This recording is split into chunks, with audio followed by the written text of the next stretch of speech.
Kok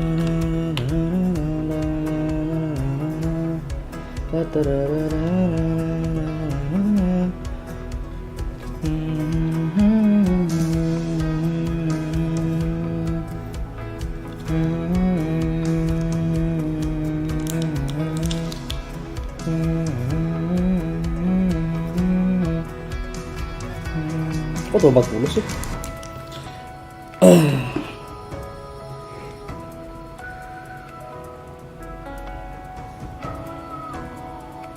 Oke guys, welcome back bersama saya Gibrandon-X Gaming. Hari ini kita akan melanjutkan Honkai Starrel atau yang kalian bisa sebut dengan Powercreep Starrel ya guys ya. Hari ini kita akan melanjutkan story 3.2 ya guys ya. Storynya apa? Story amphoreus ya guys ya. Tanpa basa-basi kita langsung saja mulai storynya ya guys ya, biar nggak kelamaan. Nah, ini internetku merah kah? Oh aman sih.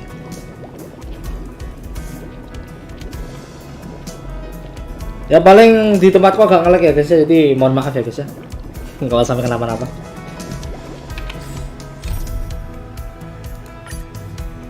Oh bisa di ini ya.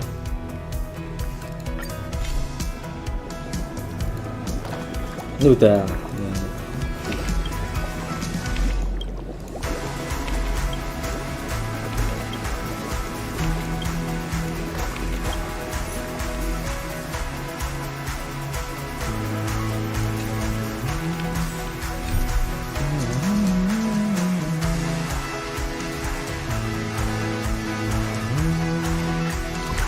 Oh, story di sini ya guys ya. Tapi kita cek dulu lah.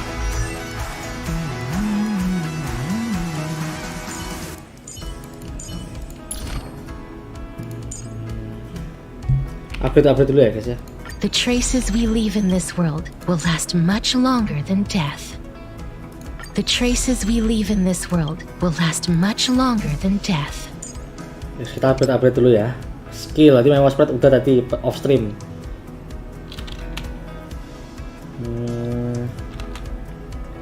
Ya.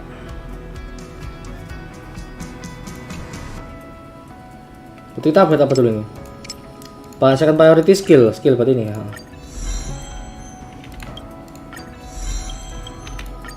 Nggak bisa di kayak sweep apa batch upgrade gitu kah?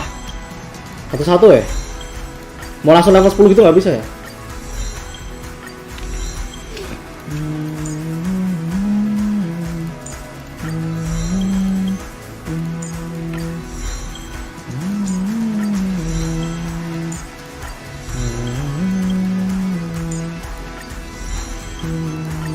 Alah. Salah, crafting dulu.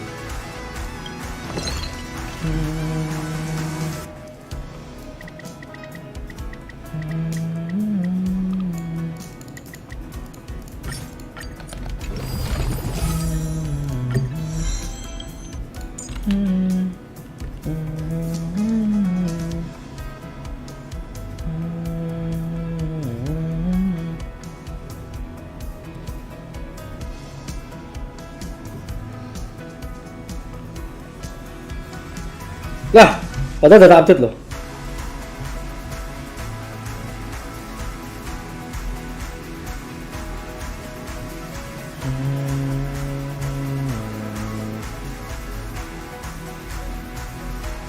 Halo Dream Boy, tes.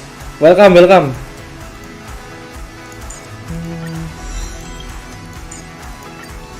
Sorry ya, udah lama nggak live.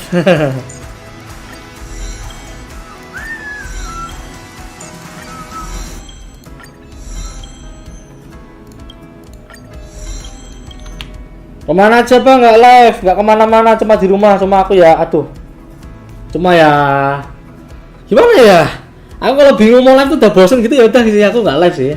Aku mah orangnya nyantai sih, nggak usah masalah live aku mah. Sebenarnya aku nggak kenapa-napa sih, aman-aman sehat sentosa saja sih. Thank you Dream Boy yang bertanya.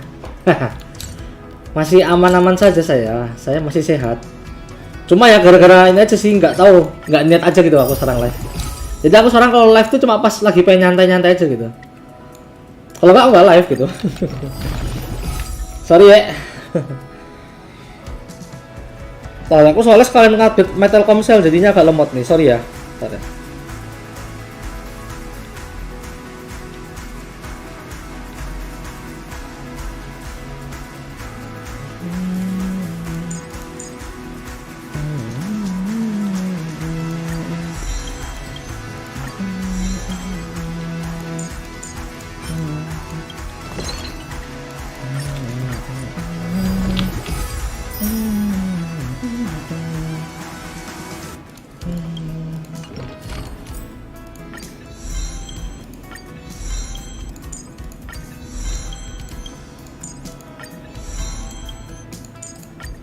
Kesalahanku sebelum live tuh aku adalah nggak update Metal Comsel dulu, jadinya lemot nih sekarang.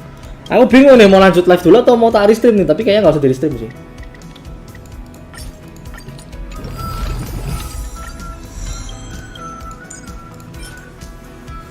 Alah.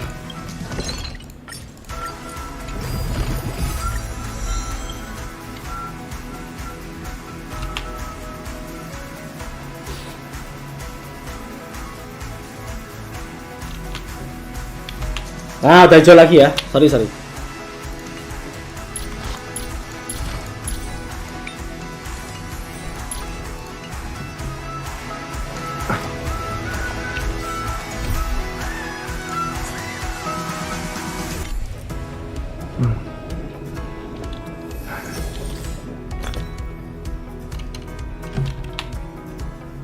Tuh mulai live chat tadi nggak bisa sih lihat live chat tuh. Oh, Trimbo yang kayak lagi, nanya-nanya lagi.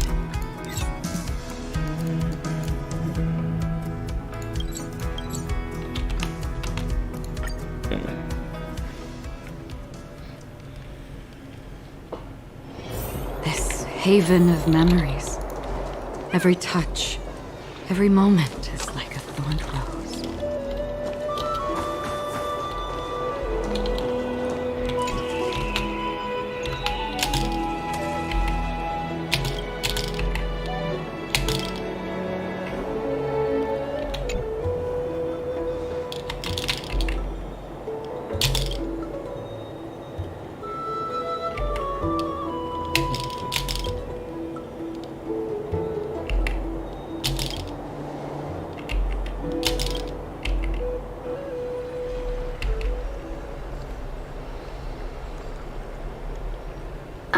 It's you, Cass. I finished the anthology of poems you lent me. Here it is. I thought you'd be too preoccupied to find time for reading. Precisely because of these obligations, I felt compelled to read it swiftly. Wouldn't all these preoccupations slow your pace? On the contrary, knowing that time is limited can push one to overcome their limitations. The weight of these responsibilities seems to have enhanced my reading efficiency. I understand completely. During my time at the Grove, the closer exams drew, the more efficient I became at tackling everyday mundane tasks. Anything but my actual studies. Precisely. As I remember, you and Finon were both disciples of the new sporists. I assume that Anaxa's exams were as unreasonable as the man himself, correct? The courses Professor Anaxa taught were Introduction to Alchemy and History of Mythology. And to be perfectly honest, those two courses were the students' greatest nightmares. The History of Mythology, taught by the blasphemous great performer himself. I can imagine their fear. Now that I think about it, students would often rush to the podium during class to challenge him on those blasphemous ideas. May I ask, Lady Aglaya, has your relationship with Professor Anaxa always been like this? He openly dismisses people's faith and questions the very justification of the Flame Chase journey. Our positions have been destined to be at odds. While you were studying there, I assume you must have heard of his nickname. A Dromus draped in finery? As I see it, this nickname is more of an insult to the Dromas. Despite his insufferable arrogance, I do hold a certain respect for his nature as a scholar. To remain true to his principles, he is unafraid to stand opposed to the world, and that requires considerable resolve. Anaxagoras' life is almost like a satire. As a Chrysos heir, he refuses to heed the prophecy, while he disrespects the gods. The gods have chosen him. He was indeed chosen by Xerxes. Is something weighing on you, Cass? The golden thread is quivering. I sense there's more to this exchange than idle chatter. With all due respect, I'd like to know what you plan to do with him. In light of his assistance in the battle against the Flame Reaver, I am willing to grant him some time to find a way to remove the core flame. However, if Anaxa decides to make any move that places us in danger, I will not hesitate to take extreme measures. Just as I feared. The Flame Chase journey is the destined path for the Chrysos heirs. Yet he now seems more like an empty shell. Given his strong sense of self-respect, I trust that Anaxagoras will make the right decision. Still, I can't help but hope for another possibility. Perhaps Anaxa will also overcome his limitations, now that he knows time is limited. I understand your stance. Let's continue this discussion another time. But now, let's greet our guest. You're here. Boleh.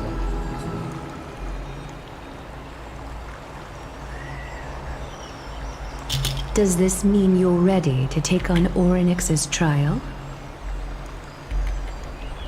This is all my friends.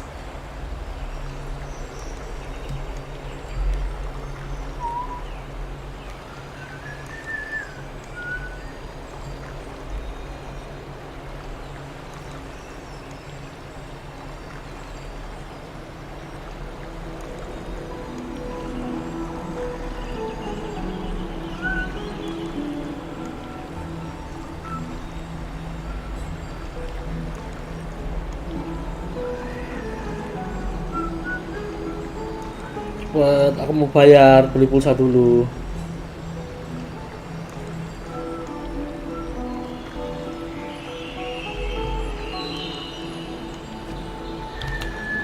Aduh, kuning.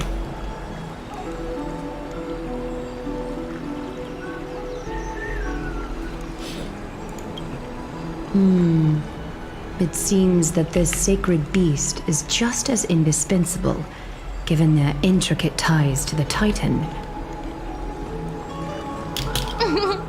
Memmy mem, memmy mem mem mem mem, memmy mem memmy mem. Surrendering the core flame is a Chrysos heir's duty. Your selfless assistance is deeply appreciated. However, I urge you to carefully consider the risks of accepting the trial. Becoming a demigod means forsaking your humanity. You will inherit Orynyx's divinity and bear the time of amphoreus, all on your own. From that point onward, your fate will be forever intertwined with ours, never to be separated again, until the end of Genesis.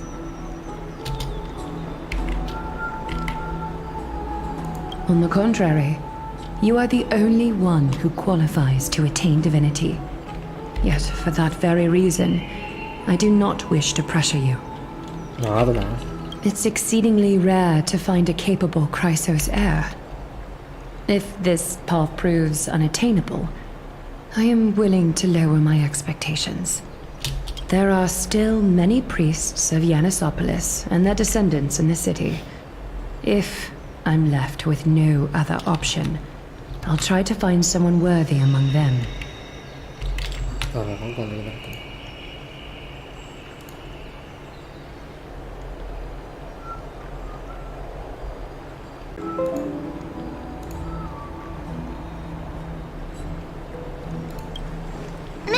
mem.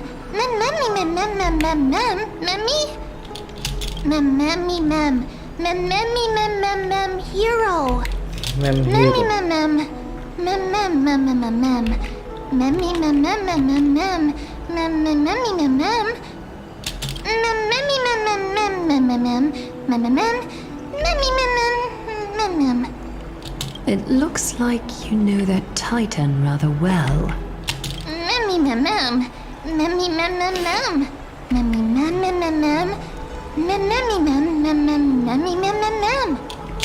Memories that exist outside of your own experiences. I can't explain why, but I can vouch for Mem's words. When I was in the abyss, I heard the Titan's groans, full of pain and grievances, yet without any ill will. Since you've made your decision, go back to the bath chamber and get some rest.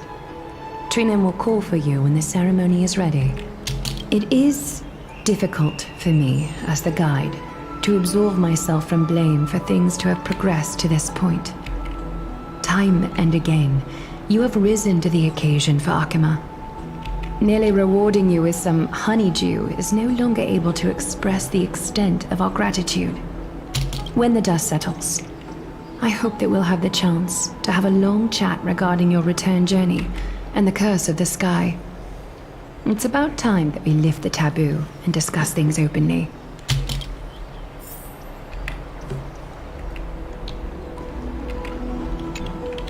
Mister, may everything go well for you and Mem. It's nothing. I only came to discuss some matters with Lady Aglaya. Previously, I lent her an anthology of poems that Lady Trianne had gifted to me.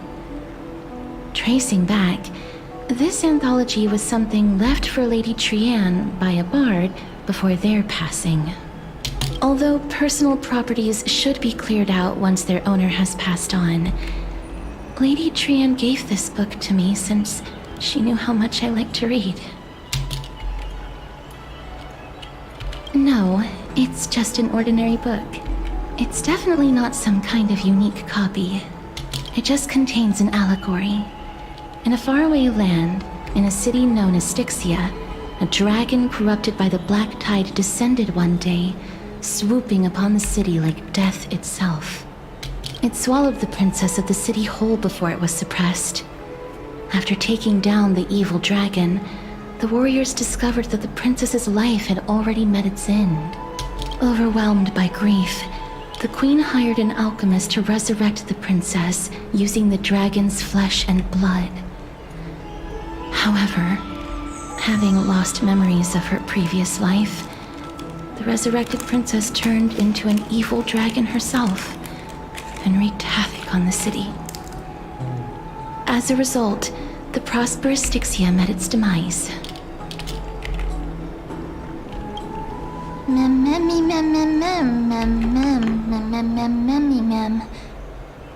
The author of this book is Archepia, a wandering bard who traveled to many cities. Among the things she left behind are poems, dictionaries, and many tragicomedy scripts. She even clearly underlined and took notes in books that covered myths with her elegant handwriting. While flipping through these books, I felt like I was afforded a glimpse into the life of Archepia. It felt just like I was traveling with someone that I'd never met before. It was as if she had yet to pass on and was still alive.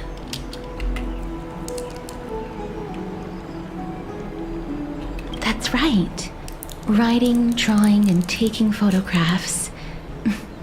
It seems like human nature to try and leave records of things.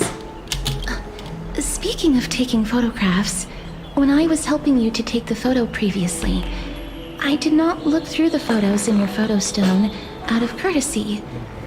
But I'm also very curious about the story of the Rosy Celestial Maiden.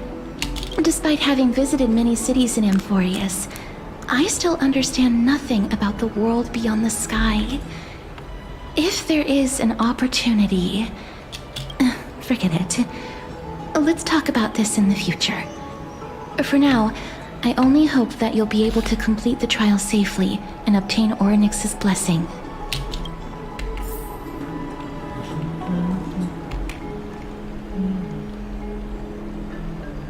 May you complete the trial safely and obtain Orynyx's blessing.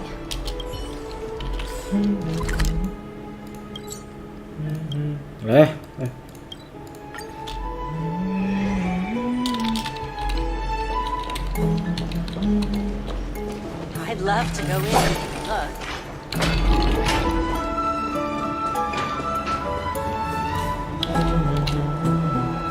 That's right.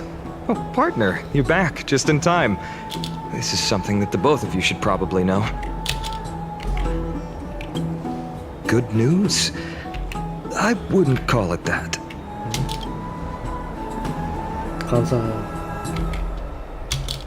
Some background information for you.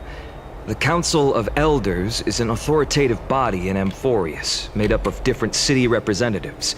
They hold legislative power over the Holy City, and are in charge of presiding over the Citizens' Assembly held once every few years. This is the most important social event of Akima. It is highly influential, and can even affect what happens to the Flame Chase journey. Despite her vision and wisdom that spans across thousands of years, even she cannot win over the hearts of everyone.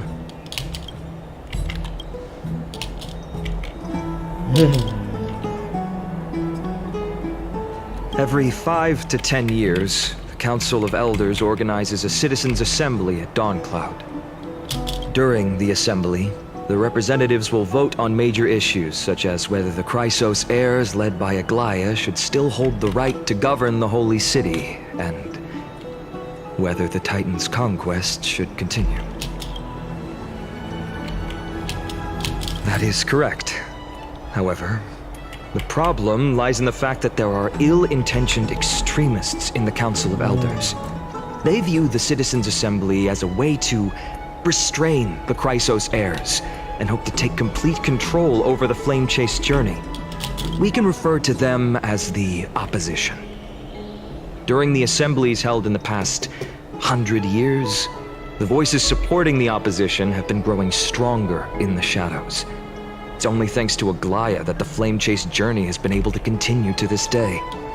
The Citizens' Assembly is just around the corner, but this time, there seems to be a new variable to the situation.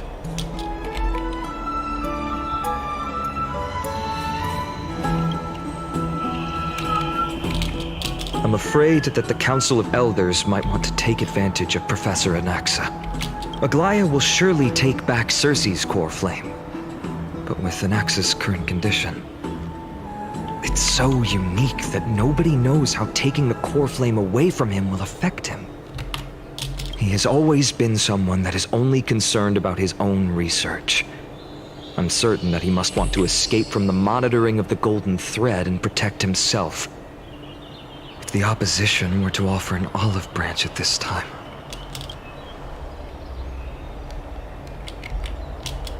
Anaxa has never believed in the prophecy, so technically it cannot be considered a betrayal.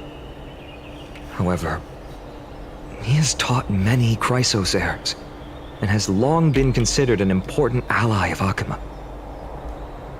I truly do not wish to see comrades turning on one another. As I believe in his character, I plan to plead with Aglaya and try to buy more time for him. Then, the greatest way in which you can help is for you to know what I am fighting for.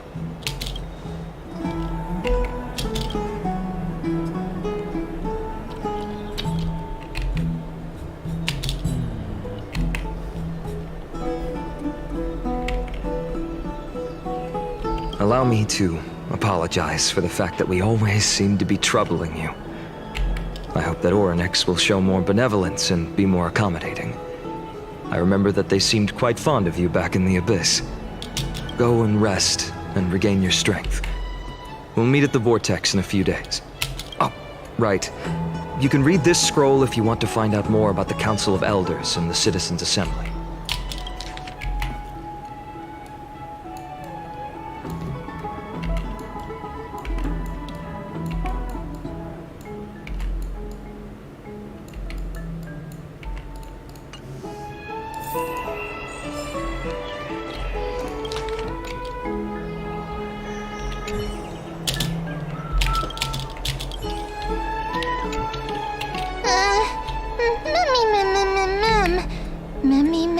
surface.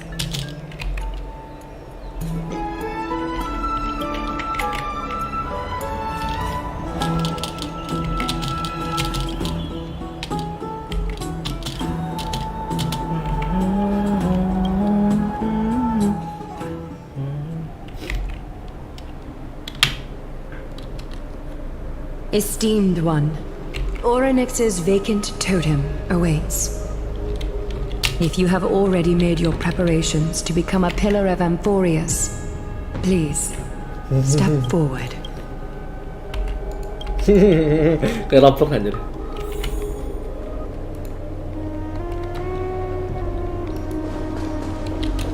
Accepting a Titan's trial is a very peculiar experience. I'm afraid that I'm not able to accurately describe it. You can only go and experience it for yourself. I believe that you'll be able to pull it off. Mister, I'm sorry, but I'm not sure what I should say to help calm your nerves. Right. Perhaps something like, as long as you can successfully complete this trial, the rest of the flame chase journey will be smooth sailing?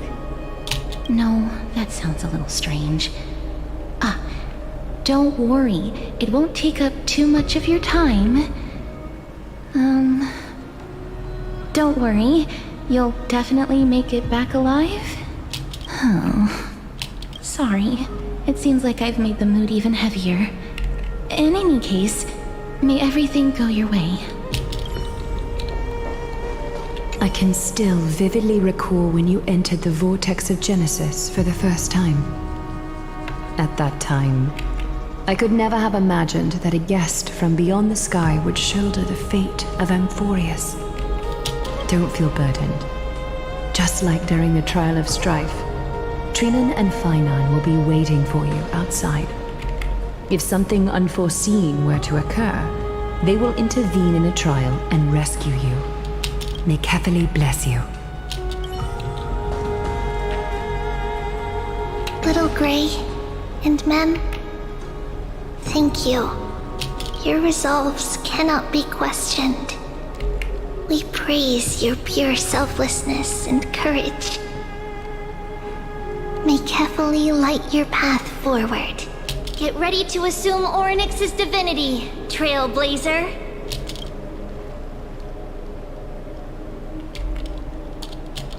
The divine position of Orynyx has already been vacant for some time. We can feel the space of the trial closing. As there isn't much of their soul left, we'll have to complete the ceremony before their soul completely dissipates.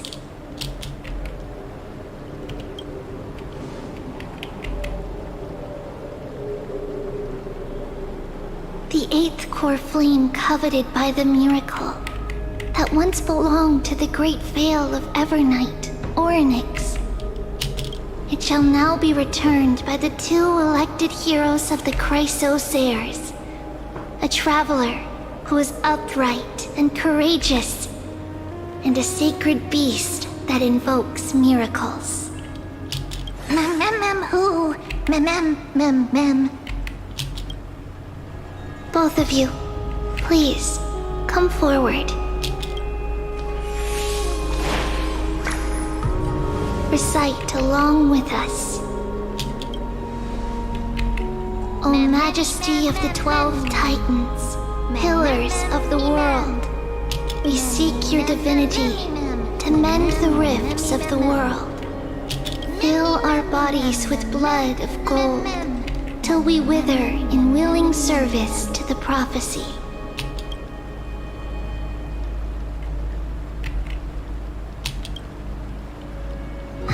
These are just words meant to make the prayer seem more solemn. Please, focus.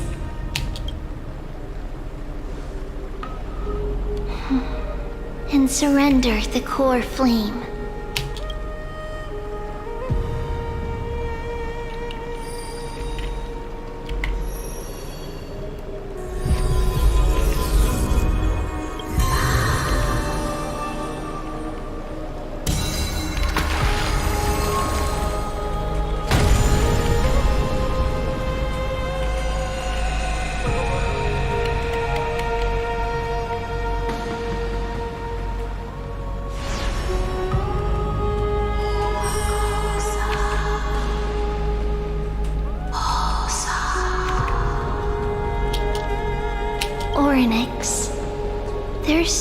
has been waiting for a long time. Perhaps they're also quietly waiting for the arrival of their successor.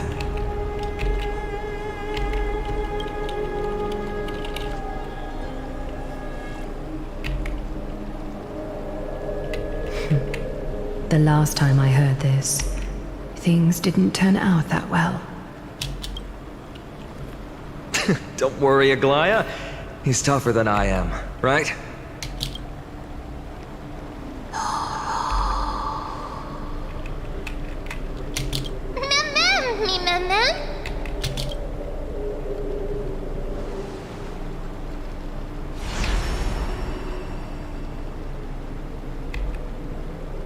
Traveler from beyond the sky, let us pray that the Titan acknowledges your worthiness. Although he loves cracking jokes at inopportune times, his determination is as strong as the Chrysos heirs. He will definitely succeed. While he's away, I would like to have a chat with you, Aglaya.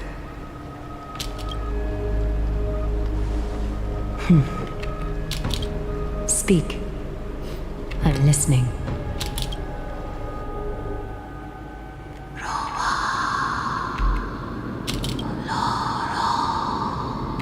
Slap, slap! Wake up! Aduh. How is it? How do you feel? What? Right? I think that it's amazing too! Testing, testing, 1, 2, 3. Testing, testing, 1, 2, 3. I have such a cute voice. It must be because of all the memories that I collected. They allowed me to grow beyond expectations. Also, listen. The words of the Titan are becoming clearer. Mother, it hurts. Have I finally reached the end? Are the years of isolation coming to an end? Nonaktif. Oh, how heartbreaking. Ever since the figure draped in the black cloak robbed them of their core flame, they have been relegated to waiting in isolation in such a confined space. We are going to help alleviate their pain, right? Memories broken. Mother, where? Mother? Who are they calling out for?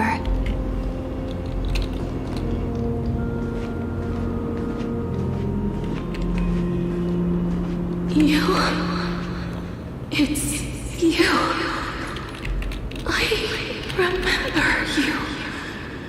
Sky Father has gazed upon you. Mother is calling for you.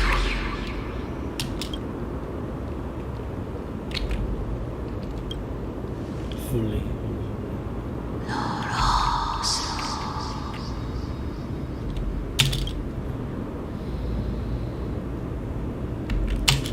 Sky Father has chosen you.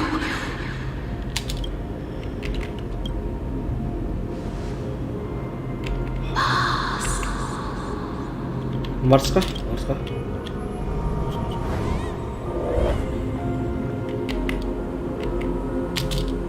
Mother is no longer responding.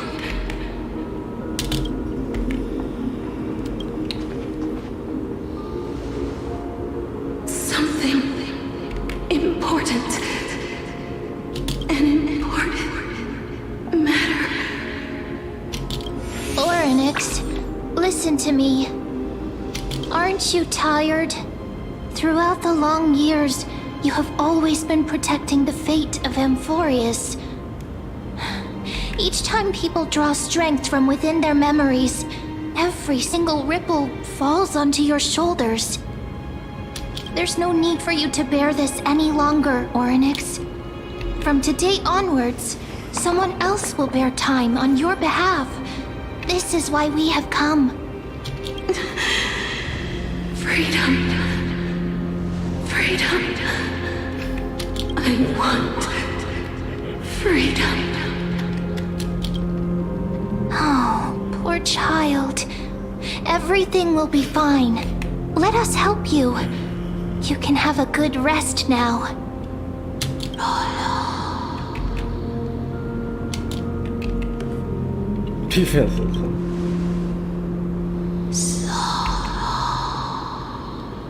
You have potential, strength, willpower, powerful, and tenacious.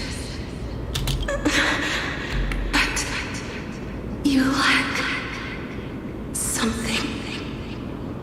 Just one thing. Lacking something. What is it?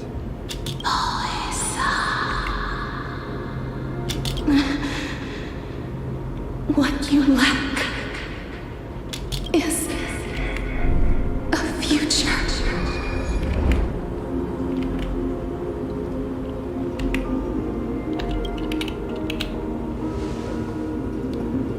Future? Traveler from the sky. You should have dissipated already. The gaze from Sky Father stabilized your form. Because from the moment you crossed the sky, your life was cast away. Right now, you are simply a collection of walking memories. What? How is that possible?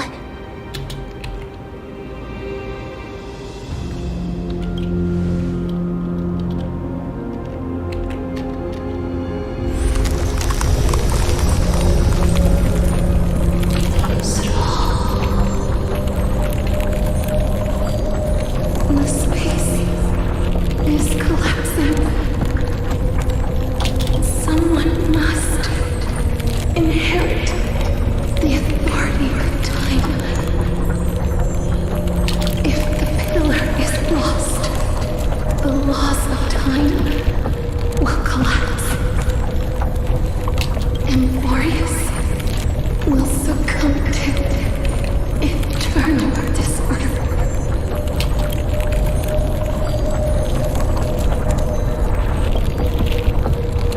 Time never compromises, never bears grudges, never forgives, never makes a choice. Child of humanity, Titans, Mother, Sky Father, time restrains everything that exists in this world. Laurinix's divinity is dissipating? Is the trial coming to an end? Pathstrider of remembrance, my strength, I shall entrust it to you. The fate of the world, if you wish to, save it. Go and find your future that has been stolen. Even if that means you'll have to cheat death. You'll have to challenge that. And a shadow clasped with unyielding fingers.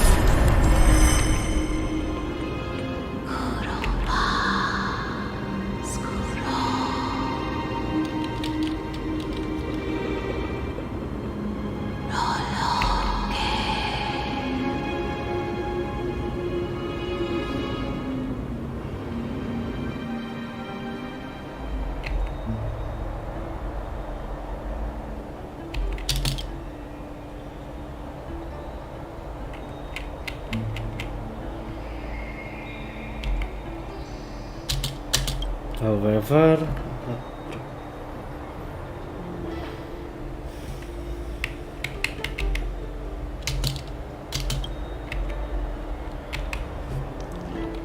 Selesai.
Hey, are you alright?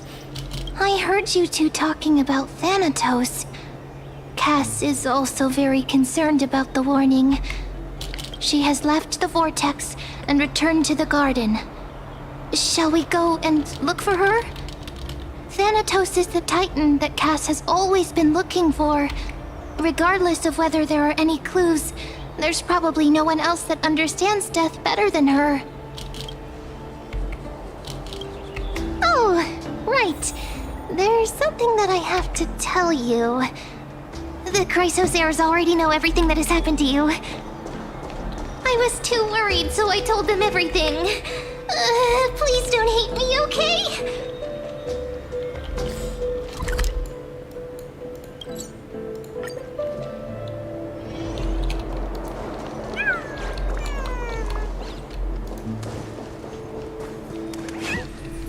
Mister, I'm right here.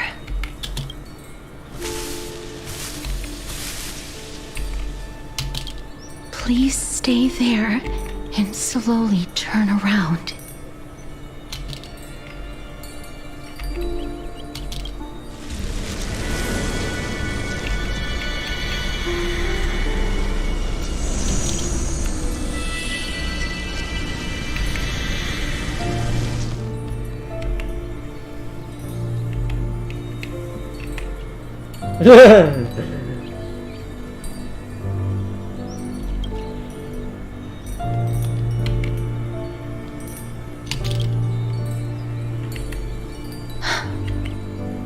Please pardon me.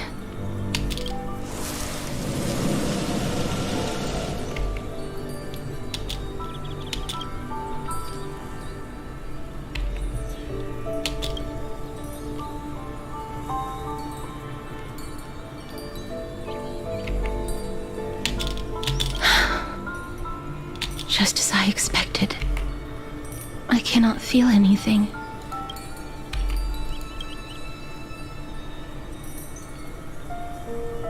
Back at the Grove, I was puzzled as to why you were not affected by my curse. I thought that it might have been the special ability of a traveler from beyond the sky. Never did I expect that this would be the true reason. I'm sorry. I should have noticed that something was amiss earlier. Mister, if my abrupt behavior just now offended you, I hope that you can forgive me. I'm just thinking, if your soul has really left your body, as a mortician, I might be able to trace where it has gone to. Cass, did you find anything? My apologies. Not as of yet. Perhaps I have overestimated my capabilities. But, Mister, would you be willing to let me try again? This time, I'll increase the area of contact slightly. Perhaps the result might be different this time. I have never touched the living in this way before. If my actions are in any way disrespectful, I hope that you can forgive me. Sure.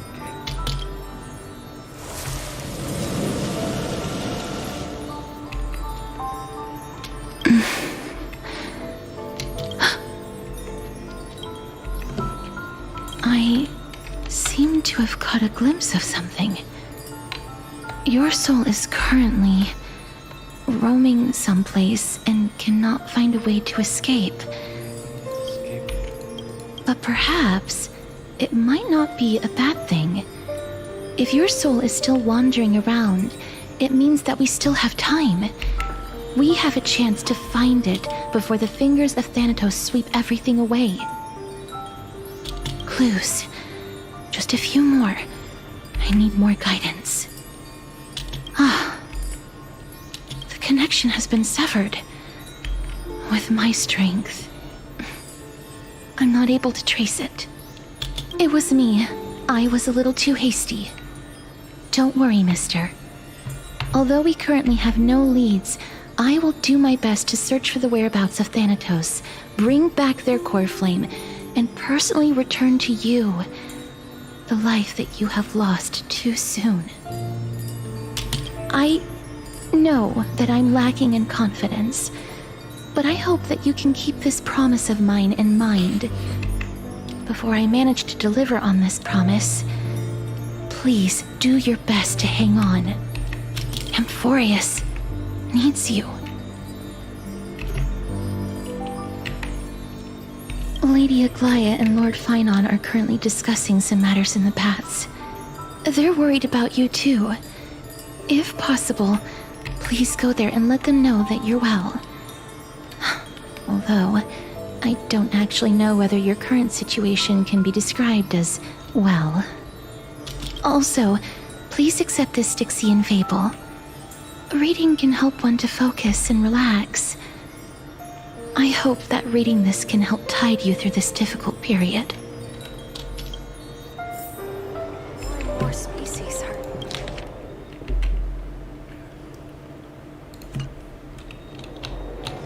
Lady Aglaya and Lord Finon are currently discussing some matters in the paths. They're worried about you too. If possible, please go there and let them know that you're well. Although, I don't actually know whether your current situation can be described as well.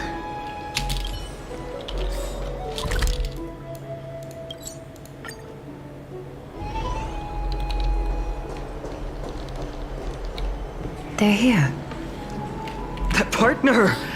Hyacinth said you definitely wake up. How do you feel?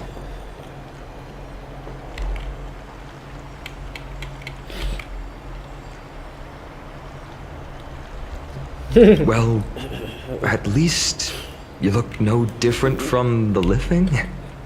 I think that most living people don't even look as good as you do. You've completed the trial of time, and I have to admit that the process went better than I expected.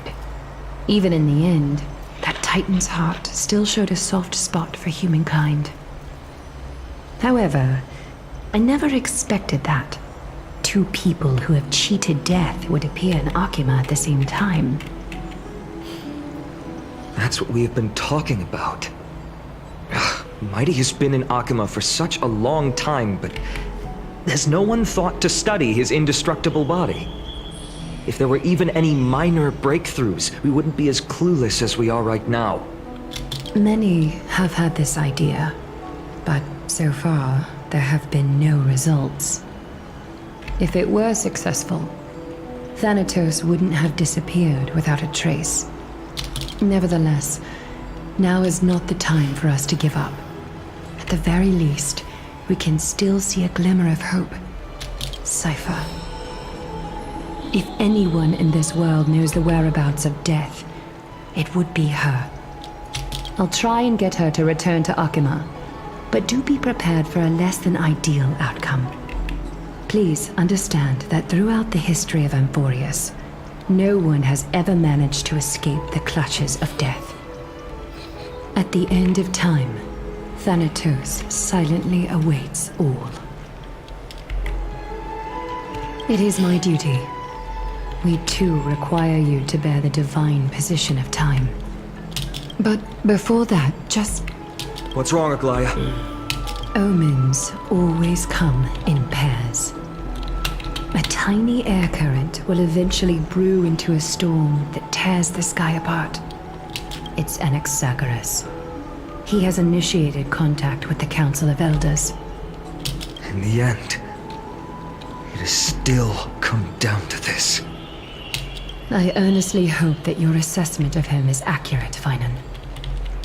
Otherwise, the efforts of my teacher and I over the past millennium might be reduced to dust because of that great performer.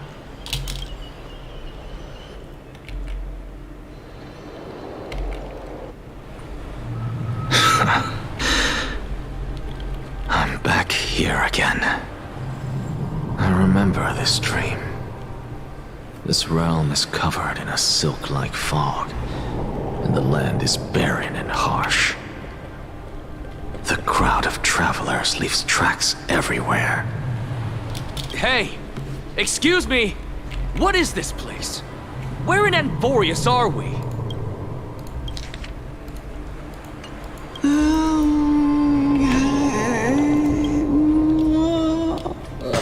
The mutters of the traveler are in a language I'm unable to comprehend. Or perhaps they're just distracted and ignored my question. Tell me, which Titan reigns over this land? And how do I find them?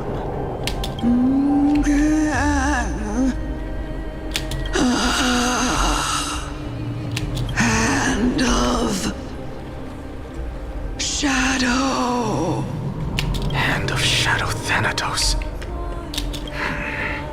Could this possibly be the Netherrealm?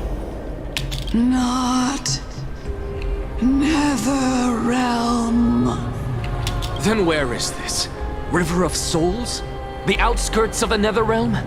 Are you heading downstream toward the Netherrealm? The Netherrealm.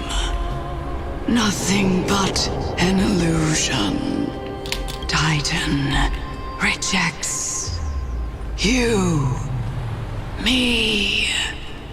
Listen. What? The traveler lifts their wrinkled fingers and remains silent.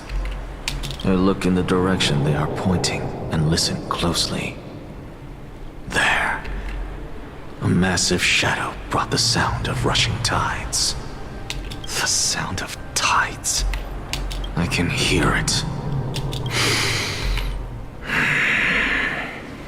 I hear it, deep within the tides, beyond the closed gates of the void world. A voice, about to recount something. Child of humanity, is it death's embrace you yearn for with such urgency? Oh, you have awoken. Welcome back to the mortal realm. Your consciousness is dissipating much faster than I expected. Ultimately, it seems like the Titan's core flame is incompatible with a mortal body. How much longer can my consciousness remain in the mortal realm? In my estimation, at best, you'll see 15 more entry hours. 15 days and nights. What is it? Are you finally starting to become attached to the mortal world now? On the contrary, 15 days feels a little too long for solving a singular problem. Stop giggling. It's time for us to go. The messenger from the Council of Elders is almost here. Let me ask you one more question. Are you really planning to betray Aglaya's will? What betrayal is there to speak of when I was never loyal to her to begin with? What about that white-haired student of yours? Acting so recklessly, do you not care about what might happen to him? There will be a price to pay for blind faith. This is also a lesson for Finan. You truly are a strict teacher. Of course. This is how I've always been.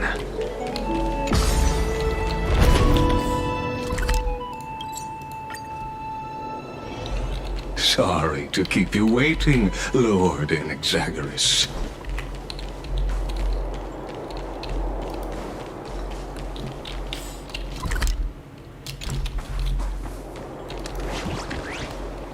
It's been a while, Lord Inexagaris.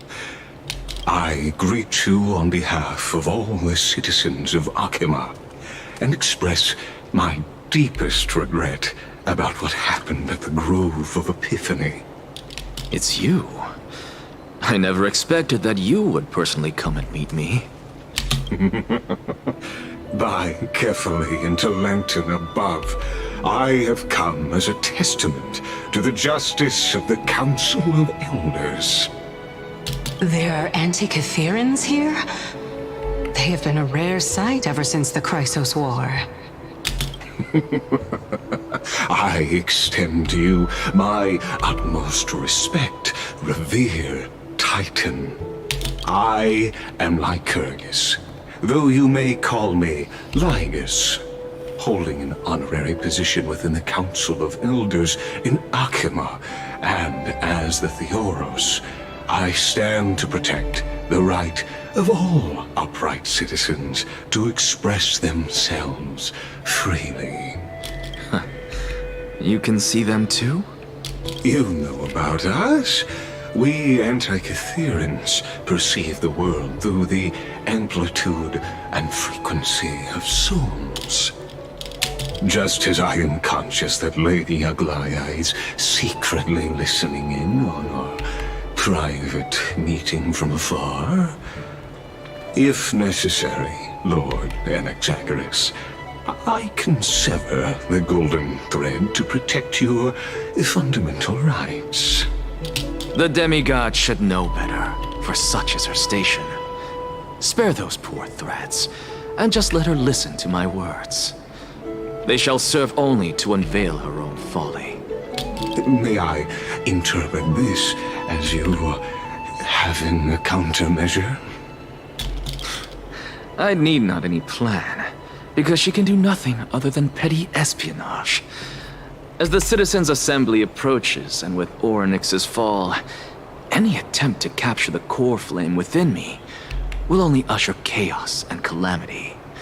A truth she undoubtedly comprehends.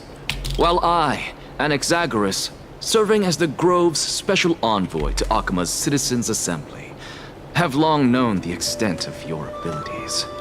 Let's forego the formality of asserting authority, Lord Lygus. Lead the way. Very well. Surely Lady Kindness would appreciate such assertiveness in an ally. She's been waiting. Follow me, please. Is there something on your mind, Lord Inexagaris? Nothing, really. It's just a question that I contemplate every time before I ascend to Dawncloud. For the Titans, does the falling equate to death? Ah, a pondering truly deep. Time is on our side. Do you mind sharing your reflections with me? While all living beings must ultimately face their demise, Kefali has yet to meet theirs. Their journey continues unhurriedly along this long path. Are you suggesting that Kefali may not have truly passed? Yes. For dying implies an ongoing process, an action, whereas death signifies a static state, a definitive termination. In contrast to mortals, Titans exist on a grander scale of space and time, thus elongating their passage into death. The notion of their fall is but a misinterpretation born of mortal ignorance. Ah, an intriguing concept, albeit challenging to substantiate. After all, Kefali has maintained a profound silence ever since the era Arasa, while scholars and priests alike have conveyed the message of the gods' imminent fall. Perhaps the gods, in their arrogance, deemed it beneath them to reveal their perspectives to mortals. Could you elaborate on your statement? Circes, the kin of the Sky Father as recounted in myths, now resides within my brain. Were I to inquire, Kefali would have no cause to refuse. Oh. That very well could be true. But what if the world-bearing Titan still chooses to remain silent? In that case, the myths crafted by the people of Amphoreus are nothing more than pitiful jests. It's worth a try. I believe, and I'd love to witness the fruits of your theory and the change it may bring to this imperiled world. Because I completely concur with you on this aspect. If the Titan has indeed met their end, any response from them would be impossible.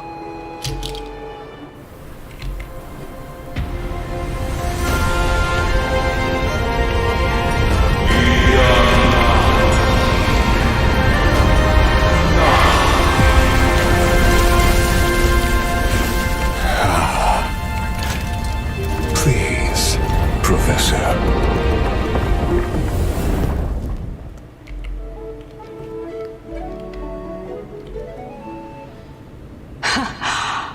The children of humanity have indeed created a spectacle. Welcome to Dawn Cloud. The atmosphere here carries a greater sense of solemnity than the mundane clamor of the Marmorial Palace, with entry permitted only to the invited. Only esteemed beings grace this place, and among them I've received priests, scholars, warriors, and now we even have the honor to be in the presence of a Titan. Oh, what a joyous occasion. Once deemed a blasphemer, now a surrogate for revered divinity. The honor should rightfully be mine, shouldn't it? I'll notify Kindness and the others of your arrival. Kindly wait for a moment. A soldier will be here to guide you shortly. In the meanwhile, you're welcome to explore the vicinity, but kindly remain within the guard's view. Delaying the crucial meeting is something none of us wish to see, I presume. I'm well aware of Kindness's methods. There's no need to emphasize that. As you wish. Your cooperation is much appreciated. Alas, I had hoped for a brilliant plan from you, but it turns out you just left one cage to enter another. Save your concerns. I know very well what I'm doing.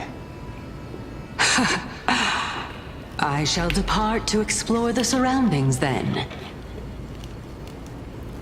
Now that I look around, I wonder if there are any murals bearing my portrait around here. I'm quite intrigued to see how the children of humanity beyond the grove perceive another Titan. Off you go. I won't be joining you. This Titan appears to be quite at ease. I should investigate the Council of Elders' recent activities first. Be aware, I can hear you perfectly well from here.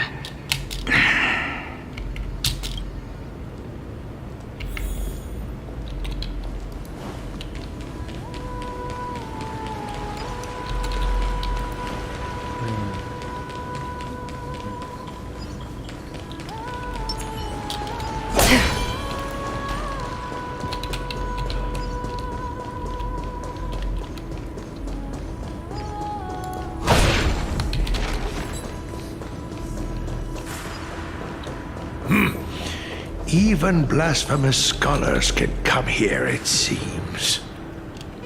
Looks like my presence here is quite unwelcome.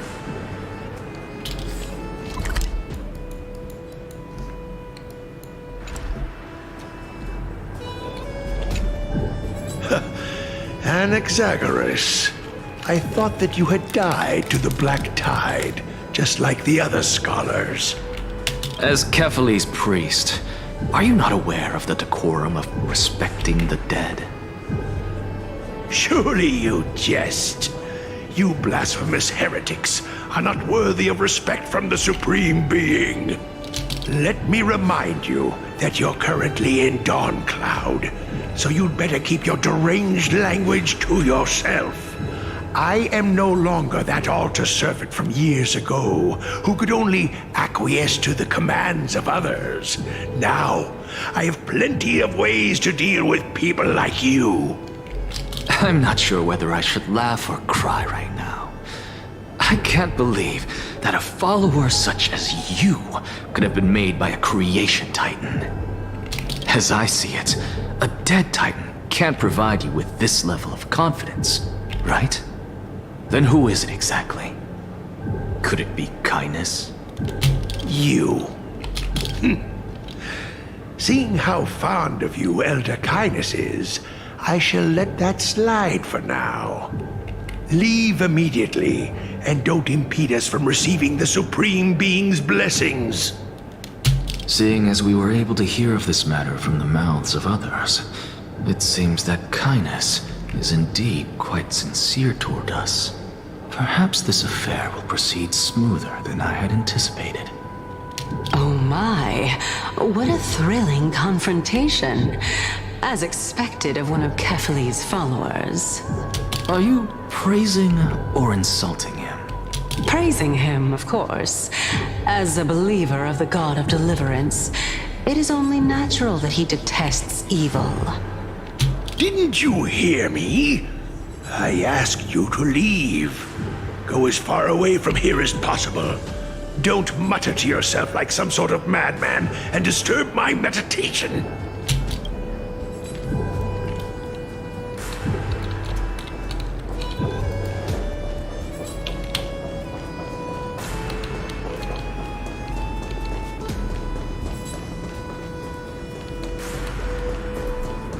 Professor Anaxa!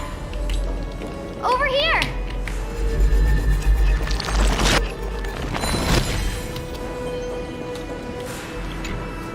Professor Anaxa? Word has it that the scholars of the Grove valiantly perished resisting the Black Tide.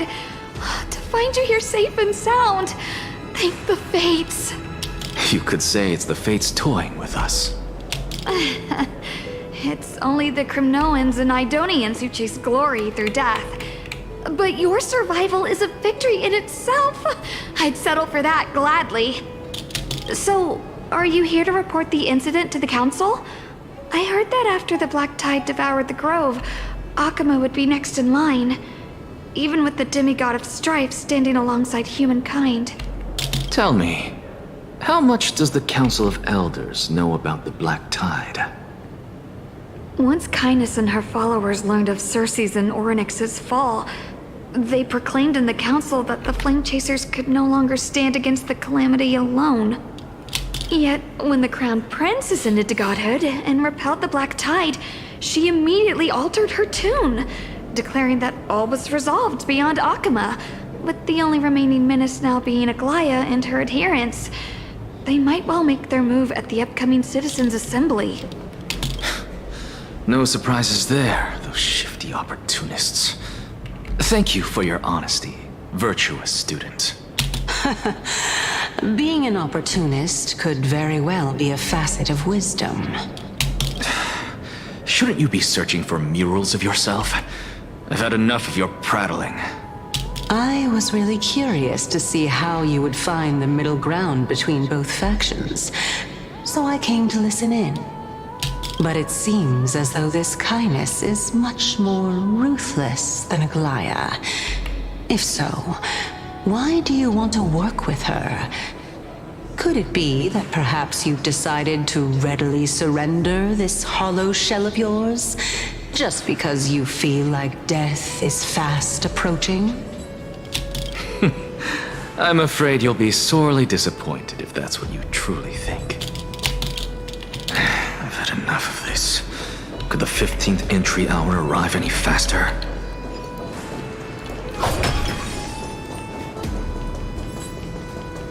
Oh, my. Could it be that the great tree painted in this mural is actually depicting me? Every plant, every tendril, no, even every leaf could be the embodiment of Circe's. As a result, mere mortals who did not know what the Titan actually looked like chose to paint them as a giant tree instead. Their wisdom was portrayed as fruit, to symbolize how they shared their knowledge equally among the masses. Such exquisiteness indeed. This mural is quite abstract. I really can't tell whether you are praising or demeaning yourself. Now I'm quite curious whether the Reason Titan has studied figures of speech before. Of course I find such stylistic devices interesting. For all we know, this could be the answer to the question, what exactly are we? I, for one, am not willing to admit that I could look this ugly. Was this the reason why you failed in your attempt to refine my soul when you were ambushed at the Grove? Since you are aware of this, why did you save me back then? From my perspective, this point alone was enough to separate you from the average person. How do two lunatics coexist in the same brain? Therefore, it seems that your journey to Dawn-Cloud this time is not just to seek protection. What, then, is the intention behind your actions? The entire plan is stored in my memory, so why don't you look there? Then don't mind if I do. 1 year old? 2 years old? Oh my! Even a member of the preeminent 7 sages must hug his droma star to sleep? How interesting. That's enough. How unusual. Your soul is actually trembling. This must mean that behind this toy hides a secret that nobody knows. Right? Since our days are both numbered, I don't mind telling you more about it. This is a present that my sister gave to me. It's a doll that was made to look like our family pet. So there are other members in your family, eh? Are they also living in Akama? Don't you just love to pick through my brain? Go on, continue flipping through my memories. It won't take long. You'll discover the answer when you reach the memories of when I was 5. Oh, the black tide is everywhere. I can't bear to look. When I was young, I couldn't accept this outcome either.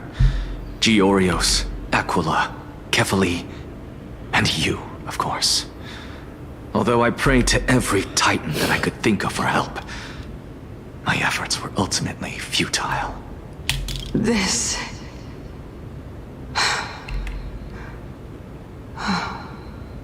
Could this be the inception of your research into alchemy? Indeed it was. Everything started from that verdant courtyard of yours. When I was pursuing my education there, I naturally also came to learn of Thalesis' theory as well. Oh, I remember that person. He was the one to come up with the concept of souls, right? Not only that, he also believed that life, as well as the composition, movement, and transformation of matter, all stem from souls themselves. This is why I thought that, since all living things stemmed from the same origin, why could I not sacrifice myself in order to resurrect my nearest and dearest. Anaxa, you... I did it, teacher! But this is absolute blasphemy. Regardless of how much freedom the Grove provides, such an act could cause you to be burned at the pyre. Your beloved, where is she now? Send her away from the Grove at once, to a place where nobody will ever be able to find her. Otherwise, the both of us will be judged by the Council of the Seven Sages. Calm down, teacher. My sister, she's still not in the mortal realm, even to this day. What do you mean? It was naive of me to think that I could snatch the deceased from Thanatos' grip by merely sacrificing one eye. Equivalent exchange. All I received for that price was but an opportunity to see her for one final time. Nothing more. Oh. Let it go, Anaxa. As one of my best students, I cannot watch you go down the wrong path without doing anything to stop it. Never do something taboo ever again. Don't disappoint the deceased, and never harm yourself. If you can do that, this classroom will still be yours, and you'll have a chance to live out your own life. Since I was able to see her one last time, I have no other desires. You're right, teacher. It's time for me to start a new life. I am sincerely glad for you, child. Now then, what topic would you like to study? I wish to continue Thalesis' research. Continue the research into souls, but you know that the Grove has long since understood his philosophy like the back of their hands. Even if you continue digging into this subject, your efforts will likely be futile. No, teacher. After my fleeting glimpse of the deathly fog, I finally understood a single truth. Since ancient days, our understanding of the souls is but the tip of the iceberg.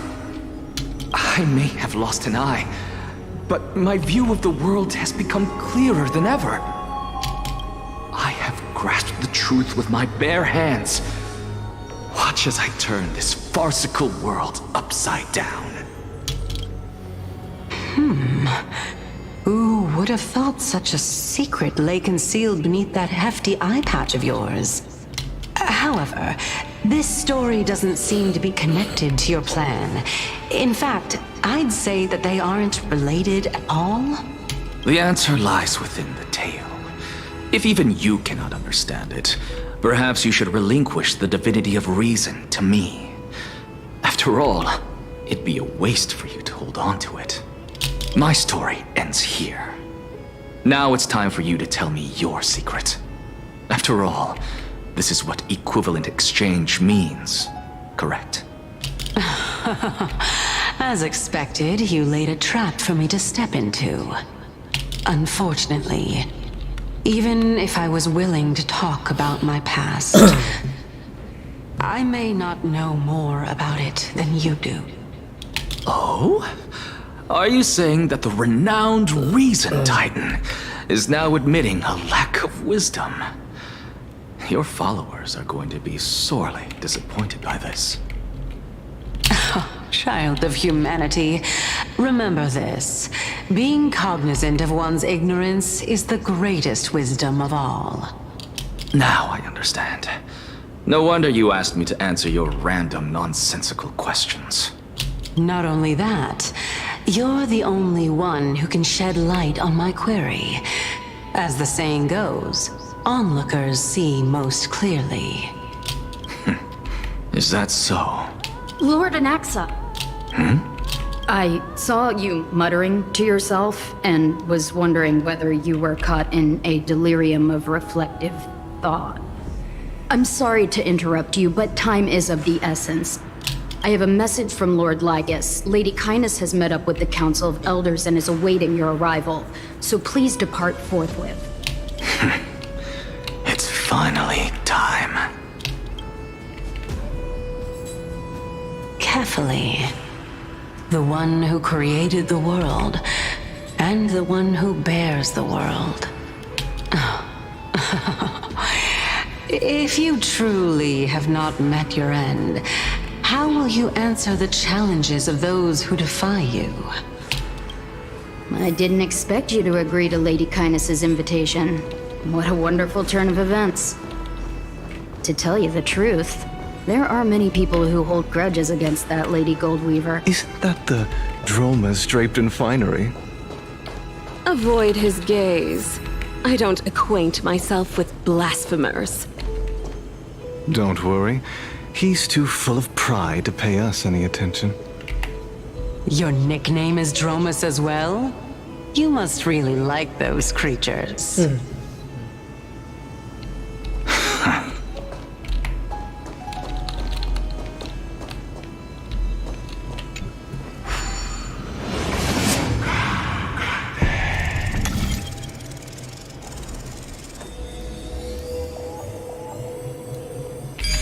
Hello.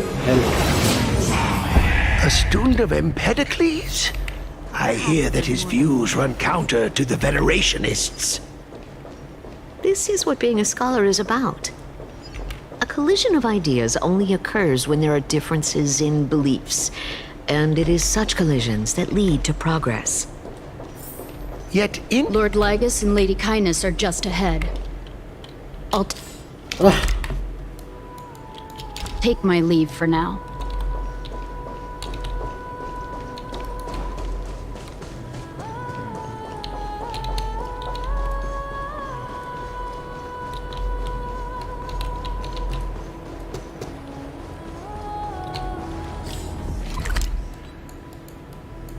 What the? Welcome to the Demigod Council, esteemed guests.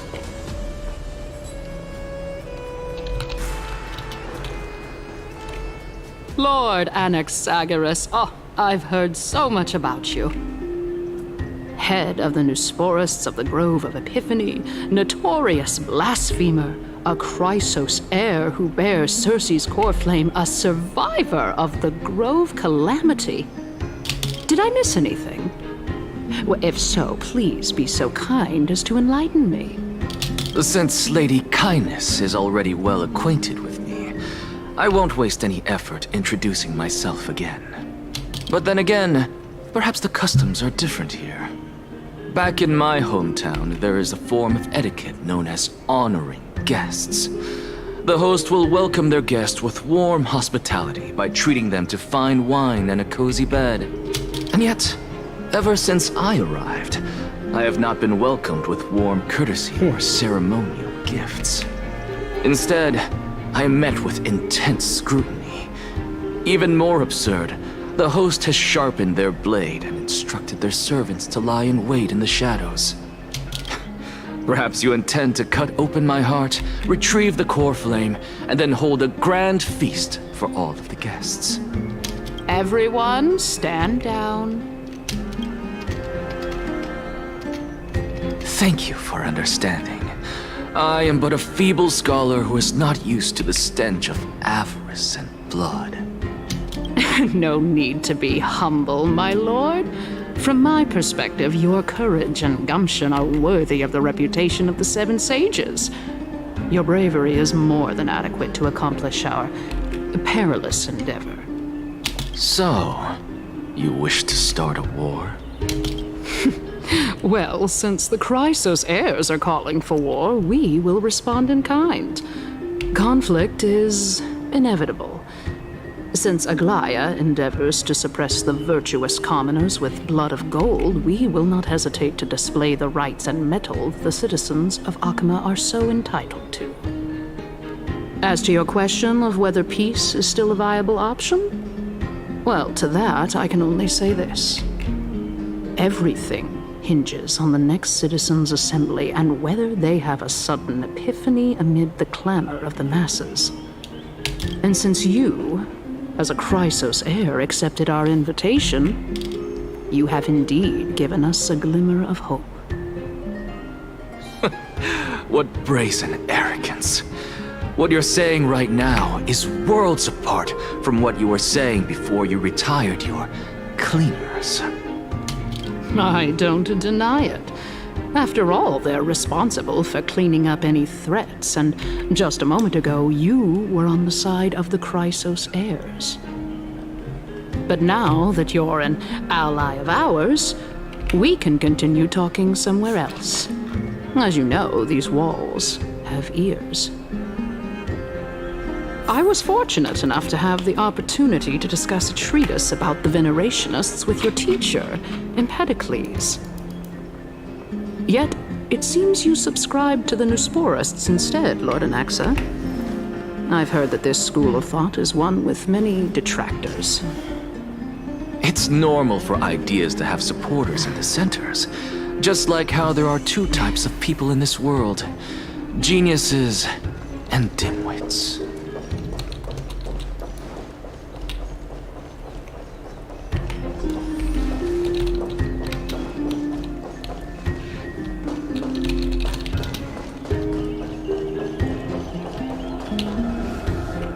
Welcome back to the hub of the Demigod Council, Lord Anaxagoras. Surely you remember that countless eloquent orators have stood in this spot before and emerged victorious by stoking public sentiment with their words. And yet there have also been innumerable blasphemous philosophers who set themselves up for failure because they refused to defend their actions.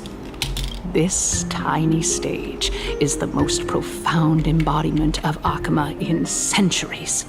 In 15 days, this site shall also become the most important, as well as the final turning point in Akama's history.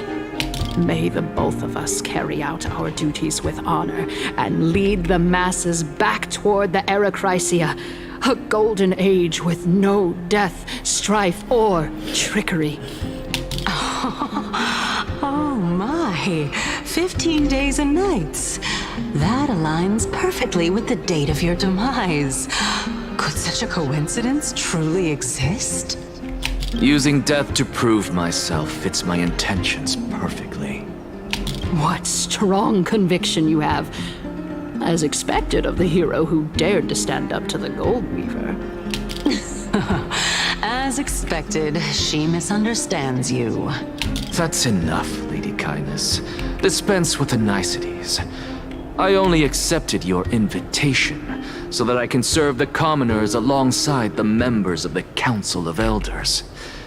Don't test my patience with such superfluous formalities. Well, you say that now, but surely you also require my aid as well, so that you can stay alive even when being pursued by the Golden Thread?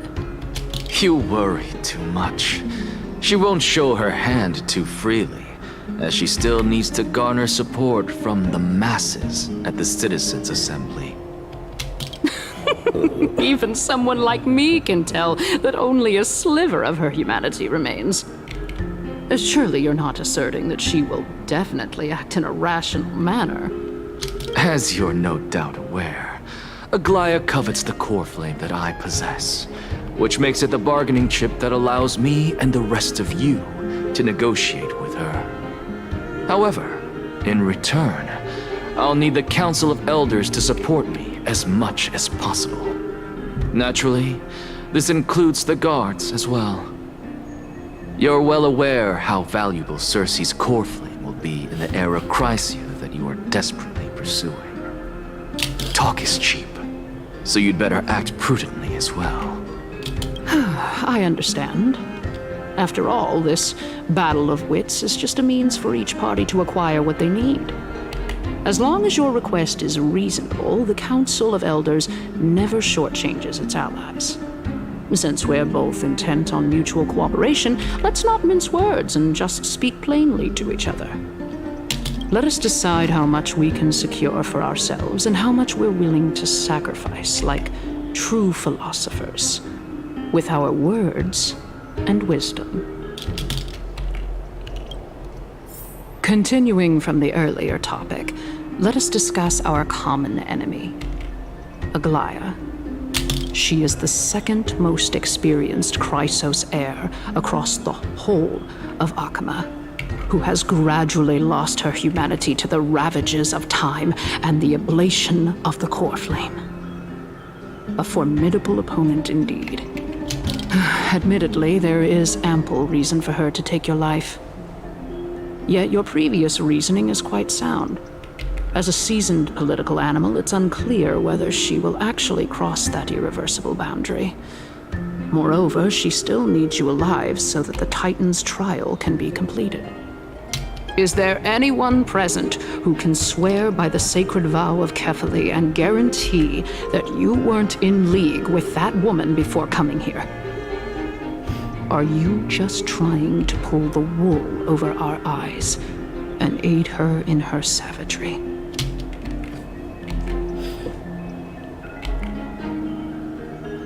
If Aglaia required a suitably intelligent Chrysos heir, then I'm the best fit for her needs.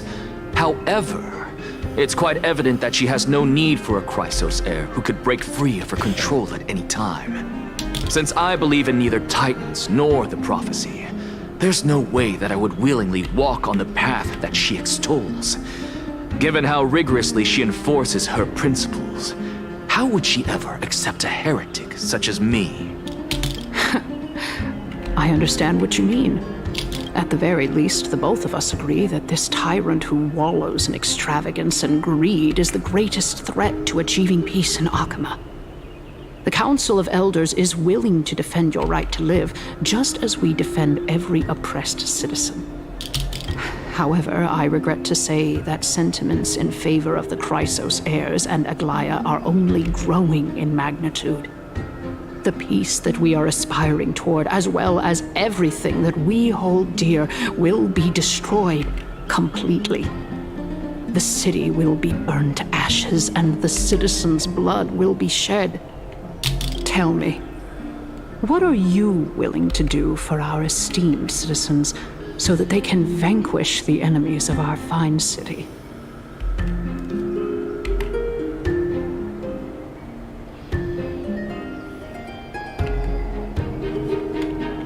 Although the circumstances are rather unfortunate from an objective point of view, it is an undeniable fact that ever since the Grove was attacked, I have become the de facto leader of the Grove.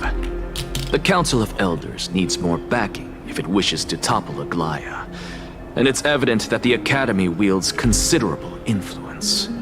At the very least, I have served as the Grove's special envoy to Akama for a significant amount of time.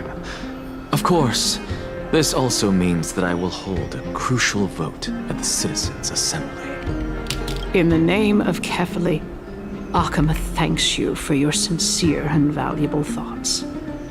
At this stage, it's clear that you and I understand the benefits to be won from this discussion. Let me put it plainly. The Council of Elders has always been renowned for its fairness, and that fairness is built on a foundation of sincerity. The Council of Elders has vowed to all citizens of Akama that it will always remain loyal to them. As for you, my lord, how will you guarantee that you will be able to live up to such earnestness and will not betray Akama's indomitable citizens when the opportunity presents itself? Just as you now betray Aglaia when it suits you. Surely you jest. My loyalty does not need to be proven. The fact that the Council of Elders is asking for proof of my loyalty is itself akin to a form of betrayal.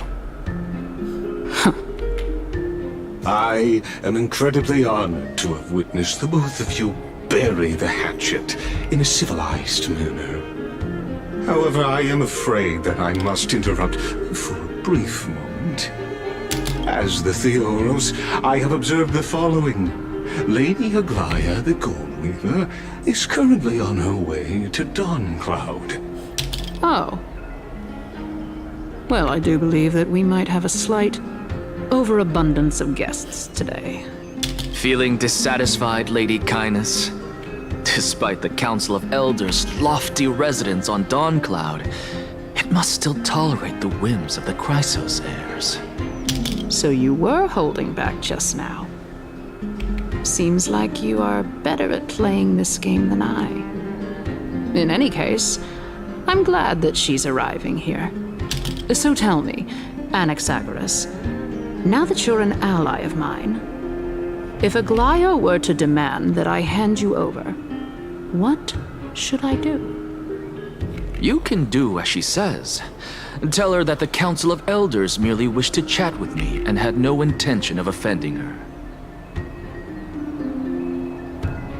However, by doing so, the authority of the Council of Elders will be as thin as papyrus that has been soaked in blood. Not only can it be destroyed at the slightest touch, but the Council will also lose possession of a valuable core flame. No, more like 2 core flames. After all, at the next Citizens' Assembly, that young lady who is synonymous with death will also be standing on our side. Oh? How can you be sure of that? Is that of importance to you? All you need to know is that I have a plan. In my opinion, you should be more worried about the impending threat. If Aglaya can seize me in full view of the masses today, she could also dismiss the entire Council of Elders in one fell swoop tomorrow. If that happens, the discussion that we've just had will turn into an utter joke instead. Is this the outcome that you wish to see, Lady Kindness? Fine. I will handle this matter appropriately. But you do best to remember this. Fool the people and karma will be on your tail. I'll overlook it this time, but don't count on there being a next time. Unless, of course, you crave cruel punishment and consider suffering the perfect state to ponder the true nature of souls. Well, what do you know? That happens to be one of my rare talents. We shall see, then. I've got to say that you've managed to really impress me again. But shouldn't you be going after more? Dying to know what I'm after, I mean, I'm the reason Titan after all. It is in me to ask and seek answers. Easy there. You'll learn the answers soon enough. I didn't bring it up with her purely because she doesn't have the means to give me what I truly want. It's as they say, onlookers see most clearly. The true masters of Dawncloud have always been the Theoros, who watches over everything.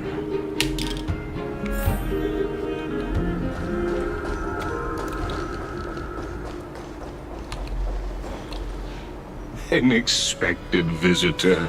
Welcome once again.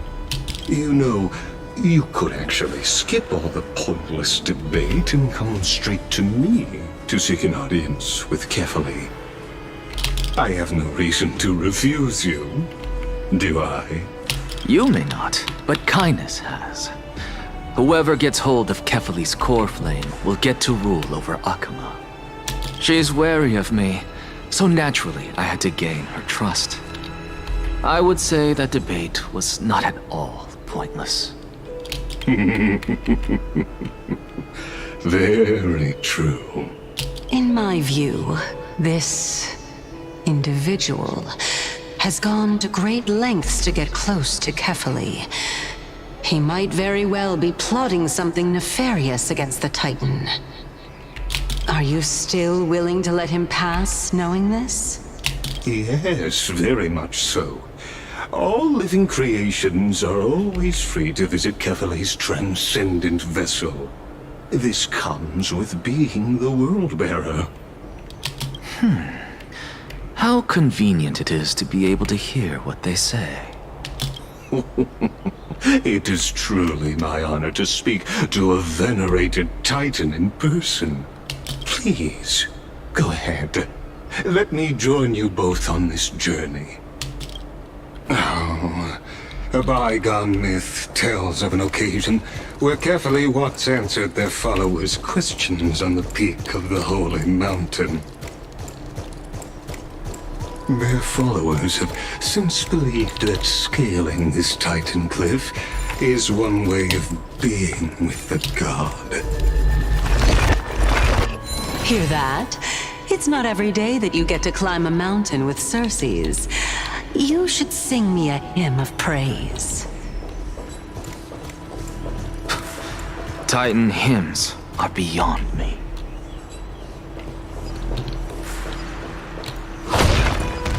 Oh.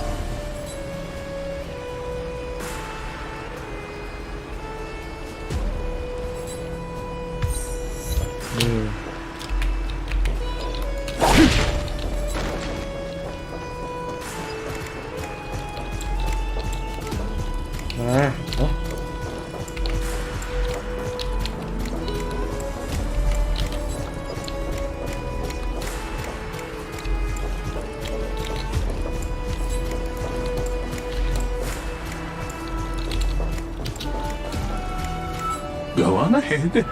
Take this Yanis shortcut, and the long pilgrimage stairway will be waiting for you at its end.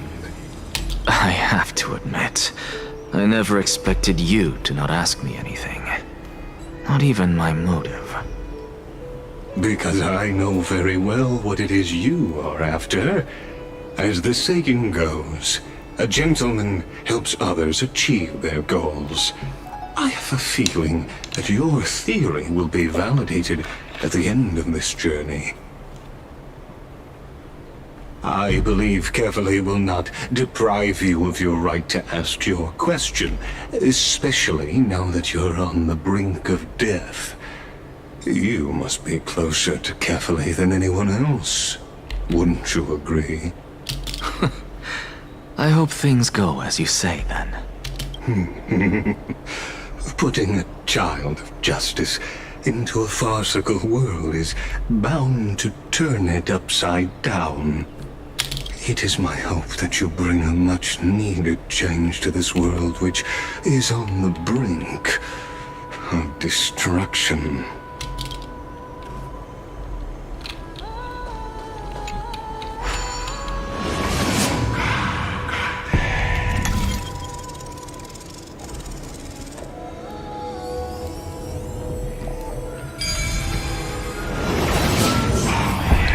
Honestly, this is my first time going up to Dawn Cloud's peak. What a splendid view. Isn't it about time you recognize the magnificence of us Titans?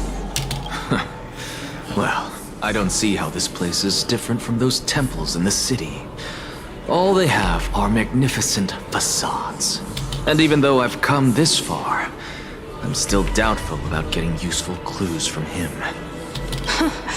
I must be getting ahead of myself to be expecting to hear something nice from you. Oh? Haven't you been in my head for some time now? It's high time you get used to how I feel about things.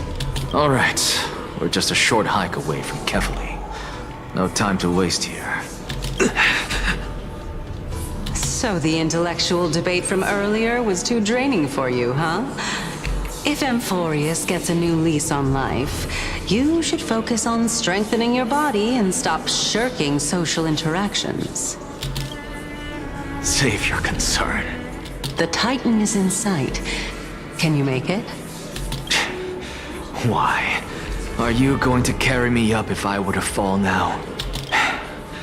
I know how far I can go, so just hold your tongue and come along. Fine then. I guess I won't say any more. I'll just wait till your soul dissipates completely to gain control over your body. Wait. Is that... Circes? Hey, look at that. Huh? What should I be looking at? Am I hallucinating? Or do we even get to see souls when we're close to dying?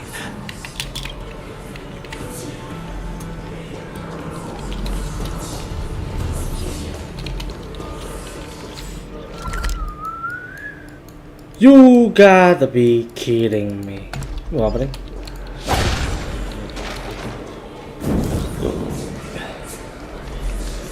Oh, why didn't you bring your favorite spear with you on this trip, Nias? Nias? I know I've heard this name somewhere. It's unfortunate. Oh, yang tadi ya? My tide destroyed every last inch of my calyx. How could that be?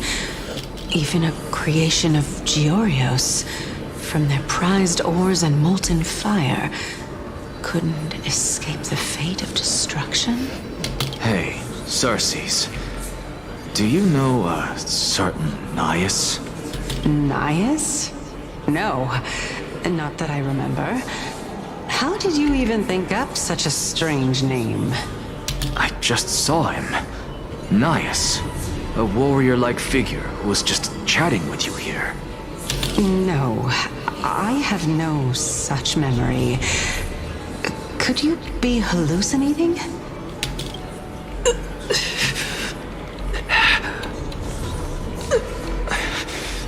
This is a departed spirit?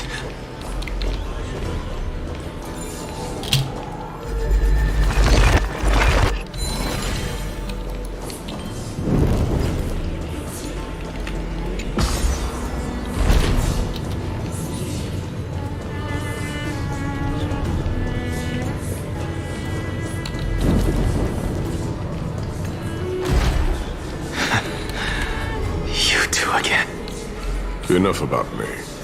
Did Kaos ever reply to you? Well, regrettably.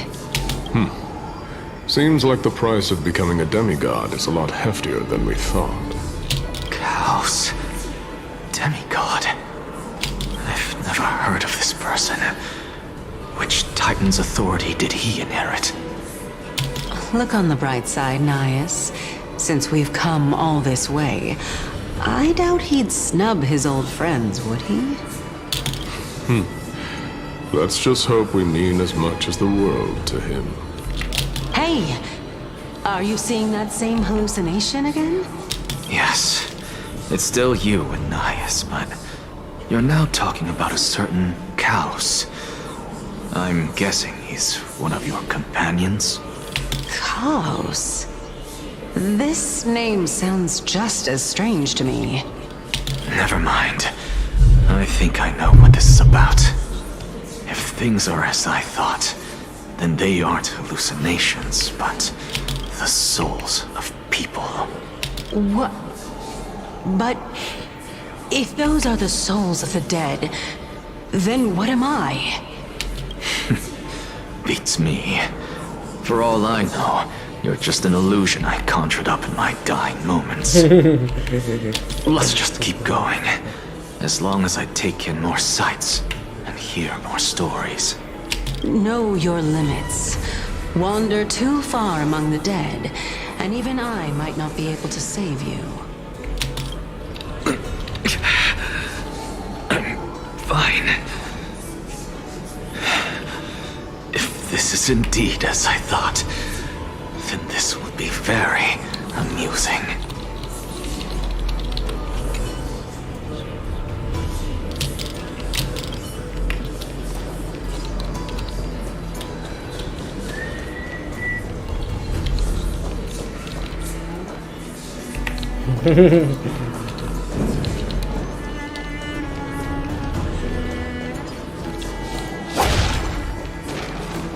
So, we meet again. I'm sure you wouldn't mind a snooping ear.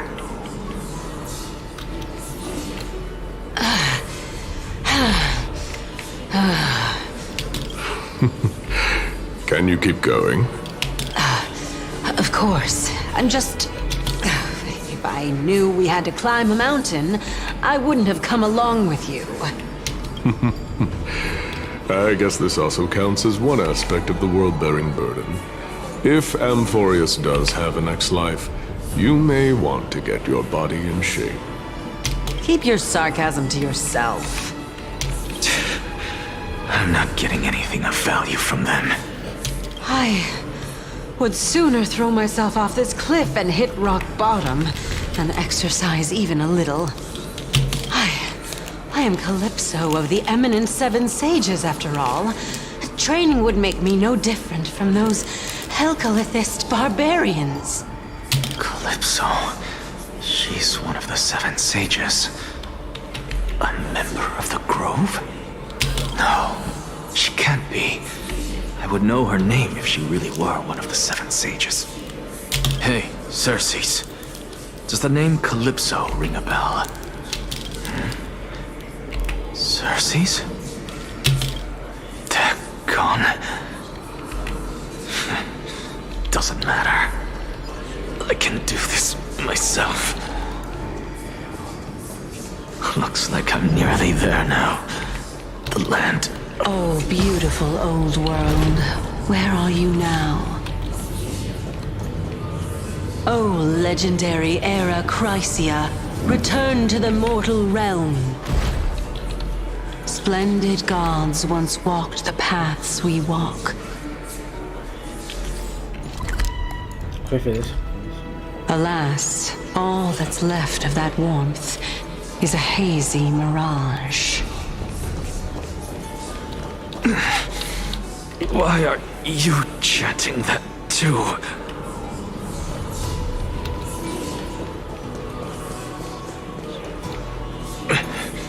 We're here, finally. So, I don't get to ask the Titan my question, but all of you make for a pleasant surprise, nonetheless. Very well then, let me uncover the truth for myself.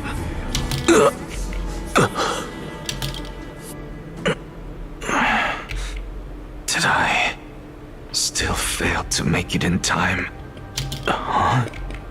So, I'm back here again. I can hear it. I hear it from the depths of the tides, behind the closed doors of the void world. A voice ready to tell me something. This time, the voice is a lot clearer than before. Since we've come this far, let's just wait. Lord Nias and Miss Calypso, are you both here to visit Chaos too? Yes, and we've been waiting for quite some time now. Regrettably, he hasn't answered us. The worst-case scenario is that he's already been overwhelmed and crushed by the world-bearing burden. You're overthinking, Lord Nias. I can still sense Chaos' soul in the area. And besides, we both know Chaos' nature. A deliverer like him wouldn't fall so readily, much less give up on all that he holds dear. Isn't that so? Yes. I have faith in him. That reminds me. Why are you making this trip alone, Polixia? Oh, my sister needs more time to make sure the flowers are fine. Such a pity. Both of you have hearts kinder than anyone else. Yet you are born only to take over Thanatos' divinity. Everything that I see and hear this time has left me shaken to the core. What may seem like a mundane conversation is in truth a once-in-a-lifetime exchange that has revealed the ultimate answer to Circe's question. The conjecture has taken shape and must now be solidified into a theorem. Next, I only need to seek verification from Kefali. By doing so, I can answer Circe's question and reclaim my body. But no, I will not do that. That isn't important.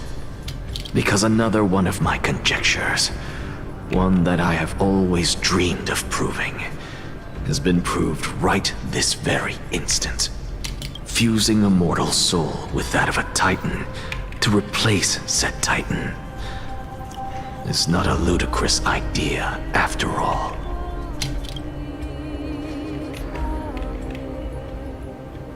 What are you thinking about? Is that so? You don't look the slightest bit amazed, though. Plus, you seem to be strangely familiar with the city around the Great Tree.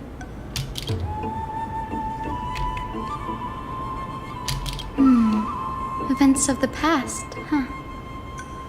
I was also a child when I looked up at Circe's. Their leaves and branches reflected the sparkling stars, and their trunk was like a pillar that supported the sky and ground. I stood at this very spot back then, imagining the day when I could climb to the top of this tree, because I would be the closest I can be to the sky at that spot.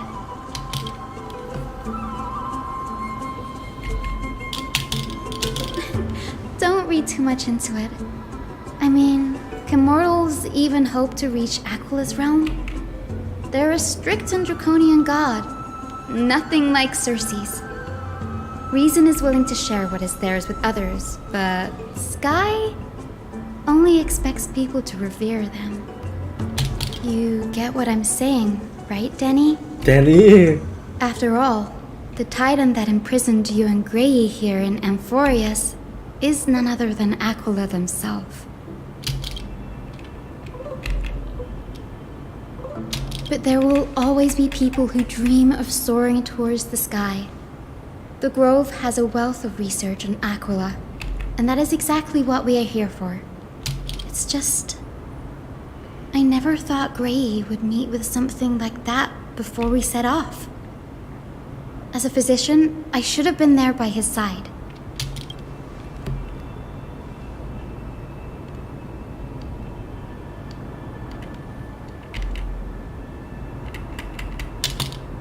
Yeah, there's no rest for the weary, huh?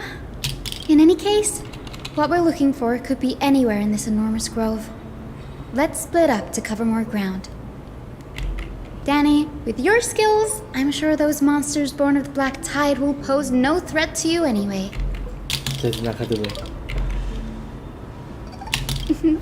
Have you forgotten that you're talking to the chief physician of the Twilight Courtyard? Have more faith in me. I'll be just fine.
Oh, you gotta be choking.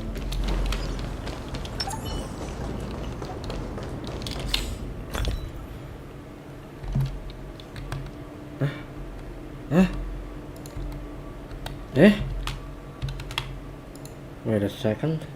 Oh!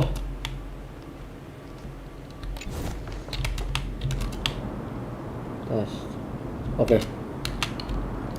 Okay.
This is way more trouble than I could have asked for. Or you could sit back and watch. I'm kidding, Danny. Lend me a hand, pretty please. All right, now let's get him.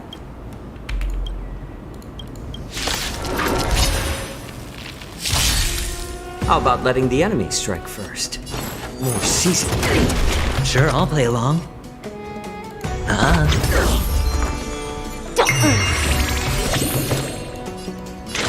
Still waters of oblivion. I weep for the departed.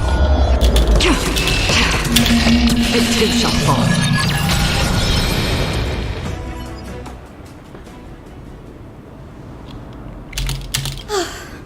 The black tide is remarkably quick to detect the light of amphoreus. So or rather, the blessings of the Sky Priest in me, might have unknowingly called them to me. Anyway, never mind that for now. Here, you might want to have a look at this. I found it around here and thought it might be of interest to you.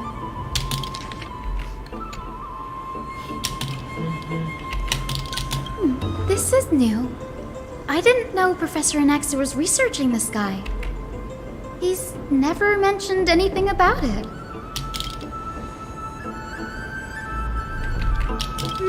Might is an understatement. Anaxa has never been one to venerate the gods, nor has he ever found it within himself to put any faith in the prophecy.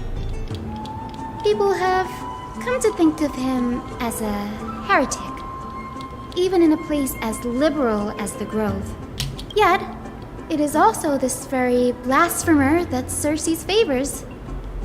Fate sure works in mysterious ways. Oh, let me have a look.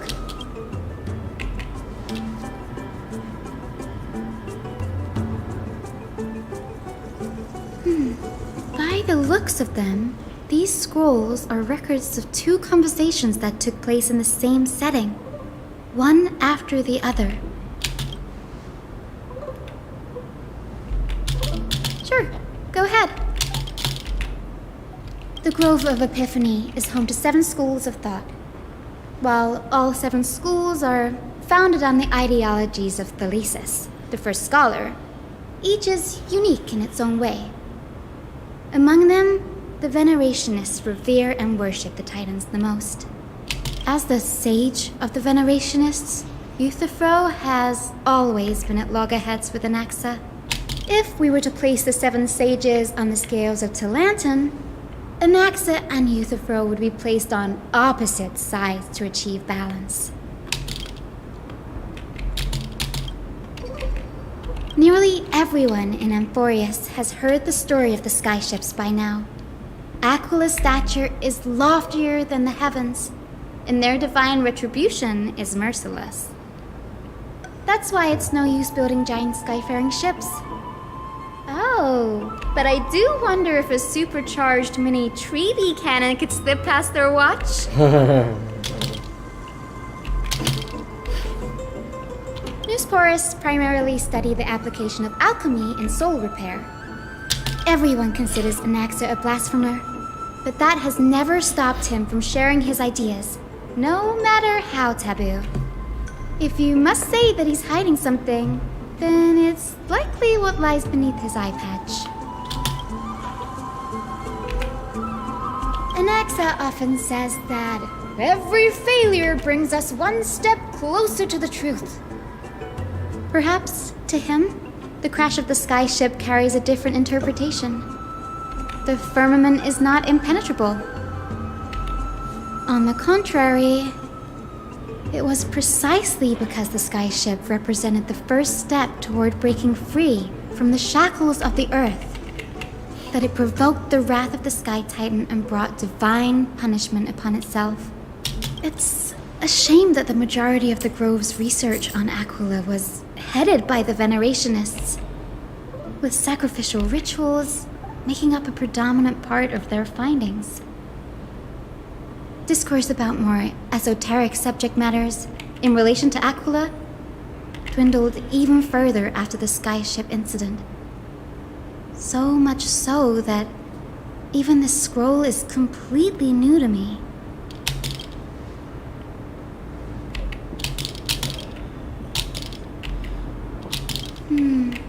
That's what I'd like to know. What are these experiments he's involved in? Even I, the assistant lecturer, know next to nothing about them. I have a bad feeling about this. Could there be more to what happened at the Grove?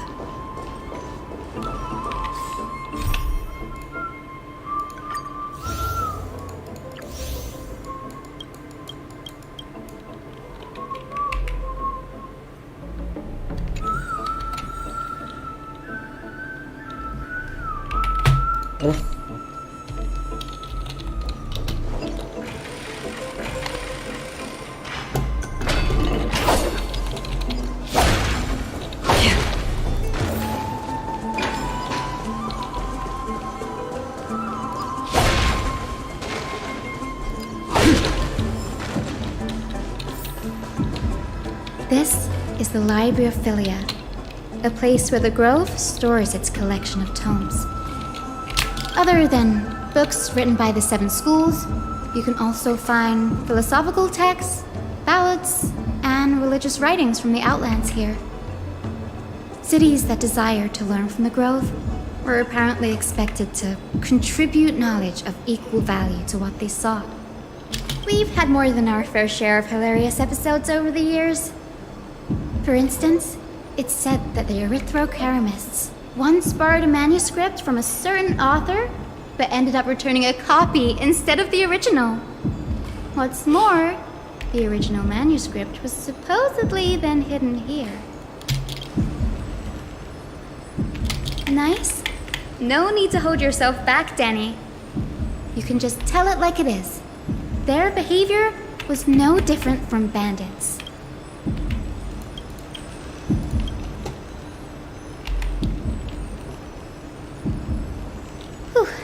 You've got me there.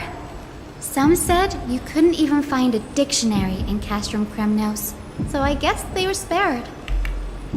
There are too many books in the Library of Philia. Flipping through them all will take too long. Why don't we use the biblioslate to search for the texts we need? We can bring them back to Akuma for reading after that.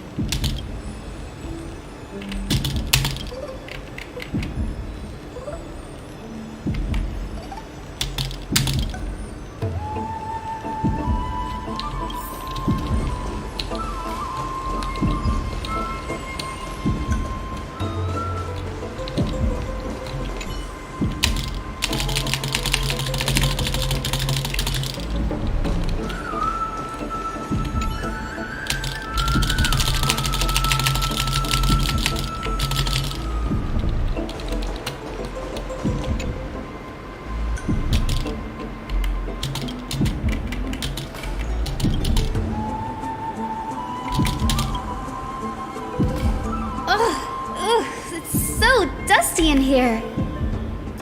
Whoa. Are these all complaints about him?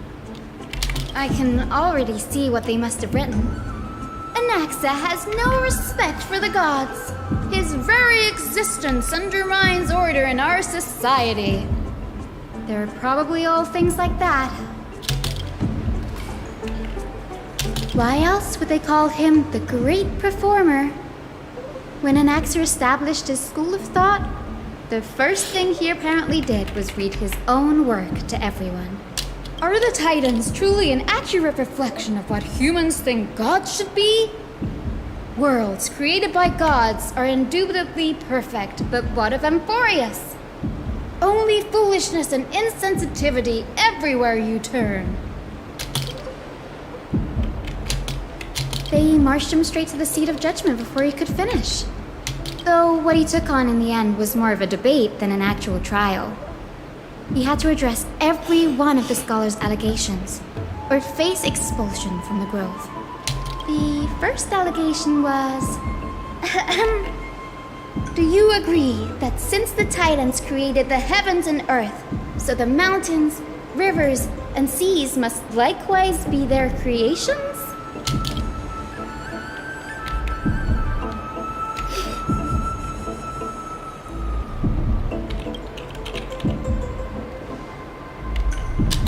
Anaxa said the same thing then.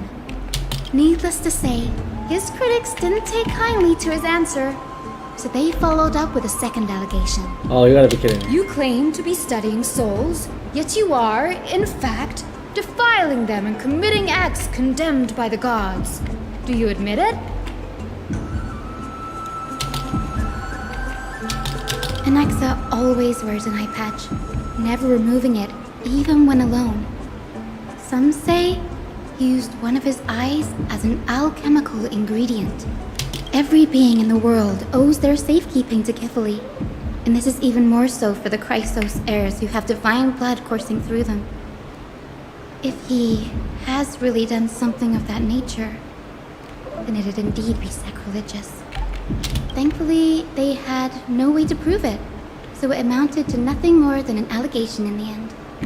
One by one, Anaxa engaged in wars of words against those who would challenge him. Toward the end, a scholar asked him, Anaxagoras, have you any respect for the gods? It was only after a brief silence that he answered, I have never denied that titans are meant to be noble constructs. Yes. I'm not sure how that controversy was eventually resolved, but what's for certain at least is that Anaxa was allowed to stay in the grove where he continued his research, despite being regarded as a heretic. By the way, this stack of complaint letters has reminded me of a place in the grove. We may find clues there that aren't on the teleslate. I'm talking about Anaxa's alchemy lab, hidden between the cornerstones. It's a well-kept secret. Among the 7 sages, excluding the nominal chief sage, each has a private sanctuary where they can conduct research undisturbed in their free time. Even the administrators of the Library of Philia are restricted from accessing those places and documenting the sage's research. But with the grove in this state, I'm sure Anaxa won't be mad even if we sneak into the lab for a short while. Right?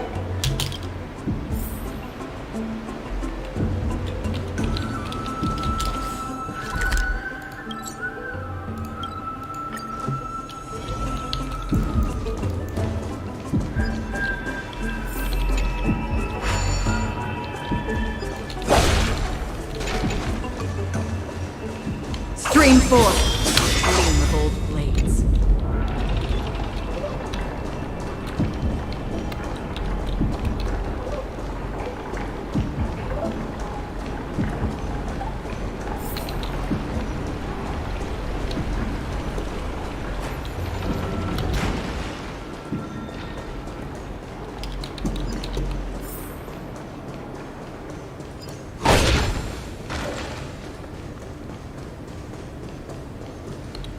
This is the place, but where is everything?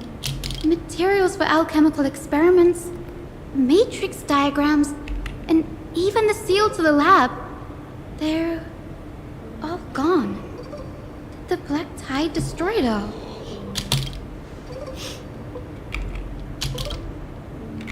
No, not even close. Not only are alchemy experiments high-risk activities, but Professor Anaxa also has a penchant for using bizarre materials.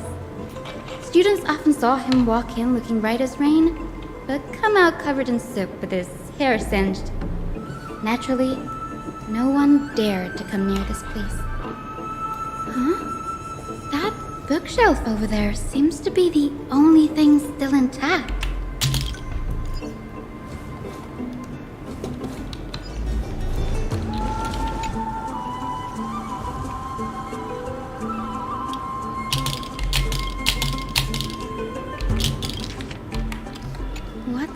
Going on? Anaxa is conducting research on our friends in Alchema and me?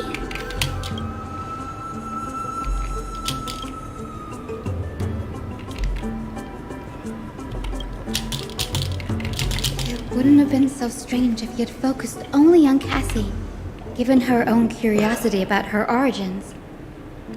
Plus, considering that the new sporists have crafted omnipotent medicines capable of curing diseases, it also makes sense that he would conduct research on immortal Chrysos heirs. But now, it seems Anax's objective was never to create medicine, but to identify the origin of the golden blood and figure out its inner workings.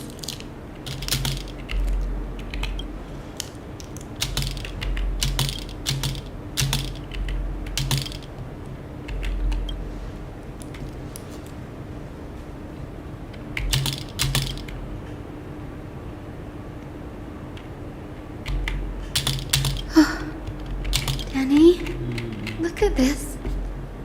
I have a bad feeling about this.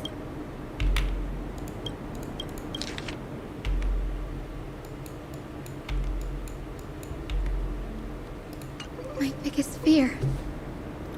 It's come true. After going through his notes, I think I can piece it all together now. Anaxa was carrying out experiments on soul transmutation. Yes, this is what he was secretly conducting research on. Something he had to keep hidden from others. Compared to his public speeches, this is the real blasphemy. Oh, I just thought of something. Do you remember? When the black tide was approaching, the Grove had planned to send Circe's core flame to a safe place. But an accident happened along the way, and Anaxa lost his life in the process? That's right. But what if Professor Anaxa's fusion with the core flame of reason wasn't an accident? Put yourself in his shoes. Knowing that the black tide was closing in and your time was running out, what would you have done? Exactly. When the black tide came, the true reason Anaxa headed to the Luminary Throne was to transmute and fuse himself with the Titan's core flame. No. Judging from how he reacted after the event, the results came as a surprise. Maybe he failed to consider the possibility that Circe's would make a similar decision. The manuscripts detailing all the alchemical formulae have been taken away. His research is still ongoing. Like, what?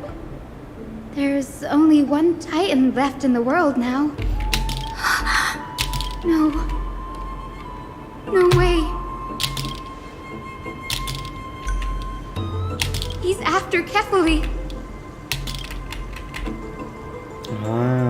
Sir, this sky above us, it's not real, is it? Of course not. This is just an image from a projection device used for educational purposes. A simple trick. The day-night cycle has been lost to this world.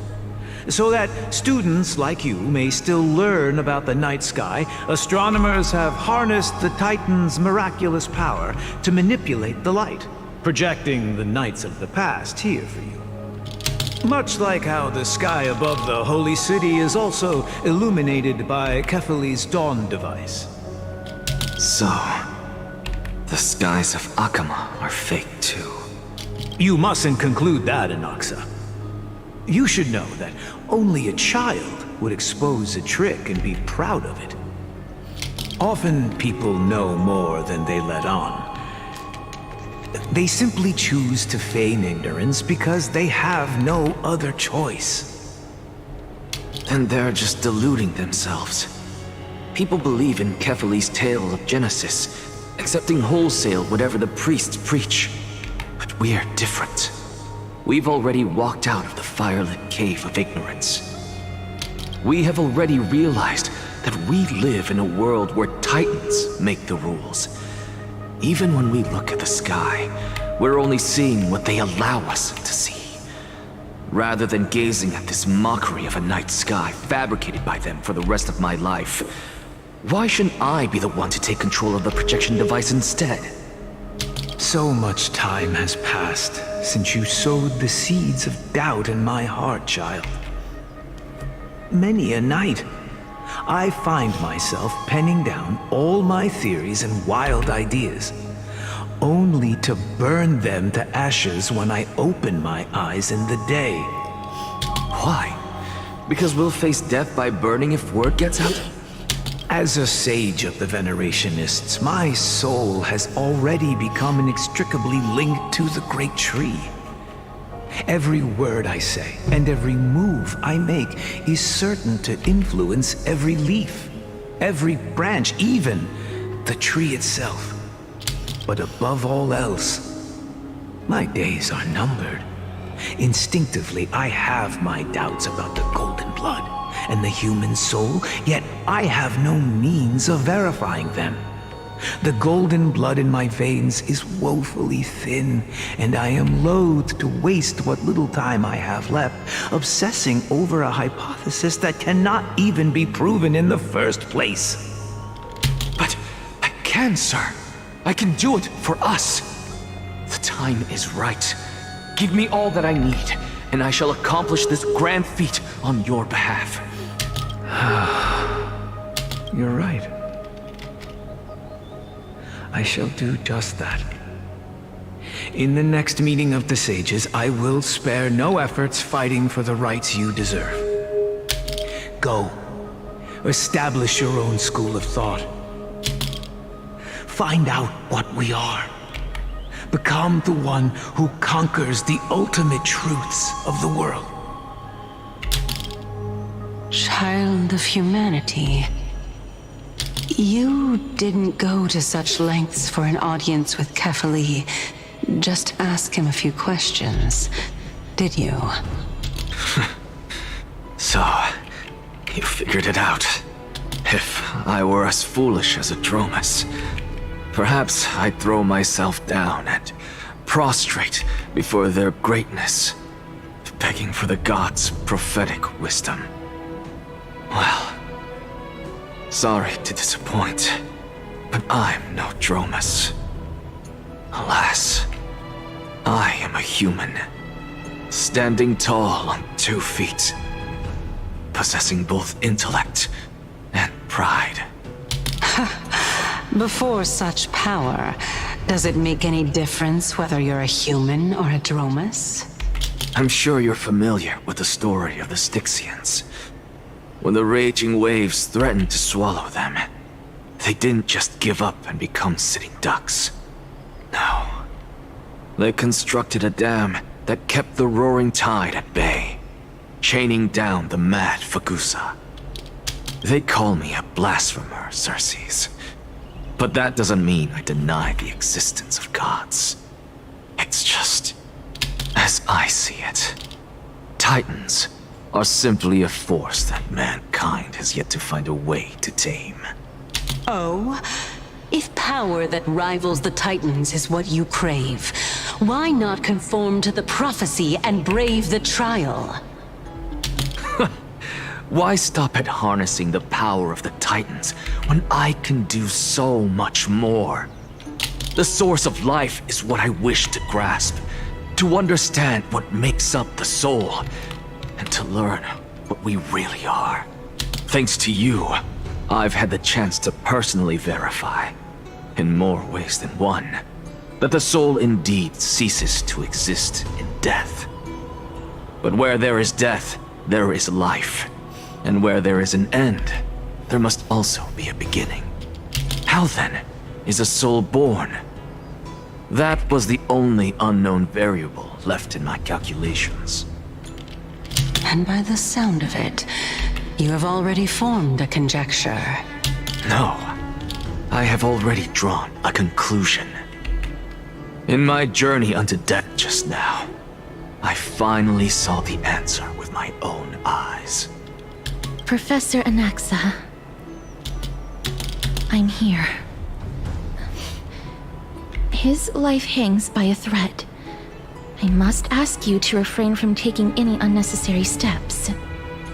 Of course. I'll bring this to a conclusive end, and give you the answer you so desire. However, in accordance with the principle of equivalent exchange, I must also demand from you what I need.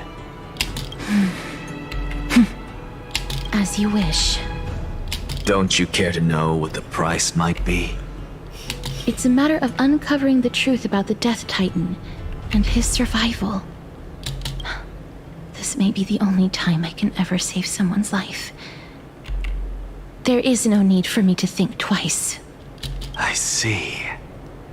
In that case, let the show begin. Indulge me. Am I correct to say that you intend to prove Thanatos' whereabouts and prove the nature of our existence now? Before I begin, I must confess I had been stuck in a cognitive trap all this time. As unrelated as these two propositions may seem at first glance, they are in fact logical equivalents. They are merely two different ways of telling us about what the soul is at its core. The reason I say this is as I've mentioned earlier. The answer was hidden in my journey unto death. Anaxa, you were in the Netherrealm? Yes, I am but a living dead man now, but that's not important. What truly matters is, I overheard a conversation between heroes. That's not all. Remember how I said you were a part of that conversation too, Circes? And I've told you that I have no recollection of such an event. That was likely just an illusion conjured up by the mind of a dying man. Of course you would remember. Because that wasn't you. That was Calypso, one of the 7 sages of the Grove. Calypso? Huh? Oh, that's the name I made up on a whim when speaking to this girl. How do you know of it? And surely you jest. Don't you think I, of all people, would know if that were the name of one of the 7 sages under the shade of my tree? Don't you claim to know the Grove's past like the back of your hand? It seems you've lost even the memories seared into your soul. Use your head, Circes. Since all of this took place in the realm of the dead, it stands to reason their likenesses are of souls from the past. The living cannot step foot into that world. So who could they be? Think about Calypso. Why does she share your likeness? Yet you have no idea who she is. The answer is evident, is it not? Those fallen heroes are the mortal incarnations of the Titans before their ascensions to godhood. The gods aren't master creators born out of thin air, and they are no different from humans, because they all evolved from one. Does this answer disappoint you? Yes, because you've answered nothing. If I truly was once human, as you claim, then where do the children of humanity come from? Even on the off chance that you speak the truth, this brings us no closer to grasping Thanatos' whereabouts. How are we to find them? I knew you would say that. But it matters not. I know what I'm doing. Actually, why don't we have this supreme being standing before us tell us everything? You can revive a Titan? Humans cannot return from the dead. Neither can gods. But all we need to do is look at this from a different perspective, and the problem will resolve itself. The solution is simple. Just like what you did to me. If I'm reborn as Kefali, I can rebuild the world and all within it as they once did. Simple, is it not?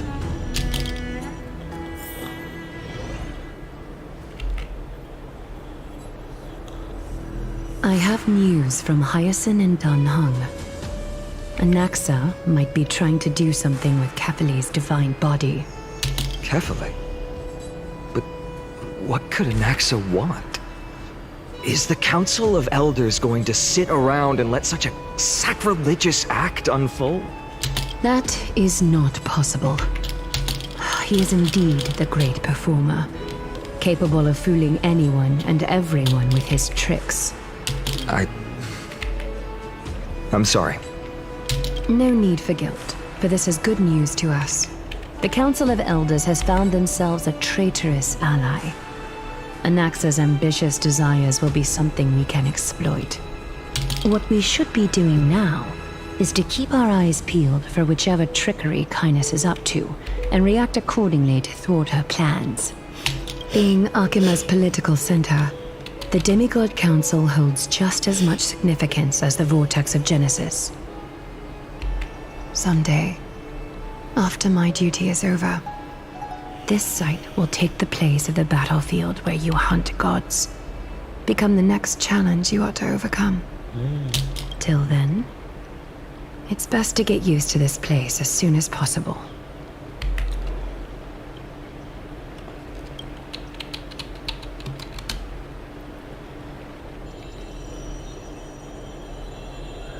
Preposterous! The Christos heirs only have their standing because of the Council of Elders. How dare they trample over it?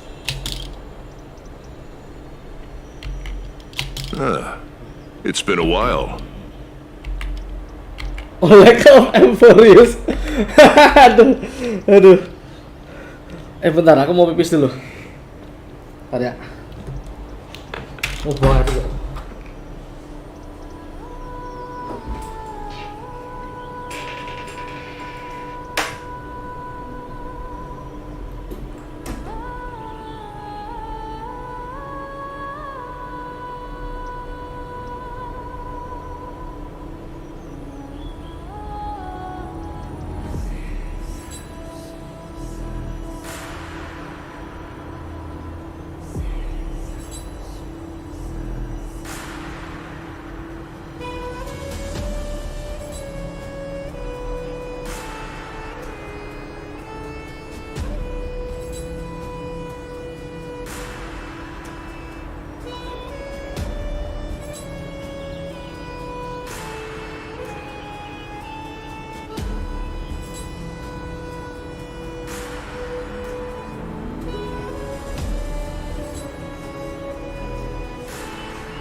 That's fine. I recognize you. The young lord has nothing but good words about your courage. It has indeed been some time, Lord Krateros. What brings you here in such haste? Shh. Keep it down. Be more vigilant. See those duplicitous dogs over there? They do the dirty work for kindness. I've already ordered my people to hold them back, but we should still lay low. Unless you're itching for a bloody fight to get a workout in. My bad. So, did something happen? Did you hear thunderclaps last night?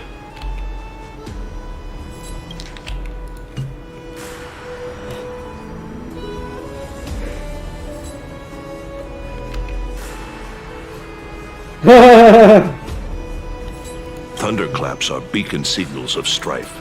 They are a message from the young lord. He threw a spear bearing several words at Akama. Watch out.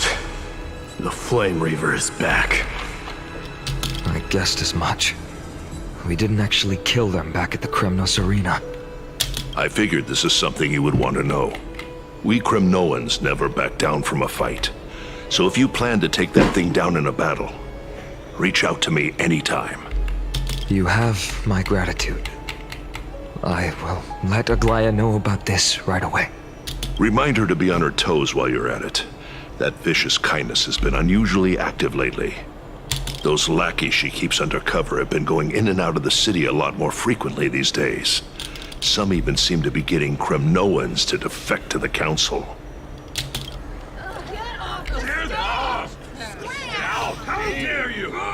That's... Looks like you can see it for yourself. We should get back. Thank you for the intel, Lord Crateros.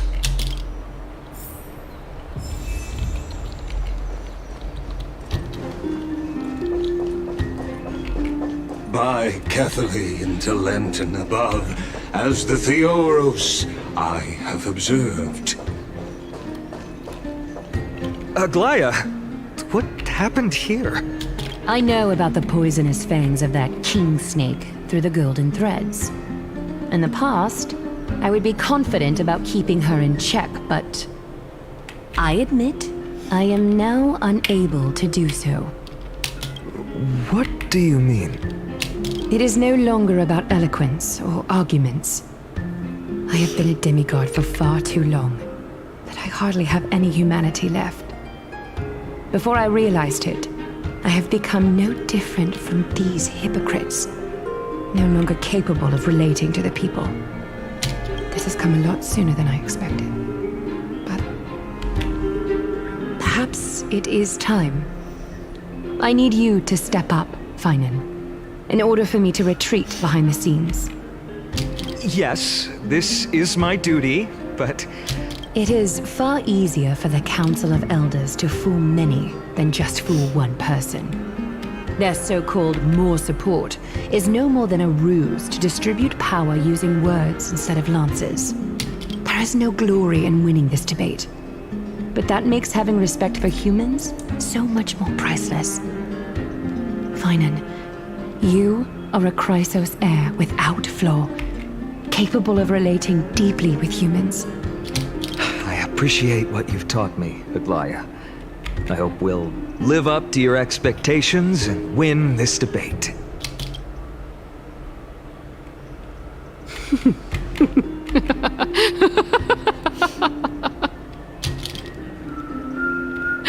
Oh, you've done well, Lord Calictus. Let me take over and personally close this debate for today. Dearest counselors, let it be known that I sorely miss the blissful times portrayed in lyrical poems. Back then, Amphoreus was home to nearly 1,000 cities, each with their own local faith, while gods walked the earth and shared close bonds with humans. Yet, in the present, people from all over are forced to leave their homeland to seek refuge in the holy city where they hope to rest under Kethali's protection. All of us have long been in the same boat with no way out of this plight. We didn't have a choice in the past, but now the Council of Elders brings to the table a new possibility. All I have left is one question for you. Would you rather strive toward the unheard of Era Nova, or return to the prosperous Era Chrysia of our past? Make your choice. Now, which of the two would lead mortals to an ideal future?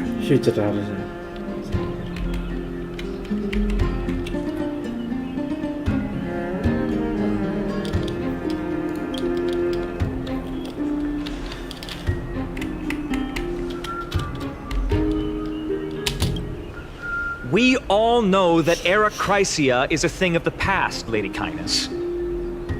Please, enlighten me. How does the Council of Elders plan to turn back time? Let the 3 Titans of Calamity be born, and Era Chrysia is nevermore. But bring demise to those Titans, and Era Chrysia will descend upon us again.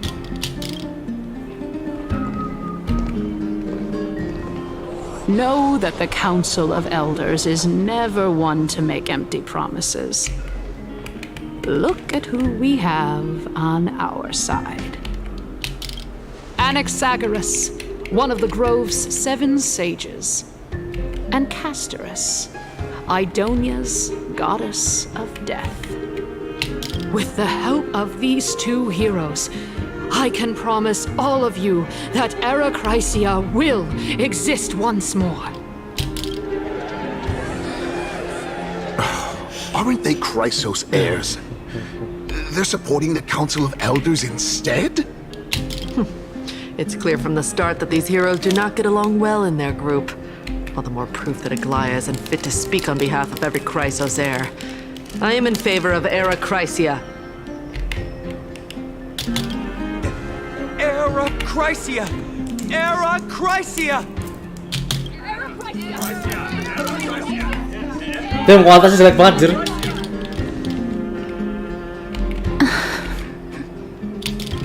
Castorice? Why are you standing over there? You finally arrived, Naxa. So have you, Cass. Don't worry, Aglaia. Well, I know that you have many queries. Could you continue to converse like how the citizens normally do? Tell me, dear citizens, if we successfully retrieve and return Thanatos' core flame without anyone passing the Death Titan's trial, what would happen next? The answer is simple. We will have a chance to rid the world of death and bring Amphoreus back to an era when all beings live forever. We'll usher in a new future that will be entirely different from the flame chase journey. He's one of the 7 sages. 7 sages? That's impossible.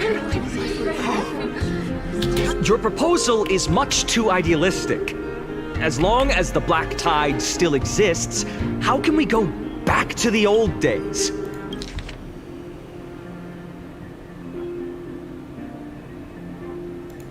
Remember what I previously said? Kefali's core flame is guarded by the secret power of the Council of Elders. Plus, Fagusa's water curtain will be able to block out any external perceptions. Tell me, dear citizens, have any of you ever seen even a glimpse of the threat that this person is talking about anywhere within the walls of this majestic holy city? Oh. Could it be that you heard that from the Flame Reaver themselves? Citizens, let's loudly sing the blessed hymn. Oh, beautiful old world, where are you now? Oh, legendary Era Chrysia, return to the mortal realm. After the destruction of the 3 Titans of Calamity, the flame chase journey will have to end. Era Chrysia! Yes! Yes! This is bad. The masses are now totally riled up. Anaxa, pray tell. Everything that you've mentioned hinges on the premise that we can find Thanatos' existence, right? Thank you, Lady Aglaia, for still caring about this city. However, dear citizens, we are truly fortunate and blessed. For Castorice, Idonia's goddess of death, will surely find Thanatos under my guidance. What? With that, I solemnly promise that the core flame Lady Castorice brings back will be personally managed by the Council of Elders. Thereafter, if we are able to garner the support of all of you at the Citizens' Assembly, we shall spare no effort in ensuring that the Era Chrysia will return to our world once again.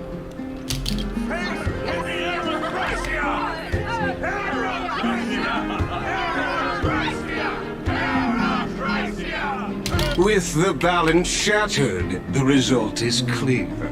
Buy carefully into Lent and above, as the Theoros I have observed. Akama has chosen her destiny. The issue up for discussion at this Citizens' Assembly shall be modified to the suspension of the Flame Chase journey.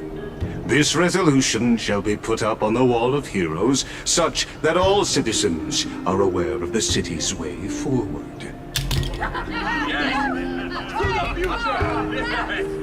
Aglaya, dear Aglaya, what has caused your heart to soften? You also don't seem to be as quick-witted as before. Wag your tongue as much as you like. Since the Flame Chase journey has been preordained by the prophecy, our failure has never been on the cards. Well then, I guess we'll find out if that's true at the Citizens' Assembly.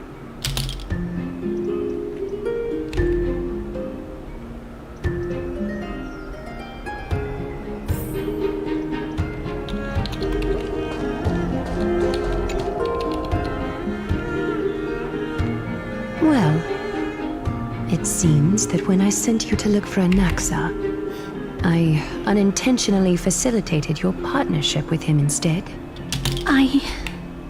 My apologies, everyone. I know that you have many questions to ask me. I will answer them to the best of my knowledge. In that case, please tell us as much as you can. In actuality, he showed me a past that was both long and heavy.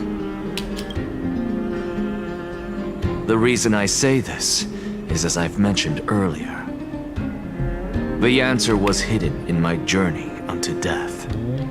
Anaxa, you were in the Netherrealm? Yes, I am but a living dead man now. But that's not important. What truly matters is, I overheard a conversation between heroes.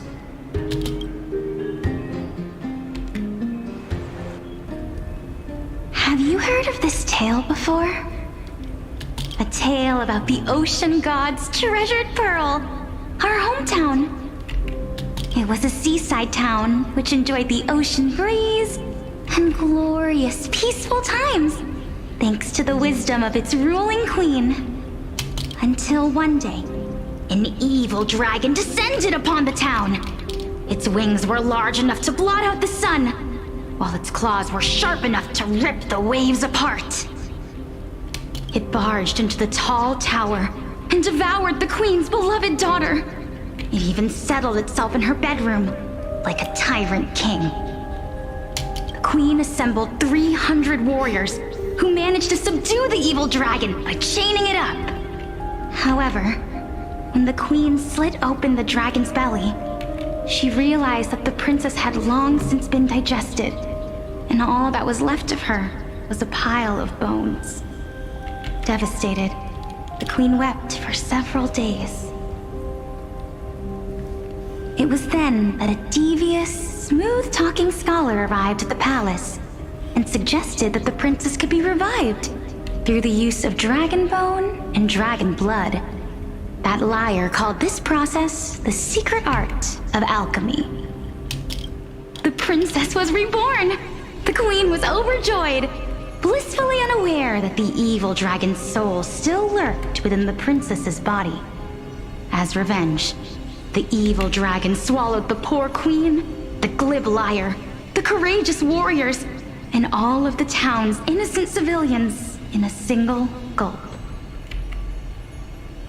Worse still, the souls of the deceased refused entry to the Netherrealm because they were filled with regret. Forced to roam the mortal realm, These resentful souls ultimately converged into a river of souls that would not retreat for a long time. The terrifying death had consumed all. Thereafter, our hometown fell into ruin as well. Until...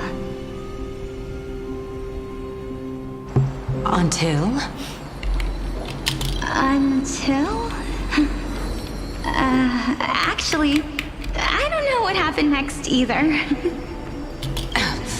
Oh, my... It seems that you still like to whet people's appetites even after all this time, Polixia. So, according to your story, this is how I used to look? It's practically a mirror image. And yet, what exactly is this? A miracle that I created with alchemy. As for what it is and how I was able to accomplish it, I'll keep the answers to myself for now. Oh, my goodness. Is this cliffhanger really necessary? Quiet, Titan. Continue to enjoy this splendid play, and the truth will naturally reveal itself. Dragon, huh? I've heard this legend before. In that case, what do you think of it? I think that this so-called alchemy was a tenuous analogy added to the story by future generations. After all, you've never heard of a tradition of alchemy in your hometown before, have you? Indeed. Before I left home to pursue my education, I never even knew that anybody was looking into this area of study. Therefore, we can just treat this tale as a fable told to young children. A fable, you say? If so, what moral is it trying to impart to the kids? I guess it might be the concept of equivalent exchange? Oh? I thought the moral might be closer to something like honor the dead. Huh. What? At a loss for words? No, I merely realized that we're both thinking of the same principle. If life is priceless, then there is hardly anything else in this world that is of equal weight to it, right? Indeed. As expected of the wisest scholar in the land. You flatter me. Why don't I ask you a question as well, as a form of equivalent exchange? Of course. What is your question? If I imparted my knowledge of the art of alchemy to you, would you use it to resurrect someone you loved? What? What kind of strange question is this? I got it. You're just trying to get me to tell you whether I like anyone, right? Let's just leave it at that. That was rude of me. Yes, I would. Oh? Death is inevitable. In the days to come, I'm certain that someone whom I cherish deeply will leave me for good. If such a mighty power really existed, I think I would use it without hesitation. After all, you, me, and the rest will all have to face that fateful moment eventually.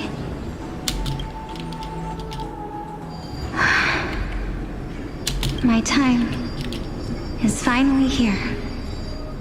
However, perhaps because of my firm belief in the immeasurable value of life,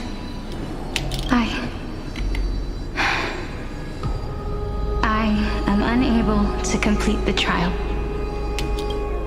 You shall wither, and through that, the dead will sprout again from the remains and be reborn with the dead flame. It is a pity that fate is such a cruel mistress. Is there no other way of interpreting those words? I'm afraid that the meaning is clear.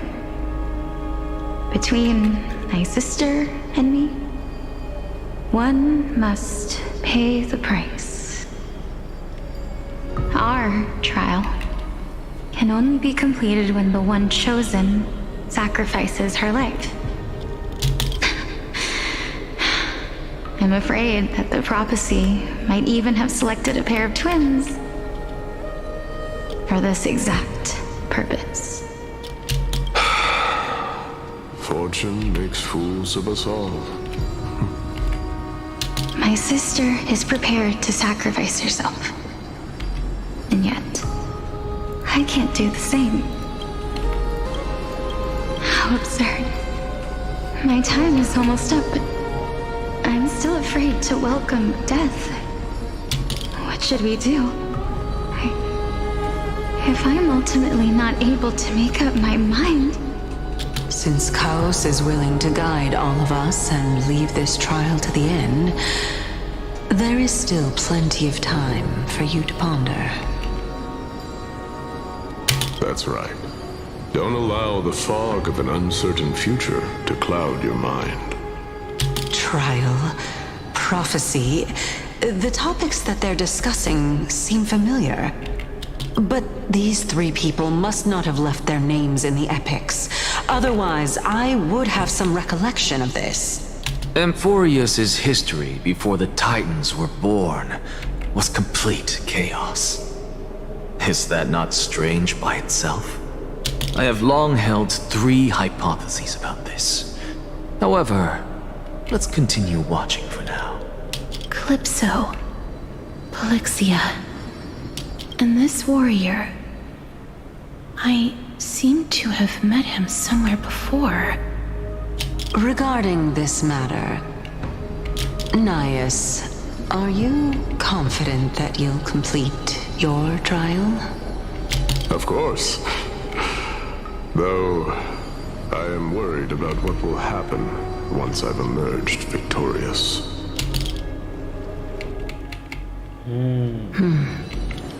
Looks like you have made up your mind. Yes, this is the safest course of action. Completely separating courage, honor, tenacity, sacrifice, and reason. You really know how to make things difficult. Please, young lady, witness my fall and demise.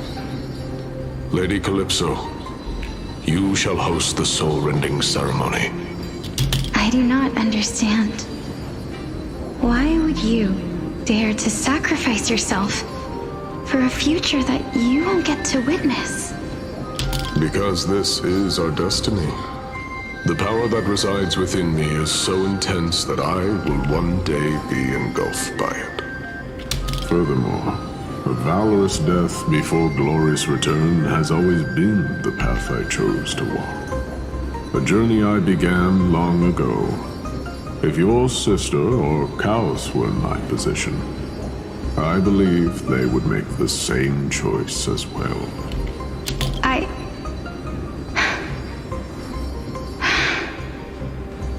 I'm not that brave. I don't know how I'm supposed to face such a serious affair. Despite being Death's chosen one, it seems you still don't know how to face it. Let's chat, young lady.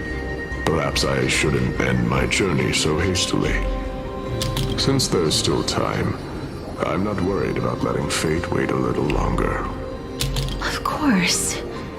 This warrior is Lord Nias. As the embodiment of Nikador's divinity, he entrusted his life to us and allowed humankind to end his madness. That means that what I'm currently seeing before my eyes is, in fact... Looks like one hypothesis of mine has already been proven true. These heroes are the true forms of the Titans, before they attained their divinity. If so, the chosen one of death that he speaks of is actually Felixia. Is the previous form of Thanatos? But her appearance... If this is true, as long as we can find out where she went, we'll naturally be able to figure out the location of the Death Titan. But before that, we first need to witness what ultimately happened to Lord Anias.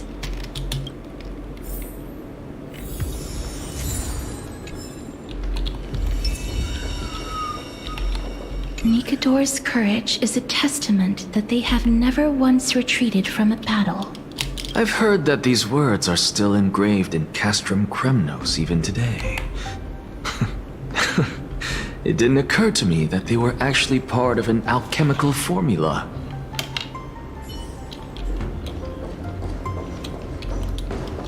Lord Nias's honor is sealed here. Incredible. The honor in this child's soul is so light.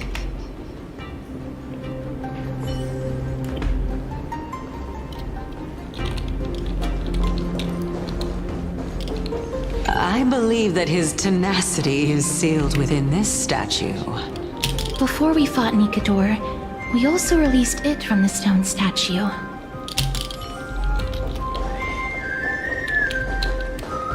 Sealed within this statue is undoubtedly his sacrifice. They used their own body as our city walls, heaving out and protecting us from the pervasive spread of madness. They are acutely aware that if the end times were to arrive, there would be nothing left in this world to conquer.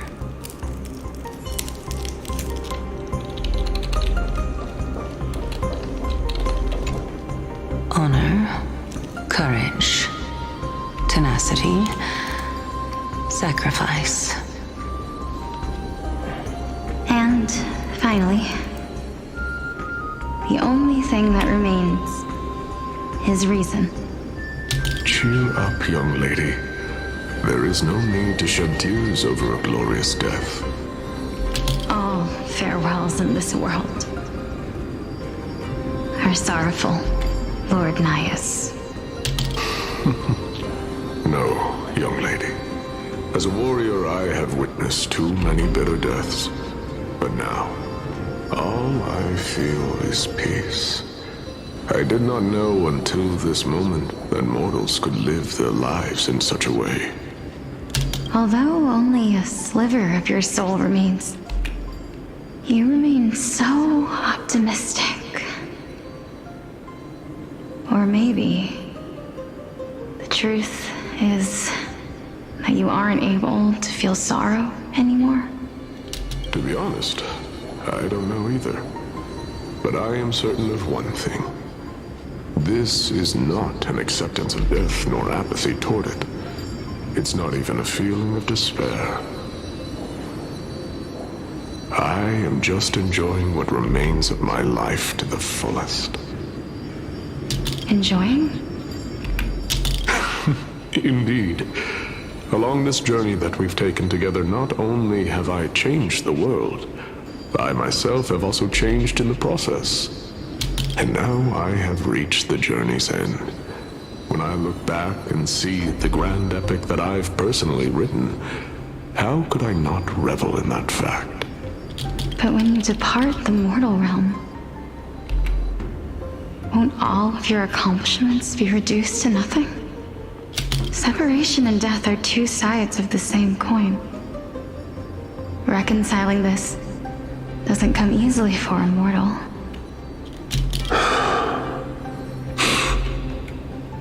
Finally, let me recount to you a story of mine, young lady. The first time I returned from the battlefield, I felt extremely hollow. The calamity had devoured everybody on the battlefield but me. When I returned to the city alone, the citizens held a banquet for me that was far from pleasant. I felt as though I was still on the battlefield, and the person who had returned was nothing but an empty shell. It was late into the night by the time the banquet ended. my head still reeling, I returned alone to the barracks. On the way back, I encountered someone. It was a crazed scholar looking at the night sky and muttering to himself by the side of the road. Although I tripped over him and fell, I wasn't angry in the slightest. And maybe because I saw myself in him, I inexplicably asked him a question. Do you think that it'd be better if we just died on the roadside like a couple of stray dogs? To my surprise, he shrugged his shoulders and sighed. How does someone who is currently experiencing death, dying and living, afford the same amount of bliss? Now please go away and don't block my starlight. Are you trying to say that there is no difference between living and dying? For they are both journeys that lead toward death? That's exactly what life is, and death is, but a scale to measure how valuable the journey was. Journeys and epics are only glorious and magnificent because all things eventually fade to dust. Therefore, young lady, don't detest your fate.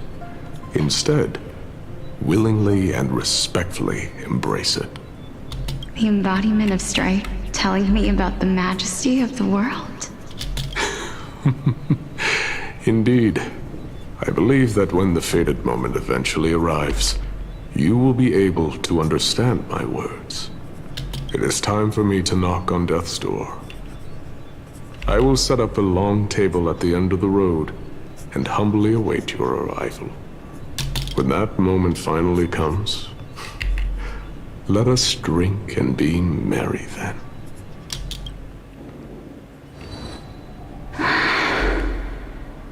I knew this day would eventually come.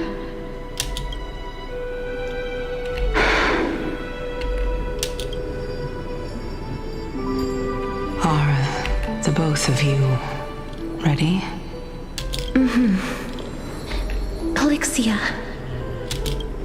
I'm here. What? This... This is quite interesting indeed. Is this... Polixia's sister? Is it... me? Now, it's time for us to fulfill our promises. Are you afraid? What are you afraid of?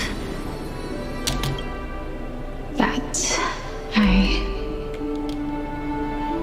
won't be able to do it.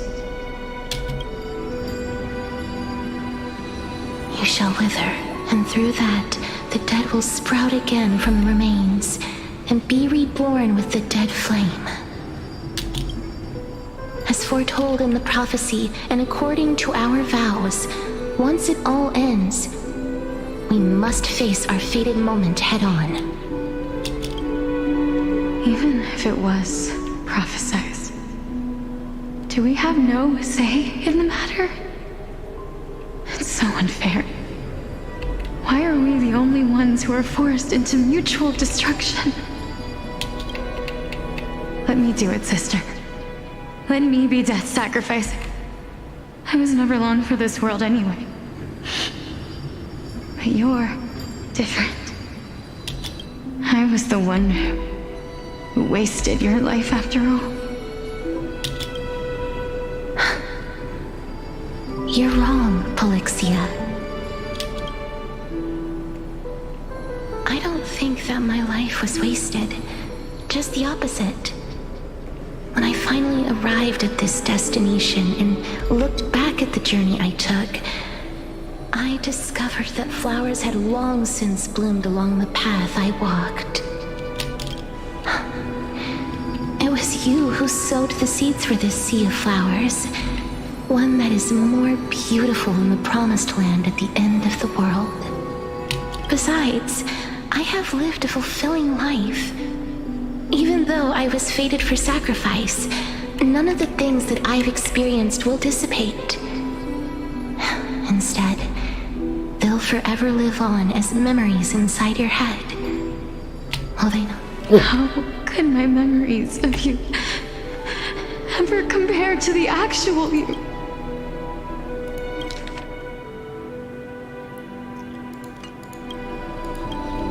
Well then, tell me,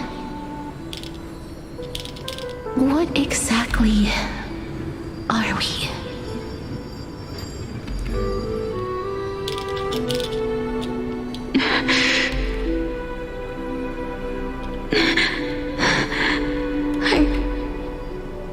I don't know.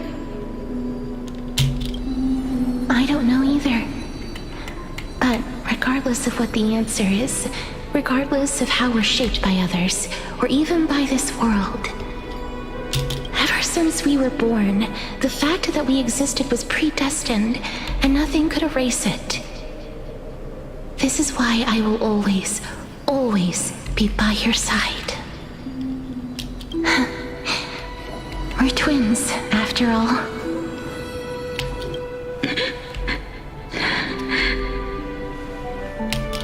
All right, my dear Polixia. It's time to extract my heart and light the flame of death. After that, use it to plant the first bud in the prophesied new world.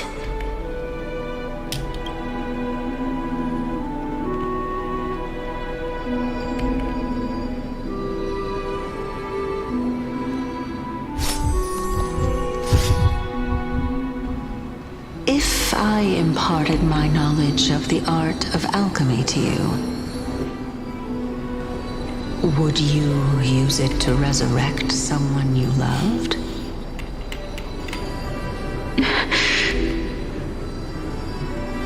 Death is inevitable. In the days to come, I am certain that someone whom I cherish deeply will leave me for good. If such a mighty power really existed, I think I would use it without hesitation. Even now, my answer remains the same. This is why, sister, I promise you, in the prophesied new world, I shall plant the first bud on your behalf. Go now. Return to the ocean god's treasured pearl, our hometown. I shall open wide the entrance to the nether realm and grant you a second life.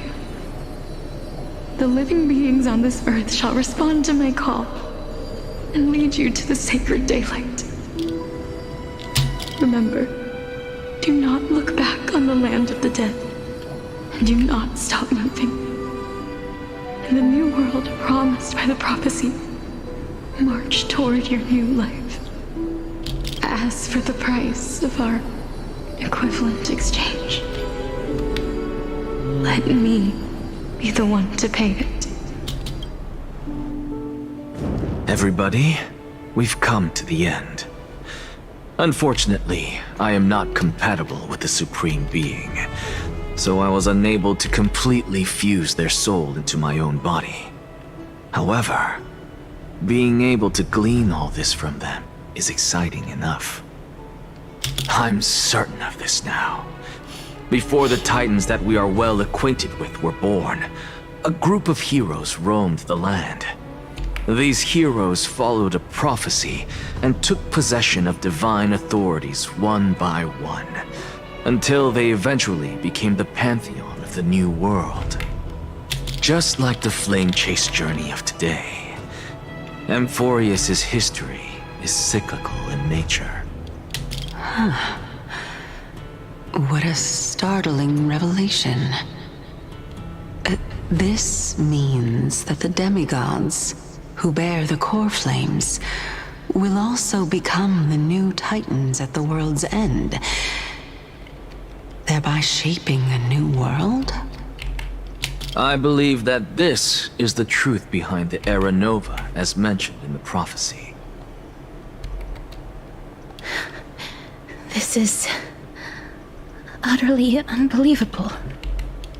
Besides, those twins in the past, even if they really are Thanatos, their whereabouts are still unknown even today. Are their whereabouts truly unknown? Didn't Polixia mention that seaside town? The birthplace of alchemy and the tale of the dragon. In our world, there exists a city which perfectly matches that description. Styxia. But the people there worship Vagusa and bear no relation to Thanatos. I have also never been to that place, as in the time of Idonia, it had long turned into underwater ruins. Take this. This is... the new Sporist masterpiece, the Philosopher's Stone. It was made by transmuting all of the sages' wisdom into a single entity, with their flesh and blood as its foundation. Remember, I've mentioned before that the art of alchemy is all about conversion, tempering, and ascension. This process also applies to the pursuit of truth. Regardless of how unbelievable this sounds, the truths of the world have been refined from the impurities. Think about the story of the dragon. This stone will lead you to your real hometown, allowing you to reform the door to the nether realm and discover Thanatos' fate. You still look as confident in your victory as ever. But what if your conjecture is wrong? Simple. I shall merely admit to the entire world that my experiment was a failure. However, my line of thinking will not fail because I have already planted the seeds of doubt into the hearts of the masses. Actions speak louder than words, Castorice. With the assembly about to begin, don't forget the promise you've made. I've already searched for so long. I'm willing to try one more time. While we converse, his life is also slowly slipping away. But before I leave, I have another question. What exactly did we witness just now? That was the world imprinted in Kefali's soul. If we are to prove its existence, you must take the final step. Go. Do not disappoint me. I understand. Hey, child of humanity. Don't get antsy. I still remember the question you posed to me. As a scholar, I do not wish to offer up ambiguous conclusions. Let's discuss this topic again when she manages to find the evidence. I merely wanted to ask, was that stone transmuted from your heart? If so, rebirth is no longer an option for you. Why not? When I was a child, I lost someone dear to me. When I was a teenager, I lost my faith. A while back, although you saved my life, I also lost my soul in the process. Now I'm merely forsaking my body. What's the big deal? Why are you always finding ways to die? Isn't it good to be alive? This is but a necessary sacrifice on my path to transform into the purest of them all. Can someone who's dead even claim to be the purest of them all? Furthermore, if your hypothesis is proven correct, does it not just confirm that the myths are true, and thereby invalidate all your theories? No, it's just the opposite. If my hypothesis is correct, it means that I can actually ascend to godhood and reshape this absurd world that you all have created.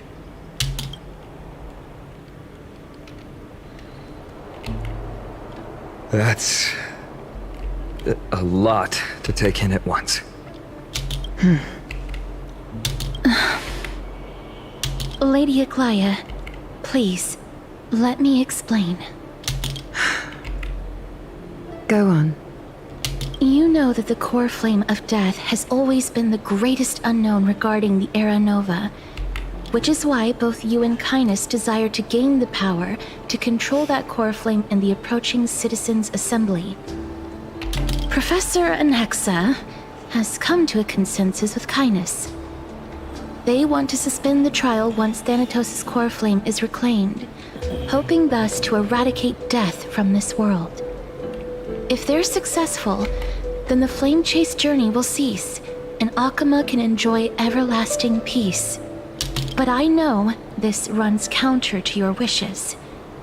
So long as we do not usher in Era Nova, the Black Tide will never be eradicated. Even with Lord Mighty on the front line, and the Black Tide not posing an immediate risk, the danger nevertheless remains. Honestly, it's difficult for me to assess the pros and cons in this decision. But someone must bring the core flame before we can begin negotiations over it. The Titan could be very near. I cannot let this chance slip by. Besides, someone has to make this trip to bring back... Well said. You already had every reason to seek an audience with Thanatos. It's that great performer who has weaponized your wishes and placed us in this difficult situation. A world without death. Do you desire that too? If fate dictates that my path must oppose yours, I will do all I can to resist it and protect what I aspire to achieve. Lord Mighty showed me that without taking the first step, all talk of what follows is moot.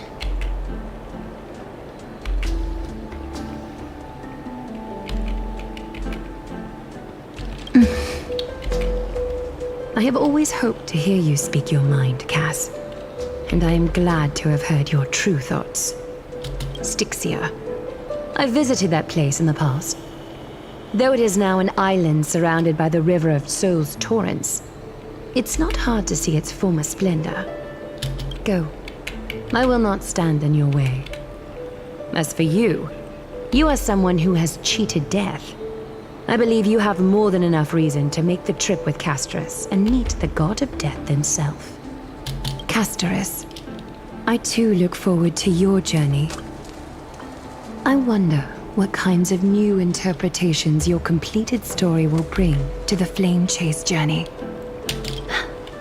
Thank you, Lady Aglaya. I hate to put a damper on this heartwarming moment, but if Styxia is now an island surrounded by the river of Soul's torrents, then how do we find a way in? Lady Treby is probably... The answer is quite simple. In the Mids, Zagreus once made the domain of the dead their treasure vault. That is to say, they could enter and leave the Nether Realm as they pleased. And if they could do that, then it follows that the demigod who inherited their divinity must be capable of the same. I'll see you at Memorial Palace at Action Hour tomorrow. Cypher shall be your guide to finding that ancient city.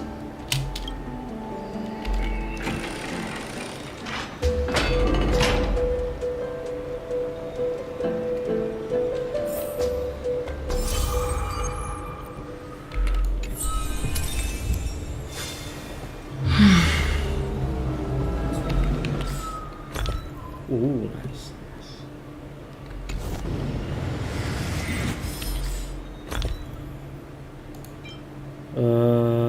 Oh, ini bisa di redeem sih ya?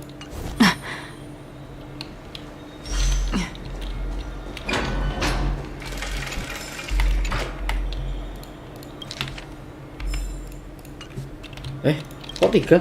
Oh 2 ting.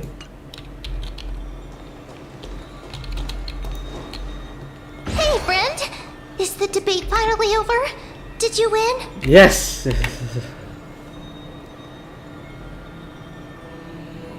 What a glorious defeat. You sure know how to look on the bright side. Well, moving on. I was hard at work even while you were at the debate. I borrowed a mountain of books from Cass to see if I could find a way to solve your problem. Let's see. I still have only 32 books to go. Oh shit. Really? Oh, that's fantastic news.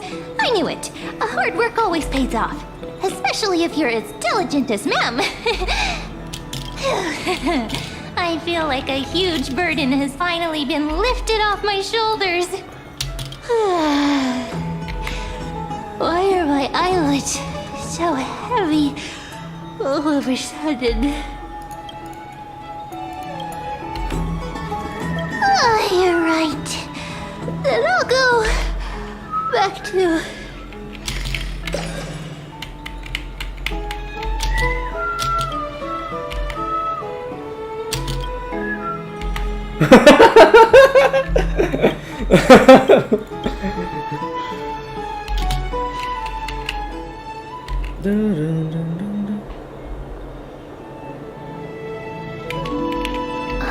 Cass?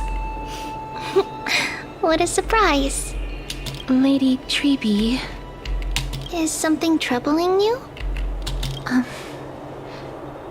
I just wanted to speak to Lady Trian for a bit before I set off. No matter how breathtakingly beautiful Styxia once was, the place is now the domain of the departed. There is no telling what we'll encounter there. I don't want to have any regrets. Has anyone told you that your eyes are sparkling today? Is that a figure of speech? In the past, when you did smile once in a while, all of us could see that your heart remained troubled even as you smiled. Lady Treeby, you know perfectly well that see you tomorrow is nothing but a white lie. I hope your toughness is not a mask hiding a lonely heart. Cass, you hardly ever talked of your past. None of us knows what you went through, apart from Maggie. But we know it must have been filled with pain and hardships, as it is the fate every Chrysosaur is destined to live out. We are just happy for you that the core flame you're meant to inherit has finally surfaced. Isn't it a little too soon to say that? But you already know where tomorrow is, don't you? There is no need to rely on anyone else. Just give it your all and leave no regrets. We have always believed that your embrace is just as warm as everyone else's. Because we embrace others to comfort them. And Cass, you're the kindest Chrysosaur we know. Thank you, Lady Treeby. This feeling... it's hard to put into words. I suddenly found myself with so many wishes. So much I want to accomplish before setting off. Then go do it, Cass. Trian was actually working on a surprise gift for you. It's a pity she didn't get to finish it. But now Trinan and I are working on it, and we'll make sure to give it to you. So, let's meet back here when you return from Styxia. Safe travels. See you tomorrow!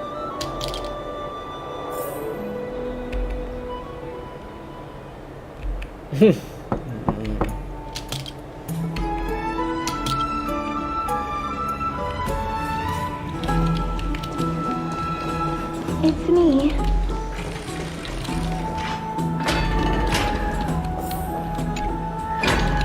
I hope I didn't wake you. Huh? No. No. I'm here because of private matters, actually. If it isn't too much to ask, I'd really like it if you could come along with me to retrieve something. Aren't you going to ask me what it is? It isn't a long way from here. Shall we?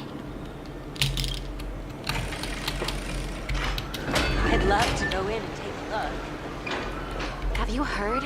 Seems like all the rooms are full.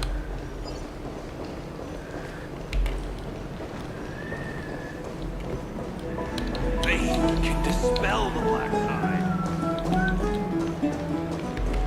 The streets are packed. It seems the vote to pause the flame chase journey has begun. I want to vote! Tell me how I can vote! Take your ceramic shard engraved with the Kefali rune, select the Council of Elders in your heart, and pray silently until the shard registers your choice. Then toss it into the Dolium.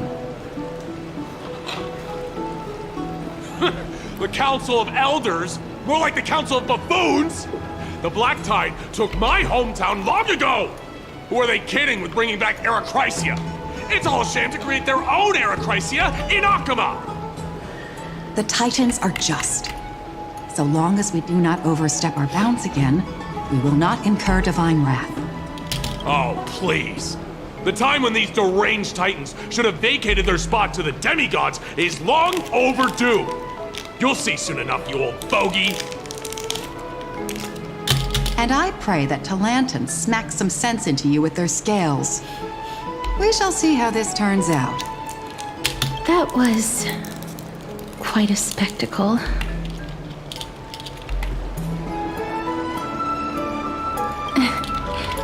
I suppose peaceful is technically correct if no actual violence happened. To this day, I still find it almost unreal that Akama is the only place illuminated by light amidst the crumbling ruins of Amphoreus. And its people are even holding votes to reconcile differing opinions. This peaceful sight is making me forget that this is the end times.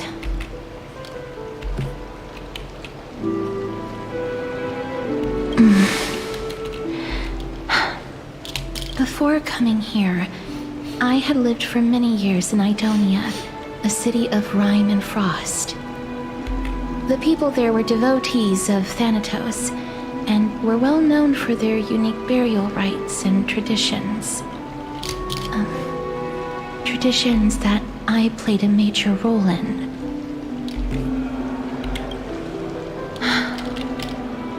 Yes. You now know me as the Mortician of Akama. But back in those days, I was Idonia's Maiden of War. I was trudging across the frosty plains on my own when the Idonians found me. They saw the curse in me as a blessing from Thanatos, and believed that my hands could correct the Arachrysia's mistake and lead them to meet the great god of death.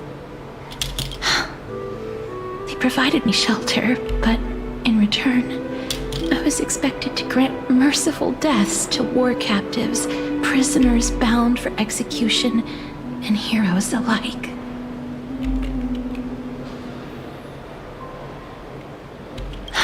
Yes. No matter how kind or cruel the means, nothing can change the essence of death.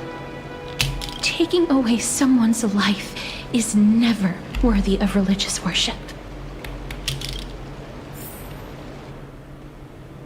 I can't do it. Their voices, they pierce my ears. The pleading, the thanks. I know that feeling, child. I was once as lost as you are now. But you must respect those walking towards death, just like how you should respect yourself as the Holy Maiden granting humans glory and liberation. What you're asking me to do is no better than the task of an executioner. And yet you want me to respect myself. No matter the titles, I am still taking away human lives. This won't be the first time that Edonia's fanatical nether warriors have faced death. On the contrary, recruits new to the battlefield often run away from their first fight. Death is the mightiest and gravest power in this world. The fact that you can wield it means you are deserving of respect. That's such a twisted reason.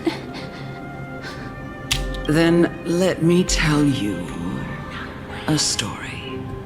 In Idonia, the great swords commonly used by executioners are called Draconian, in memory of Drakon, an elderly executioner. The sword has 3 air holes along its body. If the sword is swung down swiftly and accurately, the holes would make no sound, and the executed would also depart this world quickly and painlessly. But should the executioner have any hesitation, the holes would produce a piercing whistle. On that cue, the screams of the executed are sure to follow. Every executioner after Drakon is to hone their sword skills every day in preparation of future executions. Every swing of their blade must be more resolute than the last, for failing to do so will bring pain. Pain for the dying, as well as pain for themselves. No. I can never get used to this. You misunderstand, child. I am not telling you to get used to it. I'm asking you to consider the source of the dead's suffering and use that knowledge to fortify your future touches with more and more determination. Go, walk with the dead and love them as you love life. Then you'll no longer hear those noises.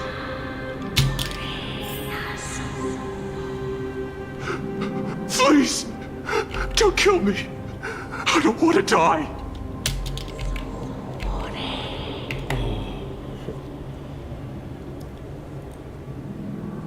This is your duty. Remember, consider the source of the dead's suffering, then give them the respect they deserve. Thank you. I beg you, don't listen to her.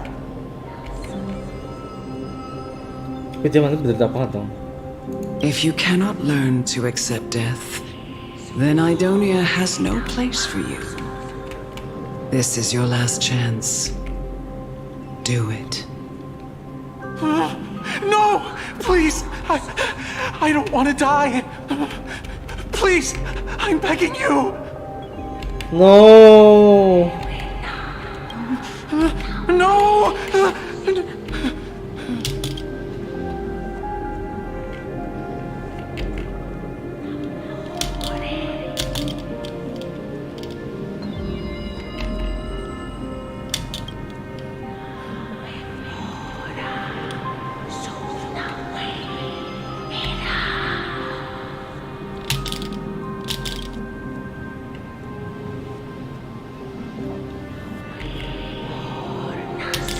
May you gain some insights through his sacrifice.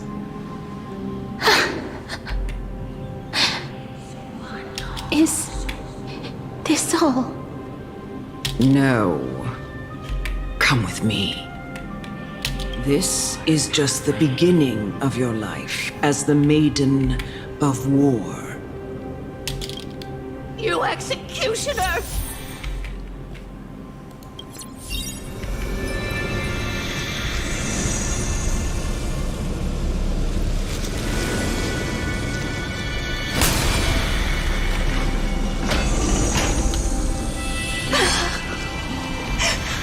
Holy Maiden! Go. Grant her glorious death.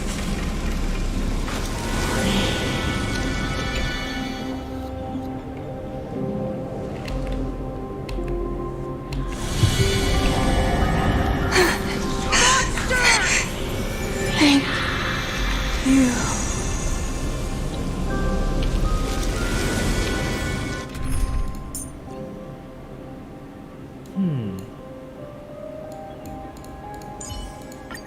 All or nothing. Time will tell.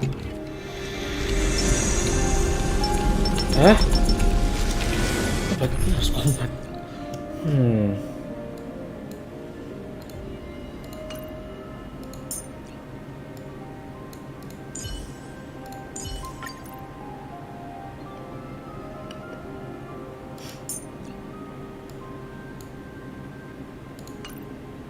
Siapa ya?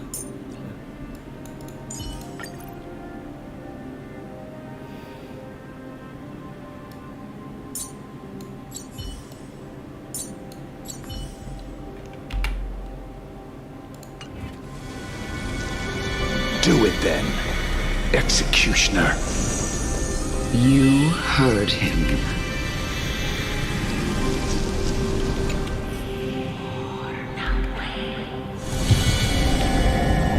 I curse you to live in eternal pain.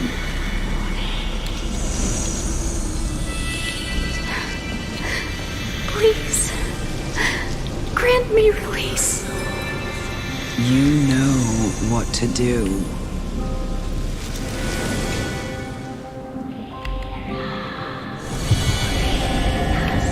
When will this ever end?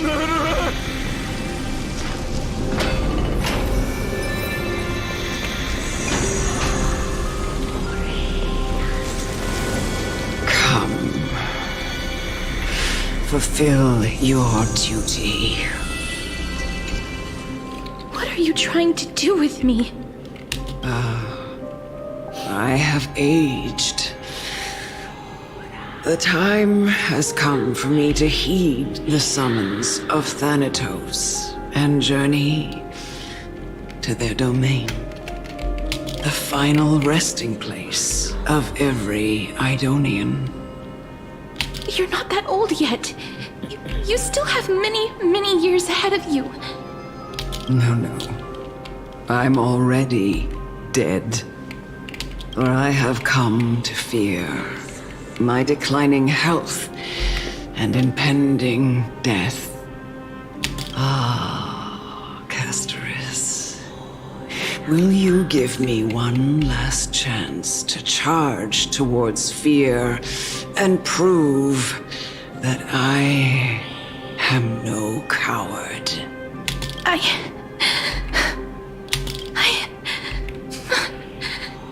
can't take this anymore!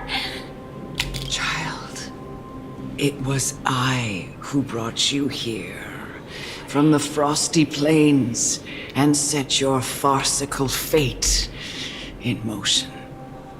It was also I, Chief Executioner of Idonia, who forced the heavy duty of executing others onto you. I've always known that you have doubts and even anger about my faith and about me. I never had a choice. Indeed. We essentially abducted you. Yet you can end any sinful life with just a touch of your fingers. Shouldn't it be easy for you to escape from here? I'll never do that. Halo Zivolchan, sorry. Tadi nggak masuk ke live chat, sorry. It doesn't matter how lightly the Idonians take death, or how readily they accept it. I simply can't do it. I knew I was right about you. What do you mean?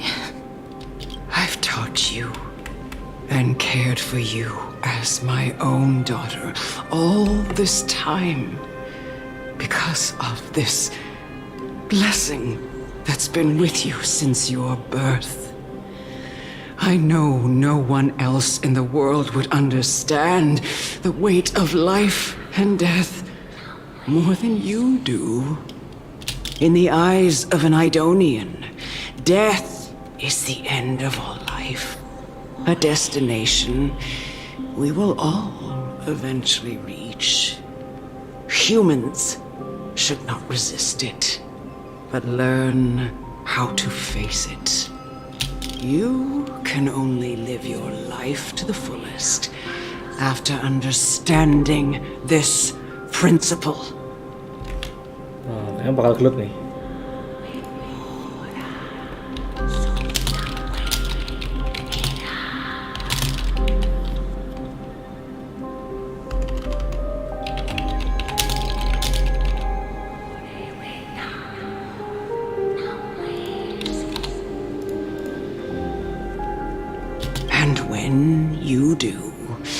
Even if you eventually leave Idonia's protection, even if you must carry the curse forever, you can live with your head held high, like everyone else. No! How can I? Come now. It's time. I've already taught you all that I know. Show me that you are a fitting holy maiden, or at least that you possess the resolve to become one. Come now. It's time. I've already taught you all that I know. Show me that you are a fitting holy maiden, or at least that you possess the resolve to become one.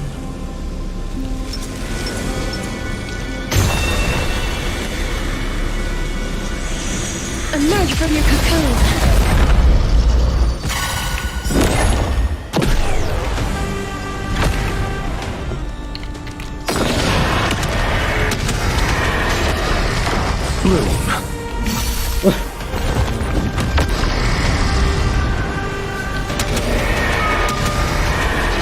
May death protect us! I underestimated you.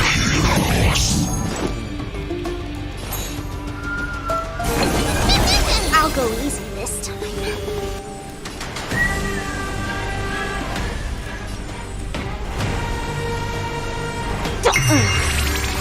Please cherish this time. As you wish. Eternal sleep. The dead return!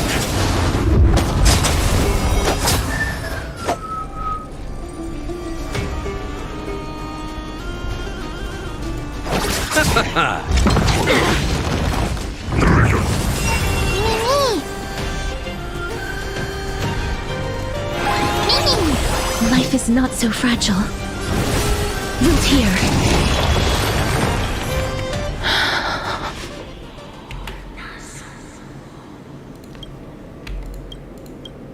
This was the last time I followed her command.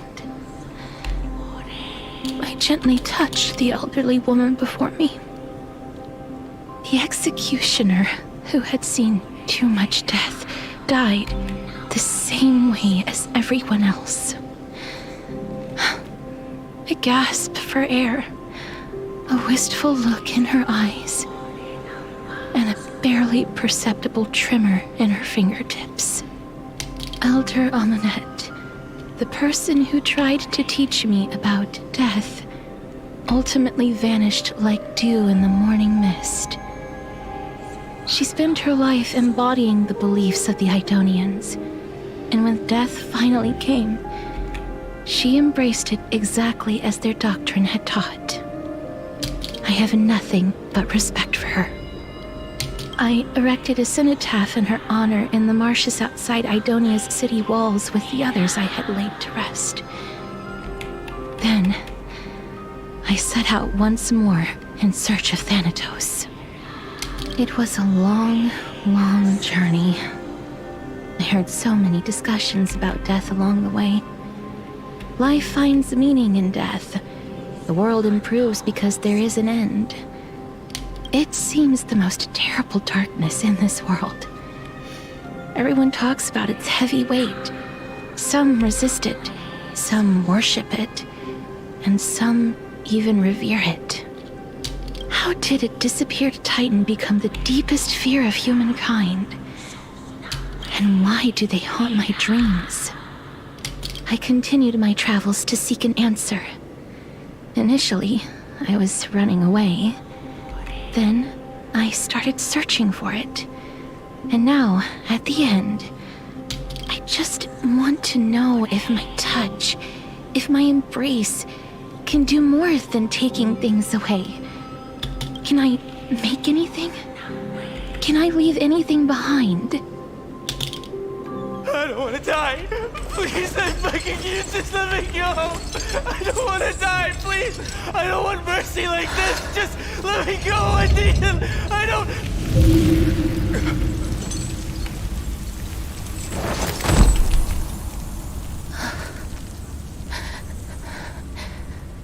I hate these icy hands.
The Reaper has blessed your hands.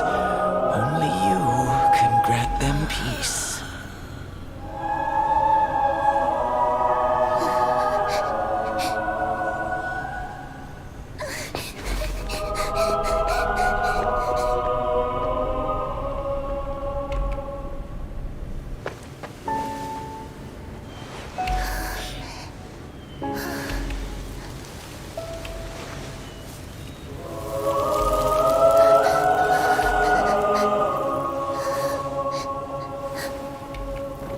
Embrace death.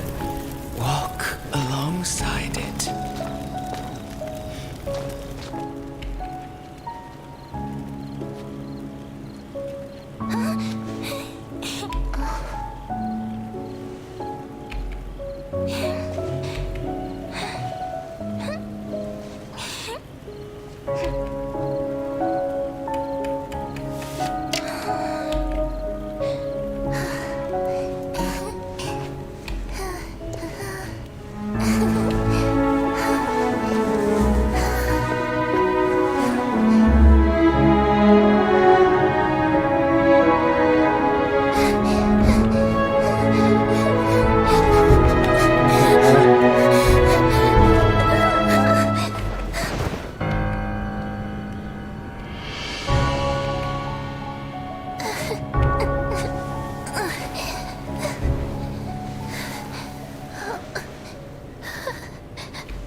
Is that you, castorice?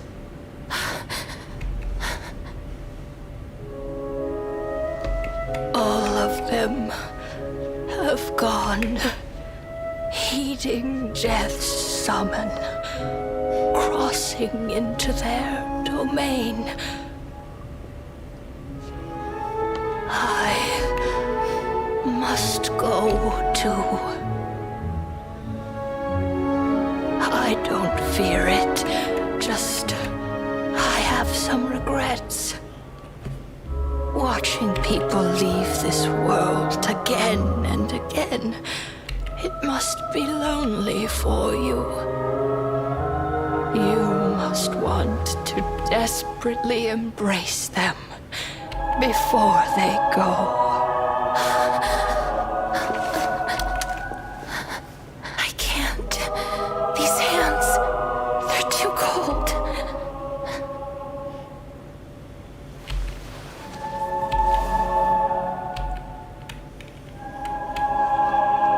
But big sister castorice, your hands are so warm. Just like anyone else's. So go on. Don't hold back. Give me a warm hug.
Can hands like these really be warm?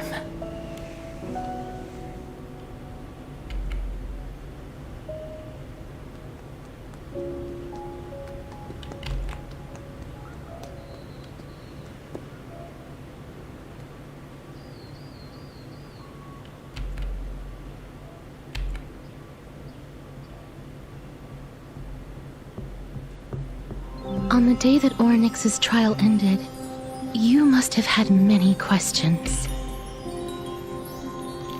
I felt just as confused. Why, as someone from beyond the sky, were you so cruelly dragged into Amphoreus's fate? I wished I could take action, but no matter how hard I try, I cannot simply interact with the living as ordinary people do. Even when we brushed against each other unintentionally in the grove, and it was obvious that nothing had happened. When an almost unattainable hope finally welled up in my heart. When I thought that perhaps my touch would no longer bring sorrow, fate declared to me, it wasn't that the curse of death had finally been lifted, but that your soul no longer belonged to this world. And there was nothing left for my hands to take. Nothing. And did I really think this time would be any different? It's not that I don't understand this reality, just that I'm unwilling to accept it. Having walked such a long road, I am still unable to find the answer to life and death. I am resigned to eternal despair.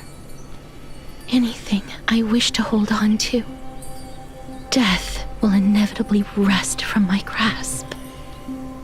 From that moment on, I lacked the courage to confirm it again. Until Onyx laid bare the cruel truth before us.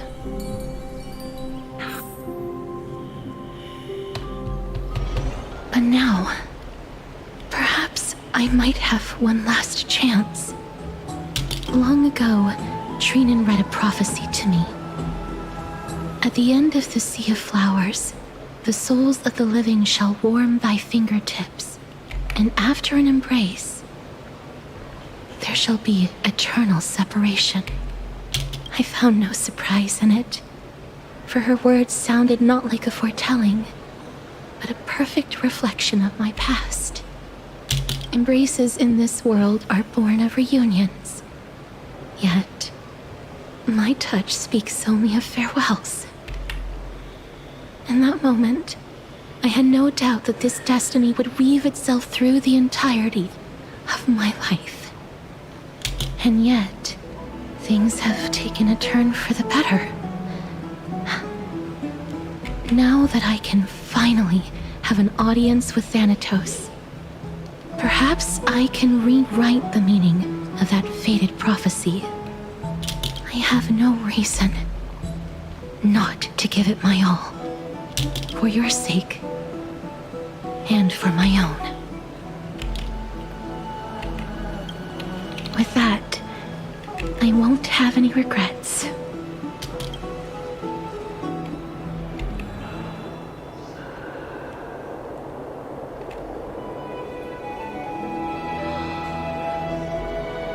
Let's put that aside for the moment. We've arrived. I want to retrieve a small gift I specially prepared for you. I made it myself, like the trinket I gave Lady Trianne. I want to leave something for everyone, if possible. The journey to seek an audience with the Death Titan cannot be an easy one. I want to make full use of every moment I have before we depart, so that I don't have any regrets.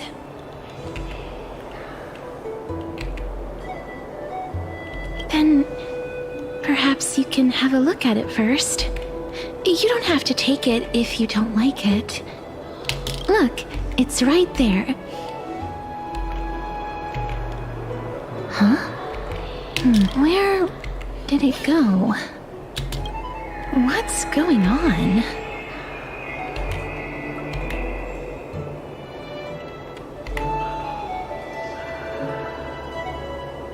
This is a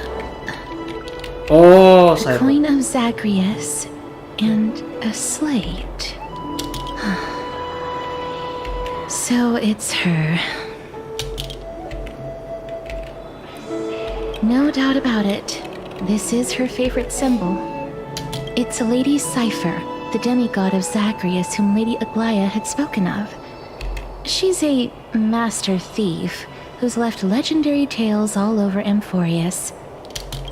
So many years have passed, yet she's still announcing herself in such a crass manner. Let's just do as the slate says and look for Lady Cipher. Market golden short spear I've left. Oh, spear yang itu yang harus di ini ya. Oke. Market.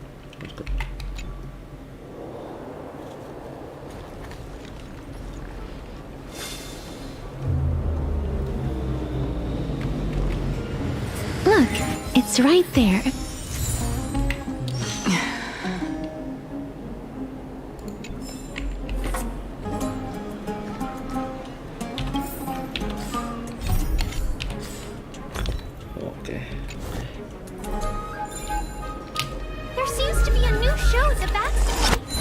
Pursue her.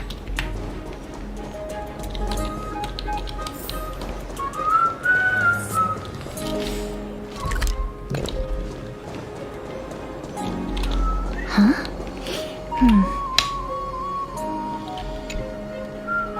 This is a trick she left for us.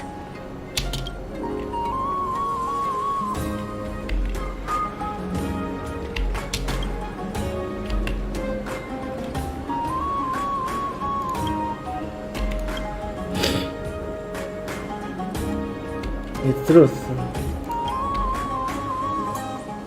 Expect the left. Don't be fooled. Right spear is indefinite lies.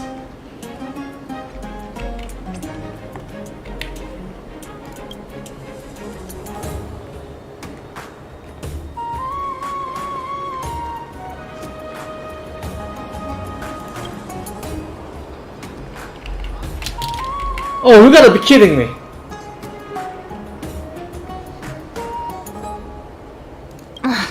She's incorrigible. Follow me.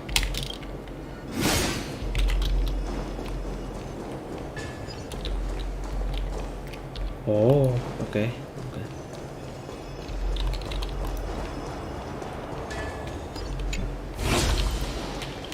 This is how it should be. We must pursue her. Market.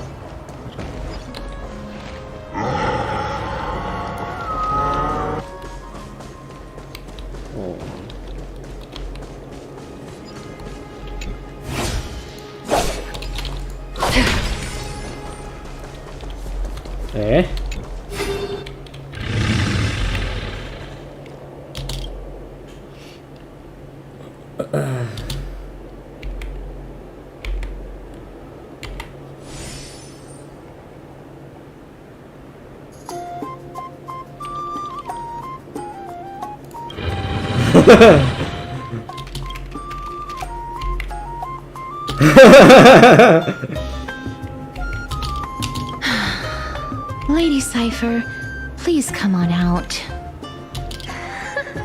You're still careless as ever. Shouldn't you keep such a precious gift near your bosom? Since you know it's a gift for someone else, please give it back to me. Stop hiding among the people and letting the wind carry your voice.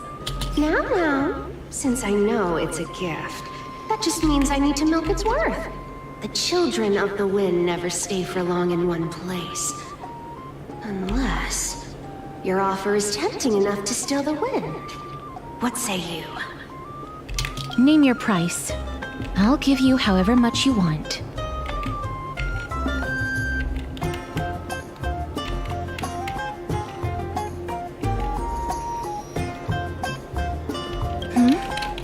What's wrong?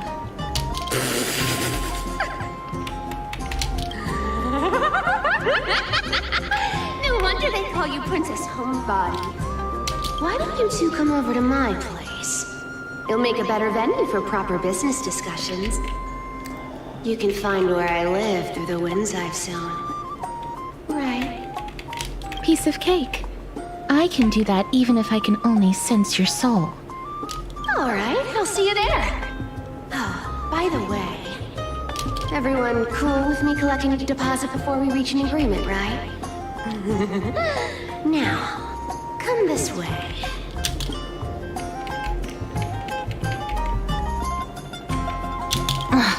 She's incorrigible. Follow me.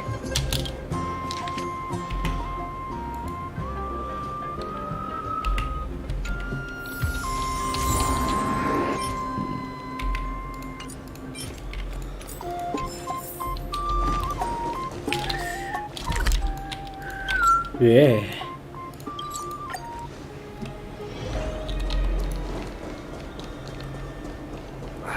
These fruits aren't very good quality. Does it really work?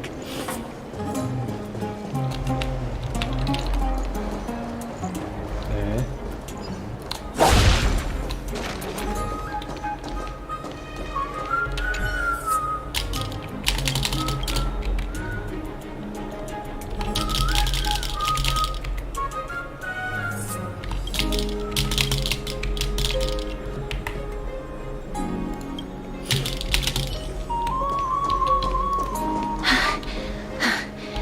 Here we are.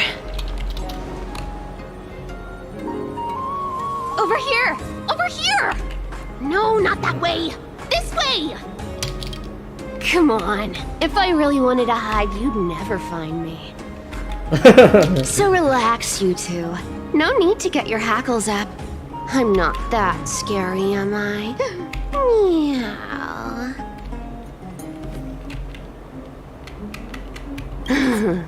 No way. Some people might have been into that a millennium ago, but it's long since gone out of style. Loosen up, buddy. Shall we get down to business? Give me the jewelry piece first, or everything's off the table.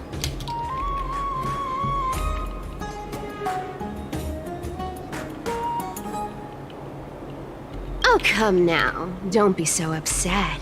Relax. Relax. Look, isn't the view here just great?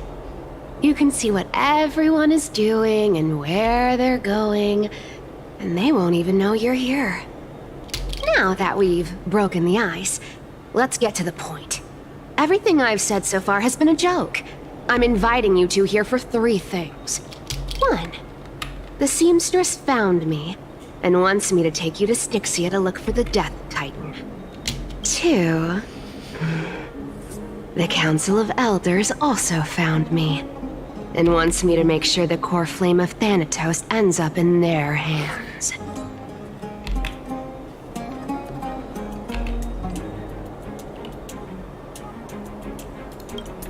Of course, I may keep a low profile, but I'm still a bona fide demigod. And last but not least, I'm telling you that I'm not interested in doing either of those things. Don't go look for the Death Titan. The end.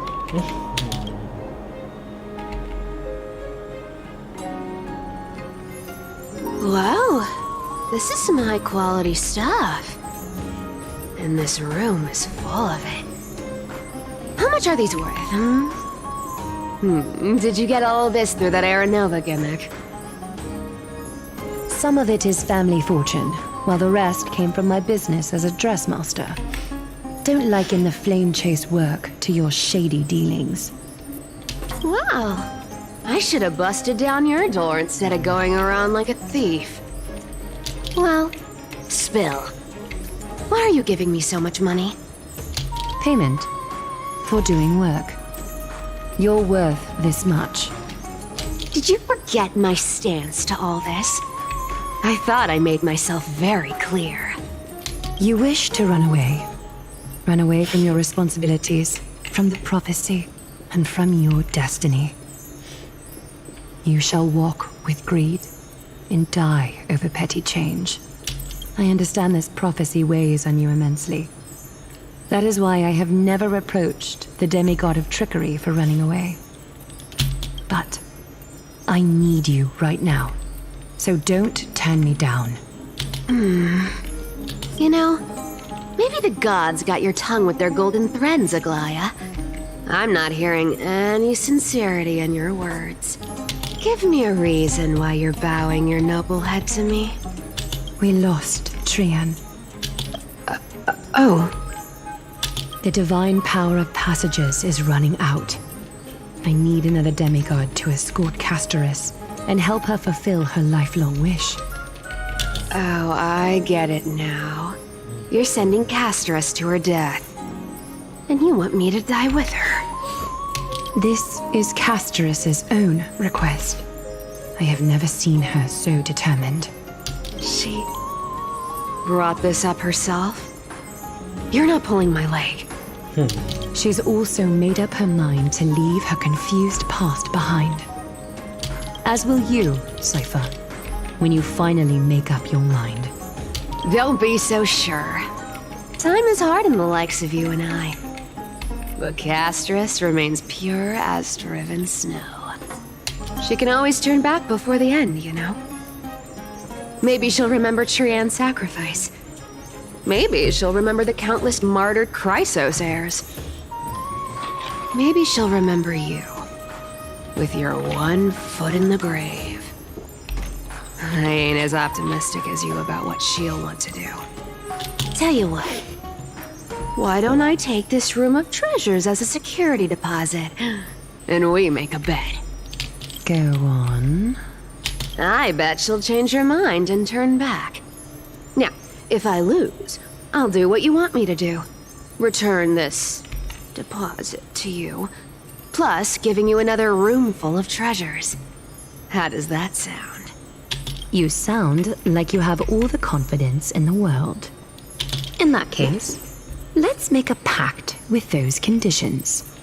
I hope you're prepared to lose it all. In conclusion, I want to win.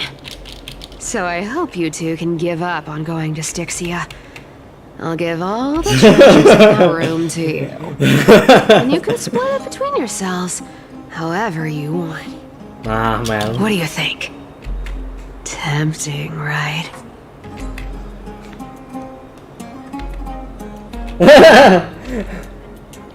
I decline. If we don't find the Death Titan, his soul will...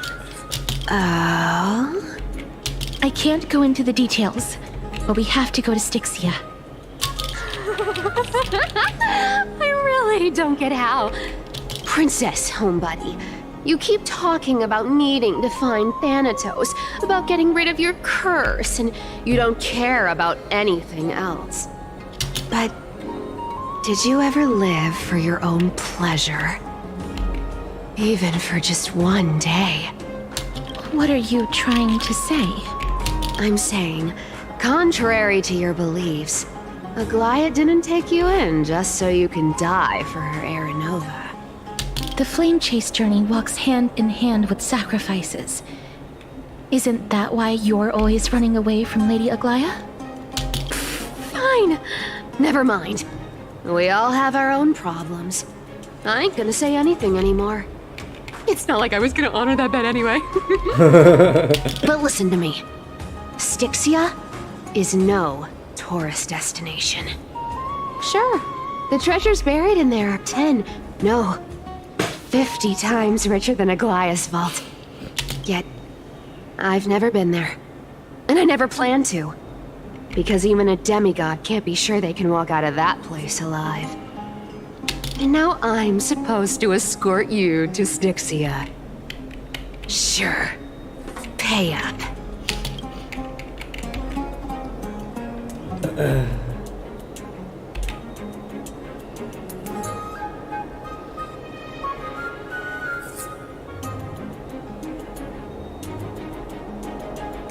You know, you're not wrong. At least it's part of my responsibilities.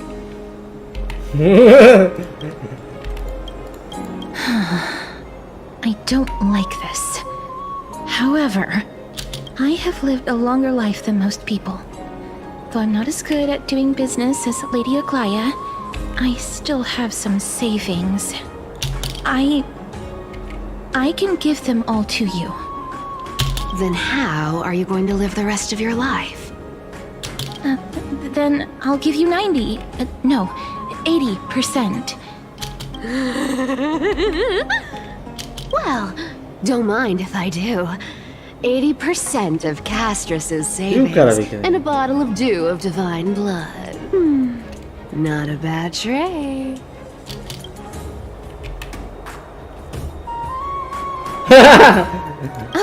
Okay. I didn't know you hold grudges. Gray mystery. Here! Catch. Be careful with that! A minor change in plans, though. Don't go to the bath tomorrow. Come look for me at Akama's city gates instead. So, why are you changing the meeting place? Oh, nothing really. Just a bit scared of the seamstress's frosty face. I wouldn't stay a second longer in Akama if it were up to me. Well, now that we've struck a deal, why don't I give you guys a lift back? It's gonna be a long ride. So have a good rest.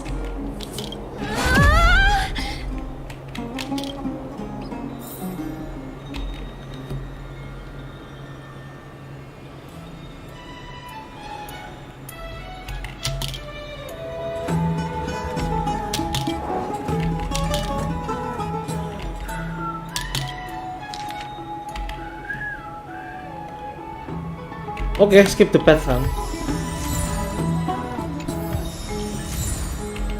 Dibalikin lagi cuy. Oke.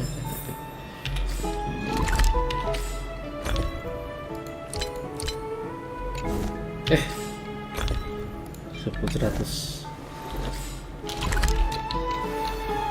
Apa ini?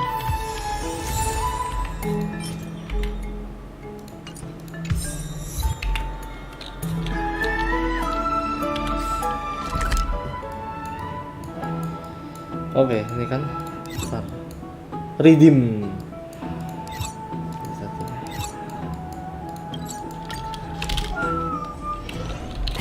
haven of memories. Every touch, every moment is like a I'm so parched. Oh, betul, selamatin sorry dulu. Oke, keren.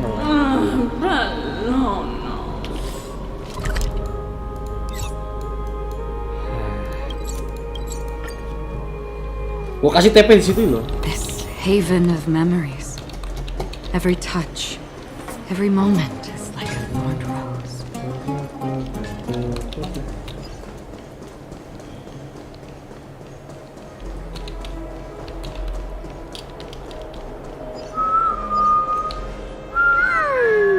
Bright and sunny. Just the weather for farewells. You are here.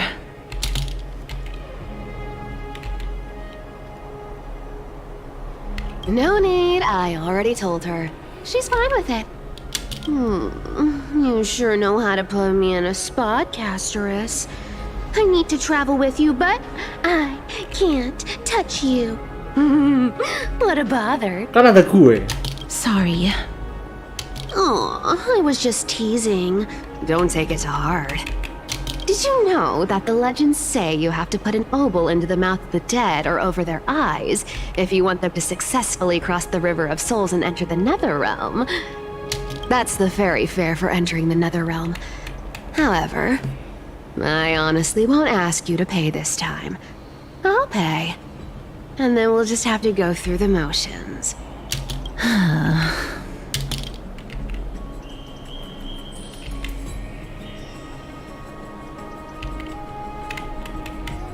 Hey! I'm just trying to make this journey feel more special, okay?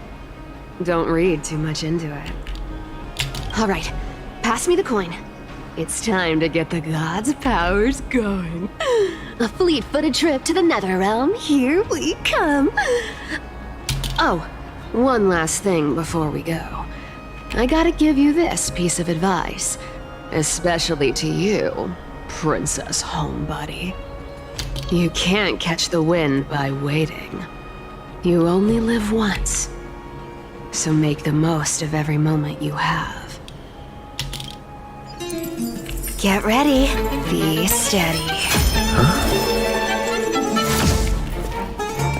Hi, your turn. Don't be nervous. After all, it'll be gone in the blink of an eye.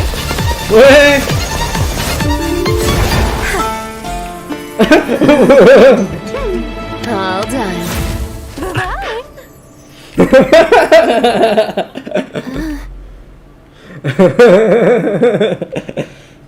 Are you feeling all right?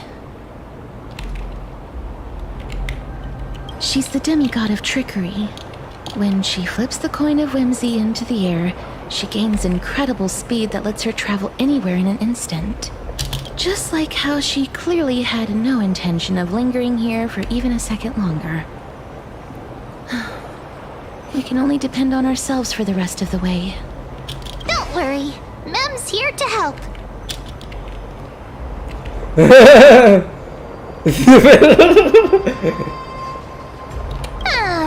I don't think I even meet the height requirement for the ticket, so I won't need one, right?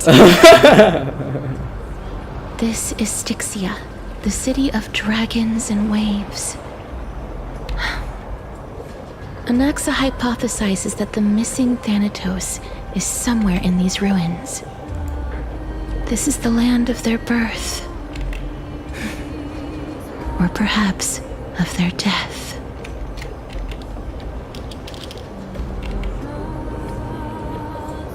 Anaxa had used a secret alchemical art to temporarily fuse his soul with Circe's and Kefali.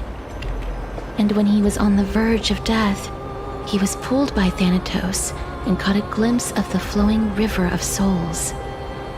This alchemy, considered a sacrilegious act, might actually make the souls of mortals and titans attract each other.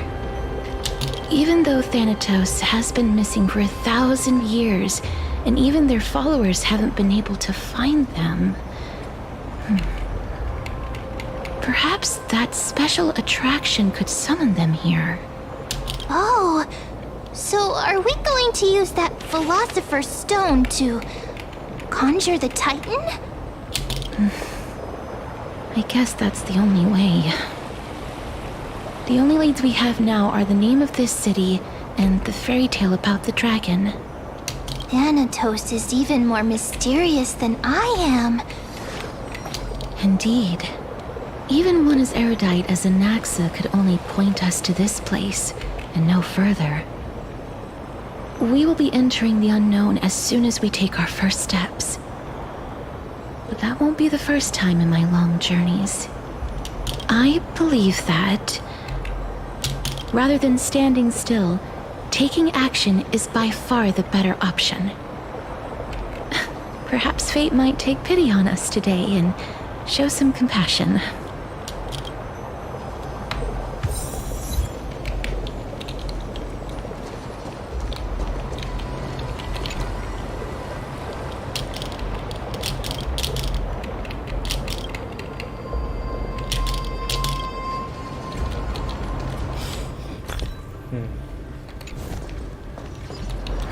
Go back whence you came.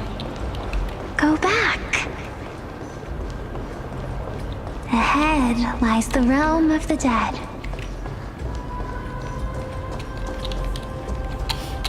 What a beautiful butterfly. Is it talking to us? This is a eulogistic butterfly. They are found in places where many have met their demise. In Idonia, some think of them as manifestations of Thanatos' benevolence. By turning the lingering obsessions of the deceased into these creatures, it is as if the Titan has made life into a specimen. Others think of them as Thanatos' messengers that guide the departed to the nether realm. The second theory sounds more believable. After all, the things they're saying are rather, direct. Perhaps. But the fact that we're able to hear their whispers proves that we're fast approaching the realm of the dead.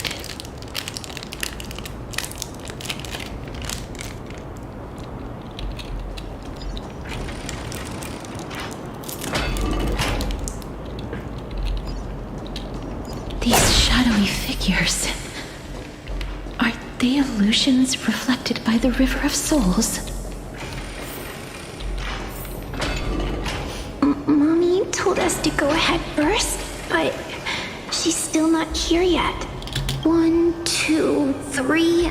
I don't even know how many days have passed since then. Perhaps Mommy will be back once you finish counting the days on all 10 fingers.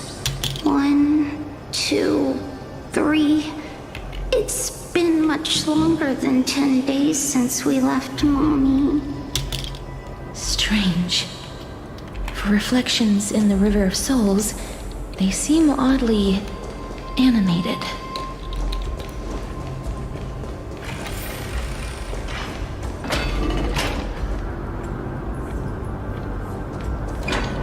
Do you want to buy any fish? Huh? He can see us? Wait. More living people. I'm not selling my fish to living people. You lot are too shameless. Buying fish without paying. If I ever see her again, I will... Could it be that you're all dead souls that never achieved rest?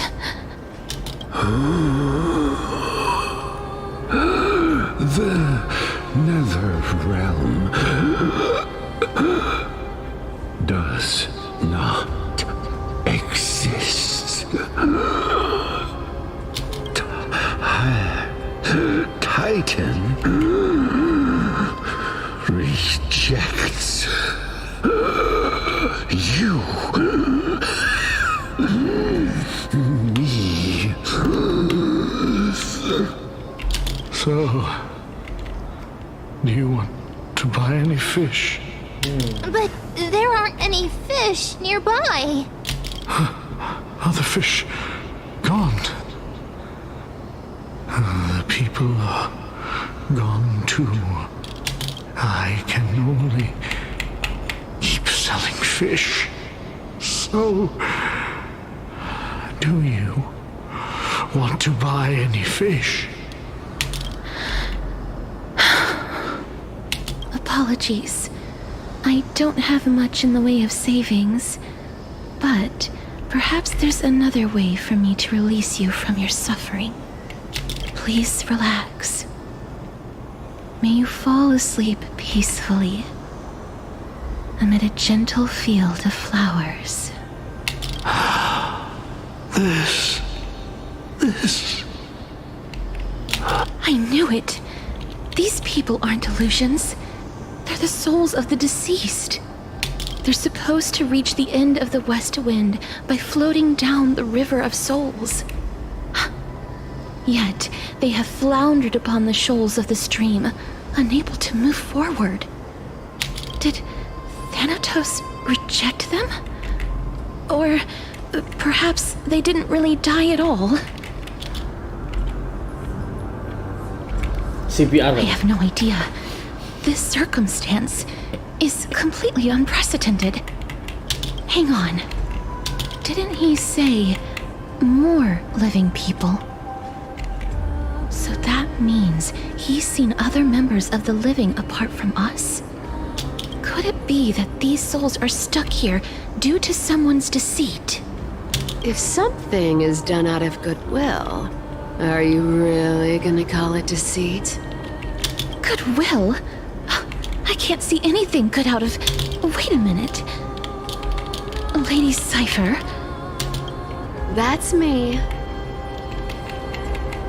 I still belong to the land of the living as of now. Thank you very much. Could it be that you are the living being that those souls met? I couldn't take their behavior anymore. So I stole some things and made up some lies there. Just trying to give them something to look forward to, you know? It's because of vile living creatures like you that we're being misunderstood by all of them. What else am I supposed to do? You can see the mess this place is in. These poor souls are denied by the nether realm. So now they're stuck in a few brief moments of their life. Unable to move forward or back. Did you see those two blacksmiths on the way?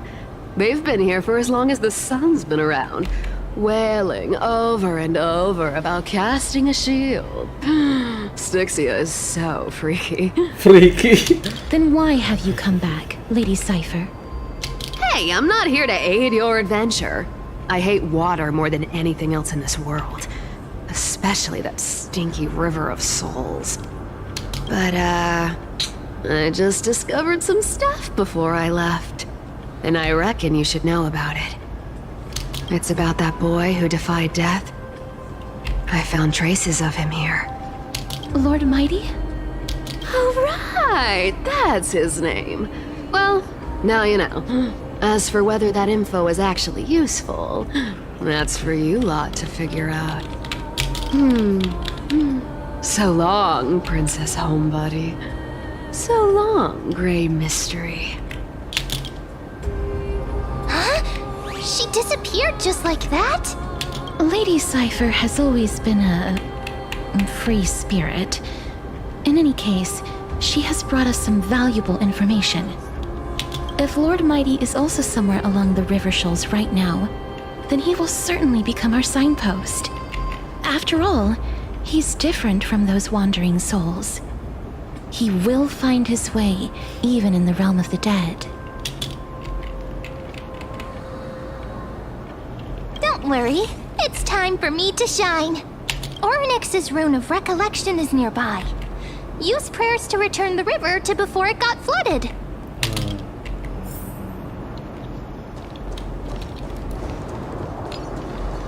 Hey, over here!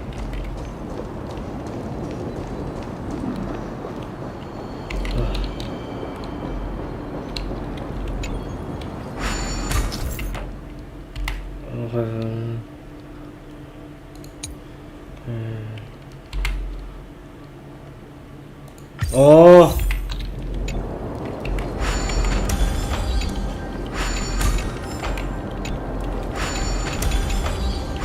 Siapa tahu ada treatment ya guys ya kan?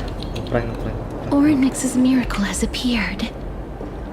Amazing! It's like we're inside a giant bubble. Even the river got parted.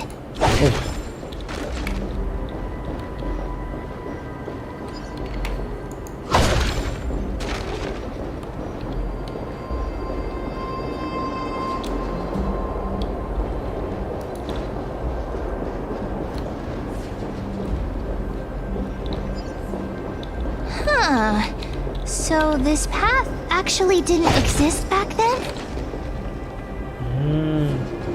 Oh yeah.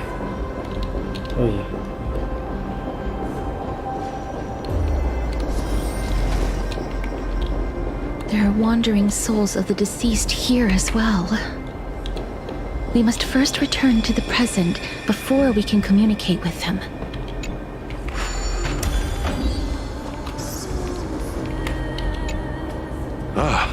By the looks of it, you must be the foreign warriors that the Queen had mentioned, right? Since the current campaign requires the utmost care, I wasn't able to make time to welcome all of you. Please, forgive me. Foreign warriors? A priestess, a warrior, and a divine beast. Divine beast. You look identical to the blessed saviors that the Queen described.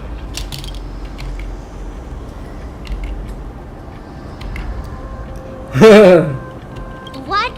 A campaign? Who are you campaigning against? Nobody knows, as of now. Of the scouts that went ahead, only one has managed to return. He says that the land ahead is a forbidden land that should not be approached, as it is the doorway between the netherworld and the mortal realm. As for the rest of the scouts, they've completely lost their souls and are decaying by the day. While there is still dissension within the city, the scholars agree that this calamity was so unprecedented that it needed to be given a new designation. An unprecedented calamity.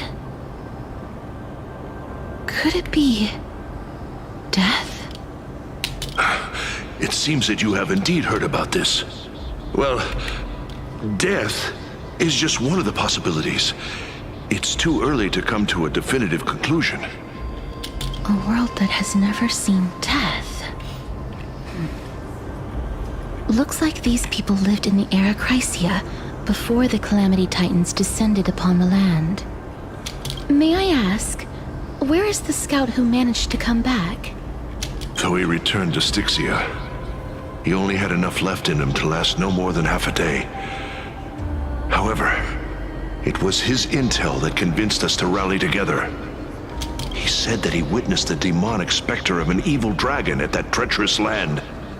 The apparition opened its giant maw and devoured everything in sight, and thus brought Styxia that thing called death. Styxia. An evil dragon that brings death. It all sounds rather familiar. Wait, wasn't this part of that fable? Sir, could I ask how the Queen and Princess are doing? The Queen?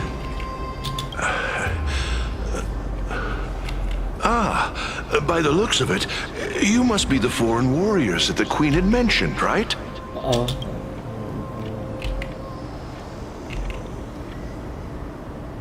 Oh, it's the same lines. Looks like he's still trapped in the moments before his death. Leave it to me. Sir, the war ended long ago. Styxia no longer exists. Styxia is no more? This cannot stand! Newcomers, hurry up and go take your positions! What the? Oh, looks like it's difficult for this gentleman to accept reality. Sir, I am the Maiden of War, sent here by the Queen herself. If you accept my blessing, then today's battle will be smooth sailing.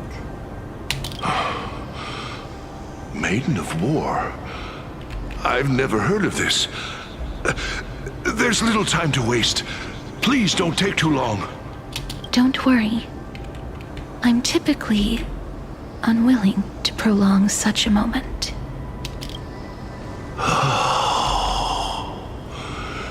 Is it over? Have we won? Cass! Oh, are you alright? I'm fine. I just didn't expect that I would still have to embalm others, even in the realm of the dead. Is this a remnant of his soul?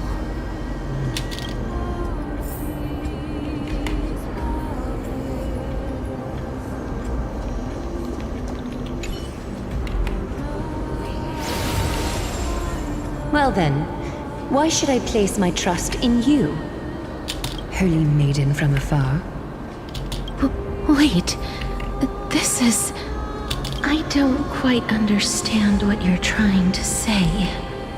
Since the prophecy has already pronounced your name as Chrysos' heir of death, Akima ought to treat you as an esteemed guest.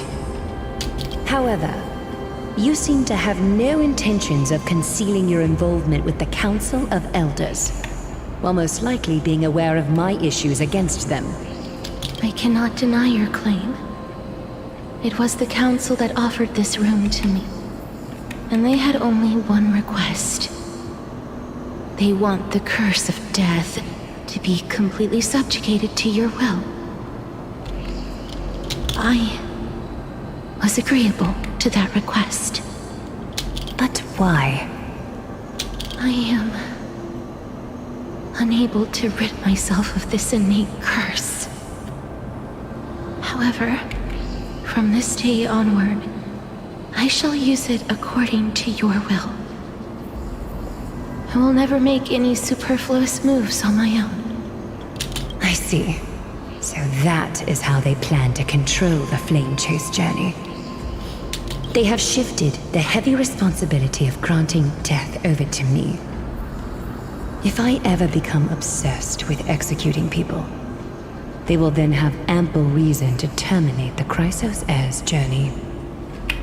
And yet, you seem to not mind. This is quite surprising to me.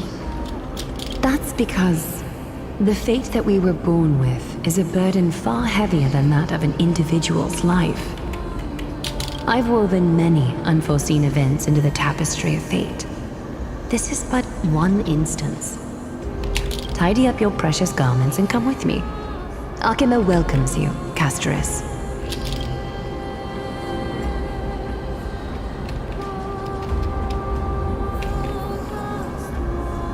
I didn't think we'd find vestiges of memory here.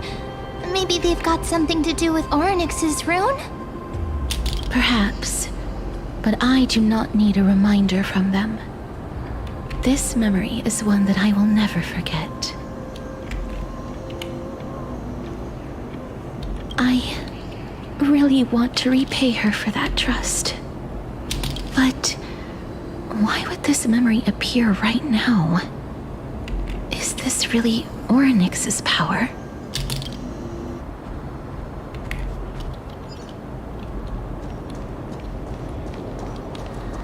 Could these dead monsters actually be... If Lady Cypher is to be believed, this could be the handiwork of Lord Mighty. He's... Why are the Black Tide monsters here too? Can they swim in the River of Souls? Even Thanatos wouldn't be able to accept Black Tide monsters into their realm. These traces seem to suggest that anybody who trespasses upon death will pay a heavy price.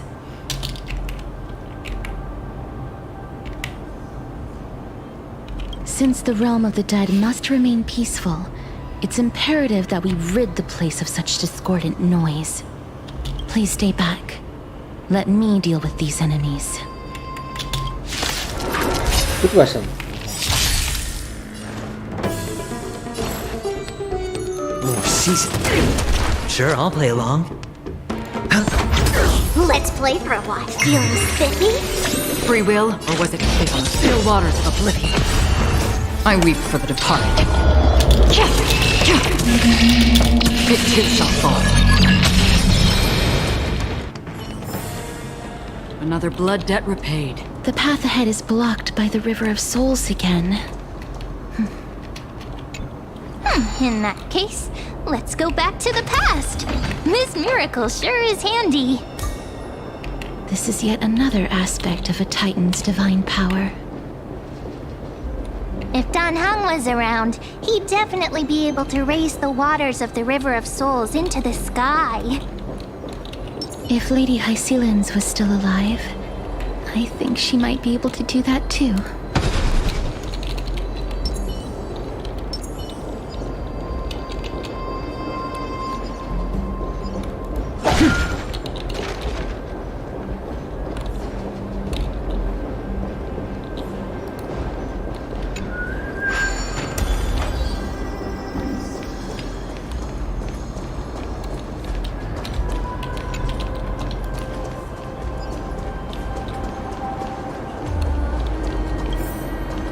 Oh.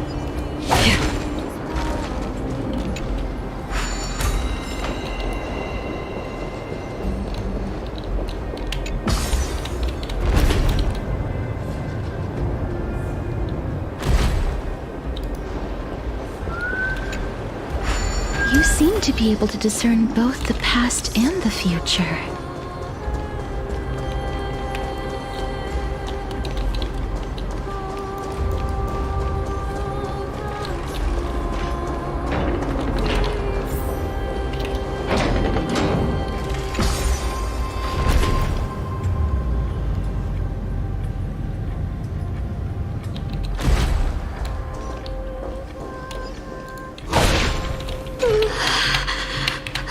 Why isn't there a god yelling in the distance? Indeed, my downtrodden fellow, your sorrow and joy are but means for me to amuse myself. I will at least derive some comfort. If all the tears that I had shed were determined by some mightier being above. It's you people.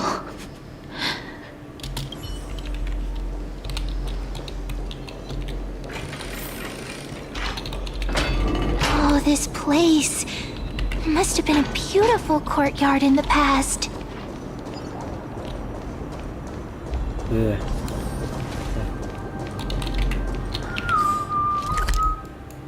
Okay. Okay.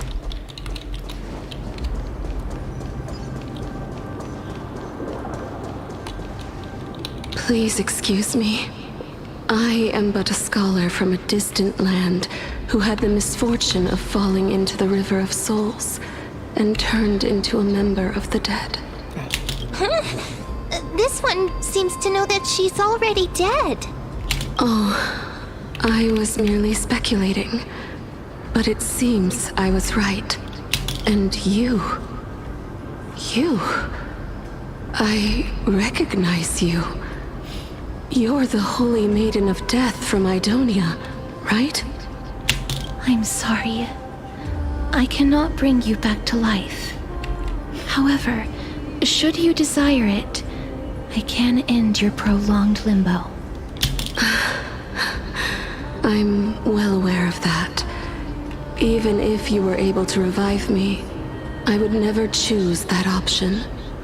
That's because I didn't fall into the River of Souls by accident. Instead, I leaped into it to seek my death. Thank you ya udah subscribe. Saya aku tadi dengar suara subscribe.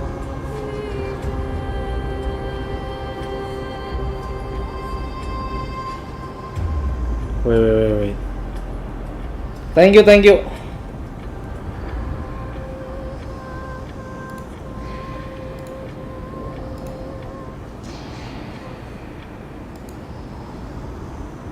Belum masuk sih tapi aku sempat dengar suara deng tadi. Tadi aku mikir ada yang subscribe tadi. Thank you.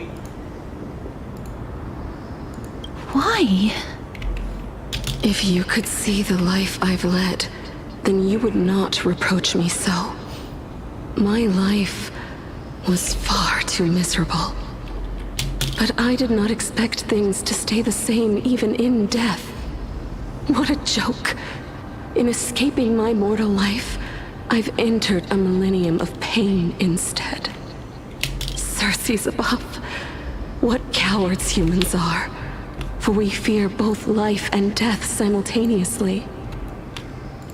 I'm sorry. I'm also powerless to answer that question. That's all right, Holy Maiden. At least you are able to respond to me. Please, grant me death. Circe's above. Does this count as thinking till the moment I die? I have seen too many farewells. Her distress is quite commonplace. There are those who will end their lives over what seems to be the smallest of worries. For some people, this power that I possess is a blessing rather than a curse. But I never managed to convince myself of that. Cass, are you still trying to create a world without death? Yes, because when placed under time's vast scales, there is no worry in this world that cannot be solved.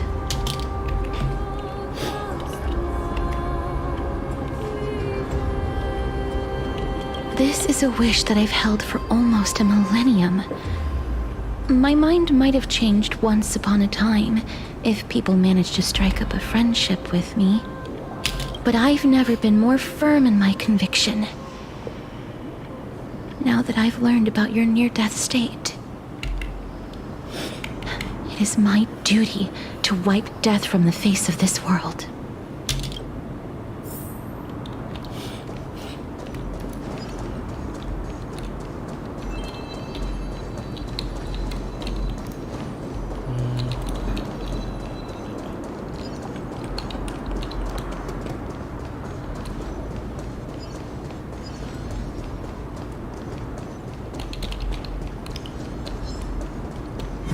Alah.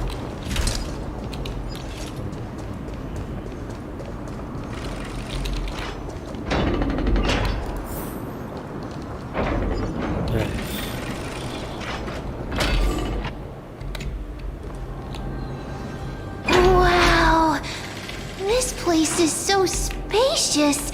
Is this the kingdom's vault? That's fine and all, but we need to lay down some rules. We're not gonna return to the past to steal things. Do we need to enter that doorway to climb even higher? There seems to be a person. Oh, more like a soul guarding it. But how should we get up there?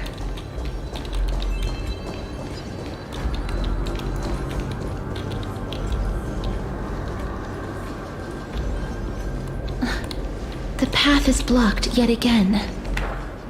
Oryx's 8 always appears in times like this. How convenient.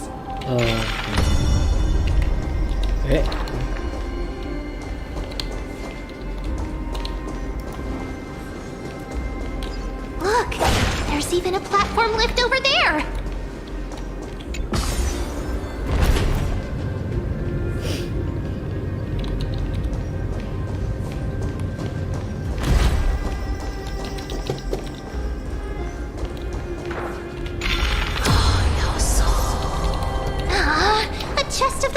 Has been left behind, but none of its treasures remain inside.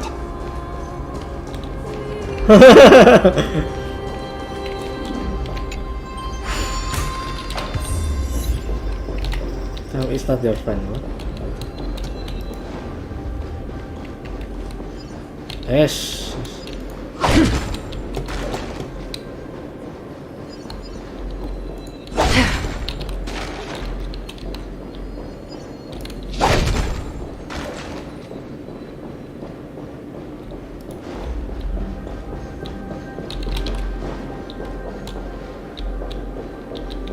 Oke.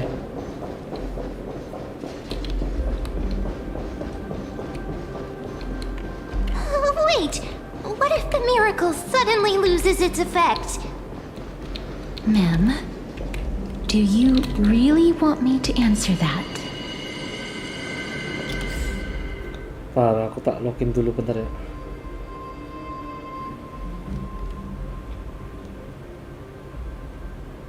Oh, untung.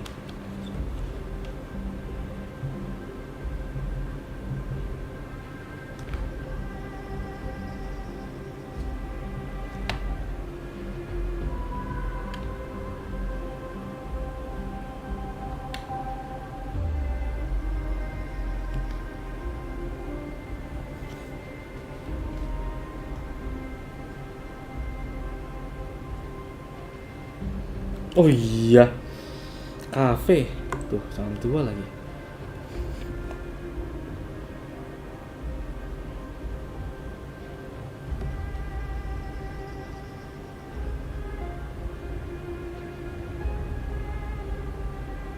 Oke, lanjut lagi lah gitu. Just checking.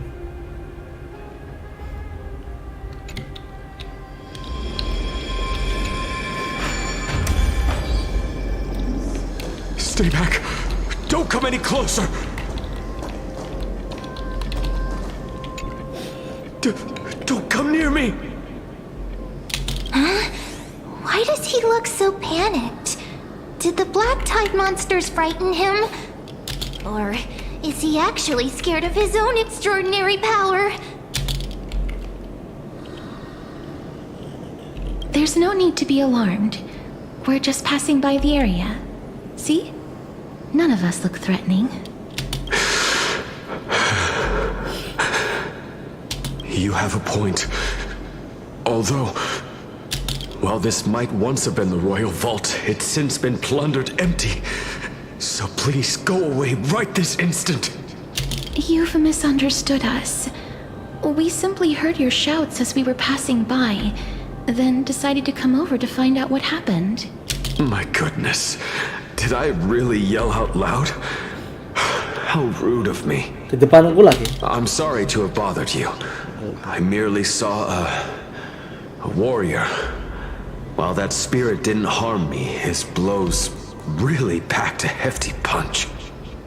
A warrior? Could it be? Wait a minute. You seem to be quite different from him. Are you actually alive? How can you walk around here while alive? It's a long story. We're here to seek an audience with Thanatos. Thanatos? Who's that? Is it possible that he's also living in the era before death descended? Death? Could it be that you are here to defeat the evil dragon Pollux? Pollux? Is that the embodiment of No. Death? According to the warriors under the Centurion's command, that evil dragon has been dead for quite a while. The curse that condemns people to death didn't originate from it. But they saw a girl within the dragon's embrace, and she is the true Reaper.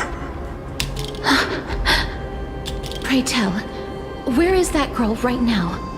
I've heard that the Queen spared no effort in bringing her back to the castle. Her Majesty intends to control all of Amphoreus with this unprecedented power. As for whether this rumor is true, well, no one knows. You have my thanks for the invaluable insight that you've given us. Please, treat this touch as a token of my gratitude. You... Are you...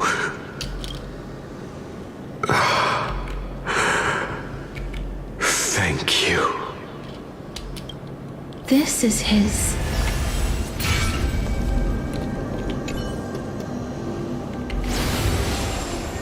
Then you granted him death? That isn't like you. You would have refused even if I commanded you to do so. Don't no. I did it out of sympathy, believing that I wouldn't be racked with agony, but I am still in a state of turmoil. Sympathy? Sympathy for that youth who triumphed in every battle? That young man was favored by Talanton, who taught him a move that will defeat any mortal enemy with a single blow and emerge victorious every time. He could rely on that move to always achieve victory during Era Chrysia. However, now that death has descended upon the mortal realm, that divine swordplay also means he can send others to death at will. You feel that he's similar to you? Yes. Since he can never be inferior to others in martial combat, death would be the inevitable outcome every time he strikes. That's why he approached me and pleaded for me to put an end to all of this. You are perhaps feeling lost from making your peace with death in so abrupt a manner. I have not made peace with death. I've seen the people of Idonia stand tall and proud in the face of death. Even before the fated finale arrived, they were already content with the lives that they'd lived. They had such proud expressions. Expressions that made me believe death would be an insult to these mortals if the concept is truly a power that a god had carelessly cast down upon the world. Perhaps death's authority was never meant to exist in this world. Just like how I shouldn't exist. I won't refute your beliefs for now, but would you be interested in listening to a story of mine? It's a fairy tale from foreign lands, told by the person who brought you to me in that ice field long ago. A tale told by the Queen of Styxia. What? Wait a minute. That means the girl born in the dragon's embrace, the personification of death these souls talked about. That's you, Cass? I've already had an inkling for a while now. But I honestly have no memories of Styxia. My memories only begin after Amunet brought me to Idonia.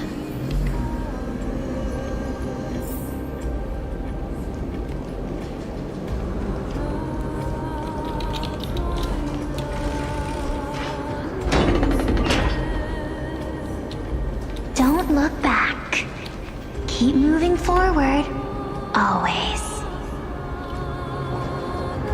It's yet another eulogistic butterfly. Are we getting closer to the Nether Realm?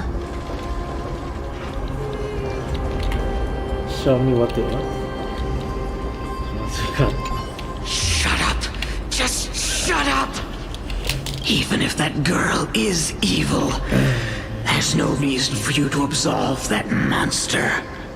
It was the both of them, who trapped us in this crevice between life and death. Don't be scared. They haven't noticed us at all. Noticed us.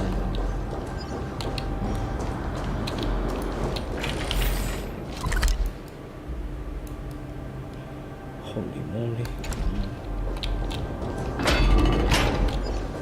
Yes. Oh, this is...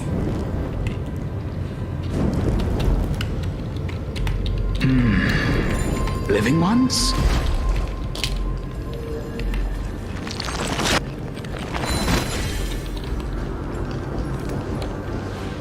Oh, could you be the scions of Styxia? Did you hear about the great work that I'm doing here, and have thus arrived to give me the last material that I need for transmutation? Great work?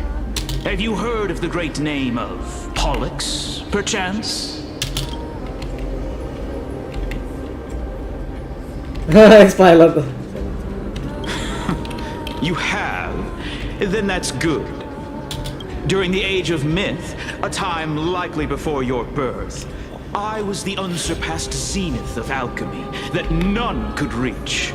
On the shoals of the River of Souls, I shall make Pollux soar again and bring death back to the world. But didn't that dragon already bring death to the world? Oh, looks like you don't know the whole picture. Well, it's true that the missing girl can grant death to mortals. Pollux, the one who delivered her onto this world, makes it so that humankind cannot die. So, it's just as I feared.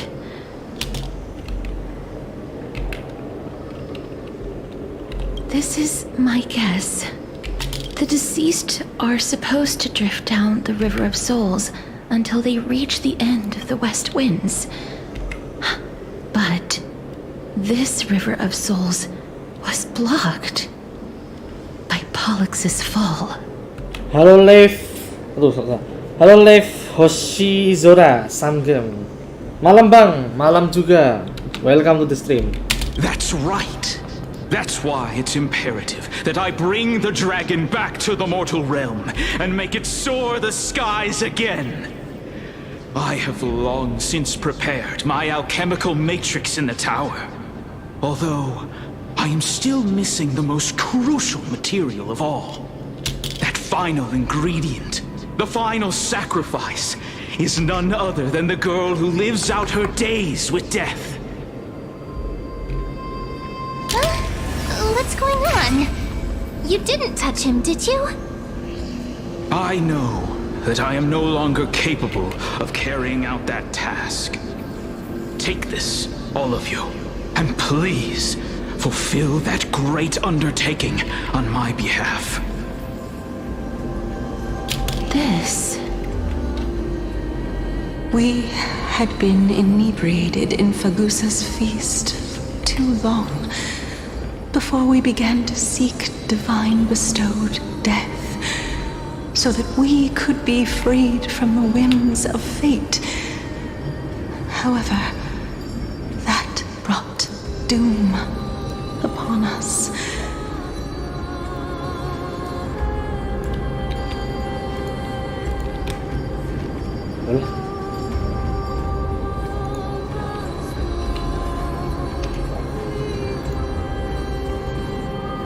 Udah aku kirim ya. Aku ada video gacanya, tapi bukan di live stream, tapi video terpisah. Kalau kamu menelusuri channelku, nanti ada video aku gacha dia. Tapi sayangnya signature belum dapat walaupun udah 200 full. Ya tak paus toh. Instead of summoning a supreme god, we encountered a monster that cut off the River of Souls. Detestable dragon Pollux denied all the dead from the gates of the nether realm. Unable to rest in peace, these departed spirits engulfed Styxia like a roaring tide.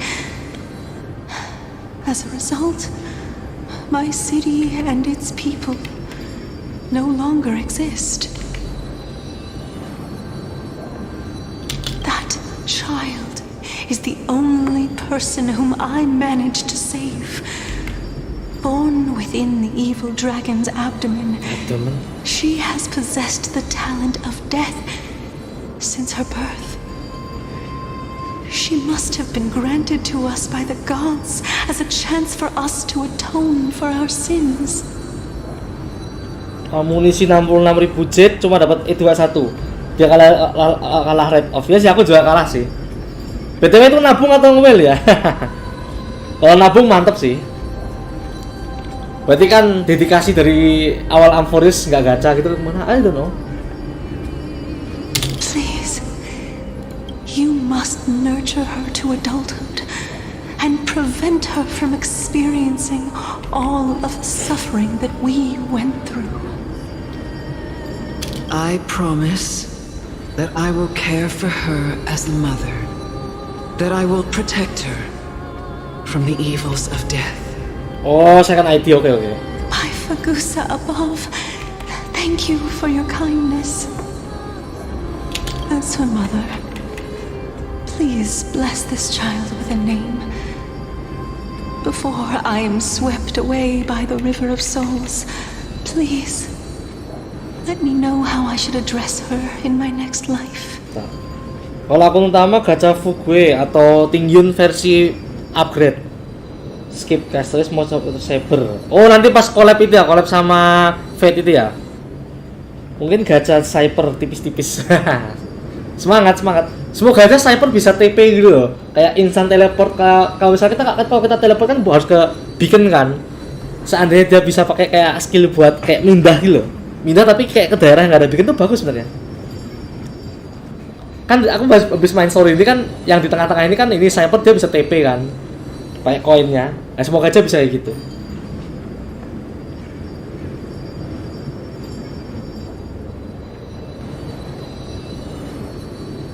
Oke. Jalan yang lain nge-powercreep karakter Cyper malah nge-powercreep beacon. Aduh. Besok apa lagi yang mau di powercreep ya kira-kira ya? Kan beacon kan kita belum tahu sih beacon. Kalau chest udah ada sih powercreep chest pakai Herta sama Topaz. Oh iya Topaz Herta. Ya, tapi kalau Herta toh? Topaz ya, Topaz.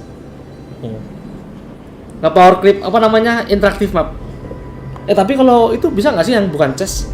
Kayak nggak bisa kan, harus chest kan? I don't know. Like how a transient raven butterfly, a fleeting papilio castor, perches on the twig of death. Castorice. That shall be her name.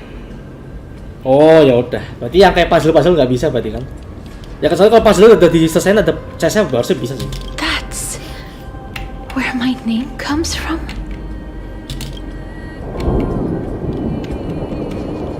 The sound's back. What is making that ruckus?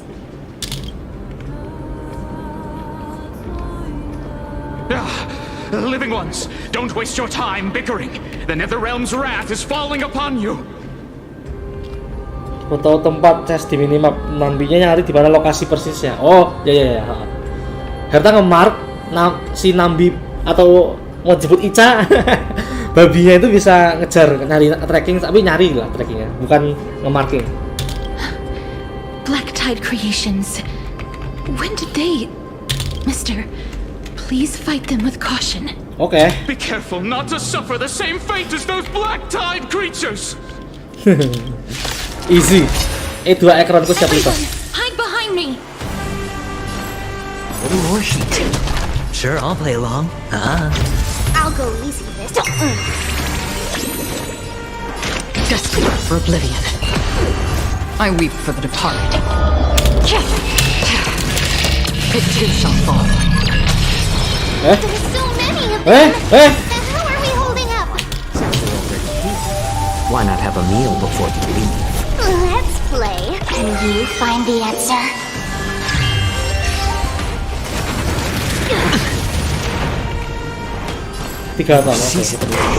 Hedge your bets. Oh, it's on me. Let's play the dice have been cast. Bust. Or maybe I'll take it all. All in.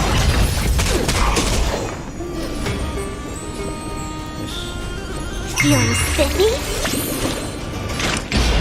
Still waters of oblivion. Again, I weep for the departed. It too shall fall. Here. Morsel for the feast of strife. On their triumphant return.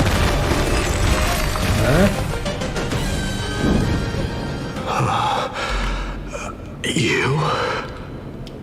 Padahal ternyata yang second akun mau gacha Jiaoju sama acheron malah dinompo hisap sama si castorice semua.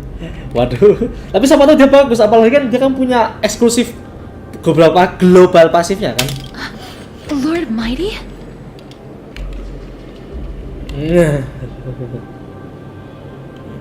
Lord Mighty, you've been through some tough battles once again. That black tide is endless. My death is only temporary. I will find my path of return and go back to the world of the living and continue my protection. Lord Mighty, I have always wanted to. Why does death reject you? I'm the one resisting it. I must resist the temptation to go with the flow. I'll go against the current and kill my way out of this cursed nether realm. That is my destiny. It seems like he's completely focused on resisting the temptation of the dead's whispers. He's working hard every minute to deny death. Ya semoga aja besok ada yang setara dengan kasih sekarang. Yang bilang OP enggak tapi berguna. Ya enggak terlalu OP ya karena emang satu doang kan yang bisa di revive. Jangan sampai nambah status lah langsung maksa buat. Ya sih. Seandainya apa ya ada yang kayak misalnya kayak global pasifnya lebih bagus lagi ya itu kalau nggak digacha kayak sayang banget gitu ya. Tapi kalau digacha kering cuy. Kalau top up ya tau lah developer kikir kayak gimana ya. Kayak Genshin Impact. It seems his battlefield is not limited to the world of the living. Lord Mighty, are you willing to travel with us? We're headed for the Matrix inside that tower to summon Thanatos from their prolonged concealment. Thanatos. Challenge. Death. That's right. If we can work together and defeat them, you won't have to be troubled by the curse of immortality any longer. Let's go together, castorice. Let the person who has brushed against death countless times guide your way. Cass, are you sure you want to do this? The alchemist said he wanted you to be a sacrifice. I'm not afraid. There's no reason for us to turn back anymore. Rather than standing still, taking action is by far the better option. Perhaps fate might take pity on us today and show some compassion.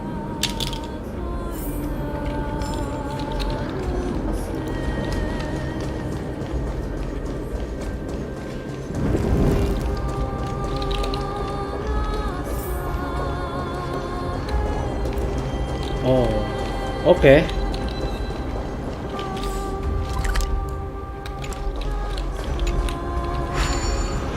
Kalau menurutku yang keluar-keluar di awal tentang global pasif nggak masalah, tapi setidaknya kita mainkan dulu satu patch ini, baru nanti kita komplain apakah global pasif benar-benar penting atau enggak. Biar dev ngerti bahwa global pasif nggak terlalu butuhin, sampai mungkin bisa dihapus kalau majority nggak. Ya nggak tahu sih. Kalau dihapus takutnya nge-nerf gak sih kayak nge-nerfing gitu, nerf.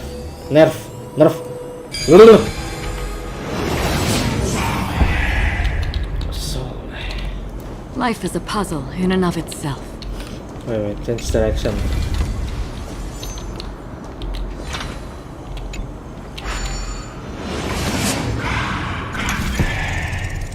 Kita buka jalan dulu ya guys ya, sekalian. Oh ini atas juga ya. Gelas.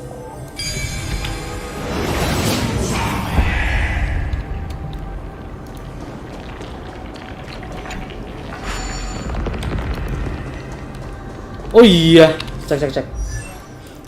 Luocha. Eidolon satunya apa?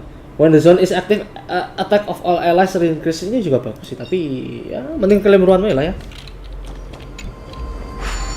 Kalau jadiin pasif bisa, karakter nggak harus di deploy di party sih. Ya sih emang global pasif begitu kan, castorice dia nggak harus dibawa ke party, bisa trigger pasifnya dia. Yang penting punya.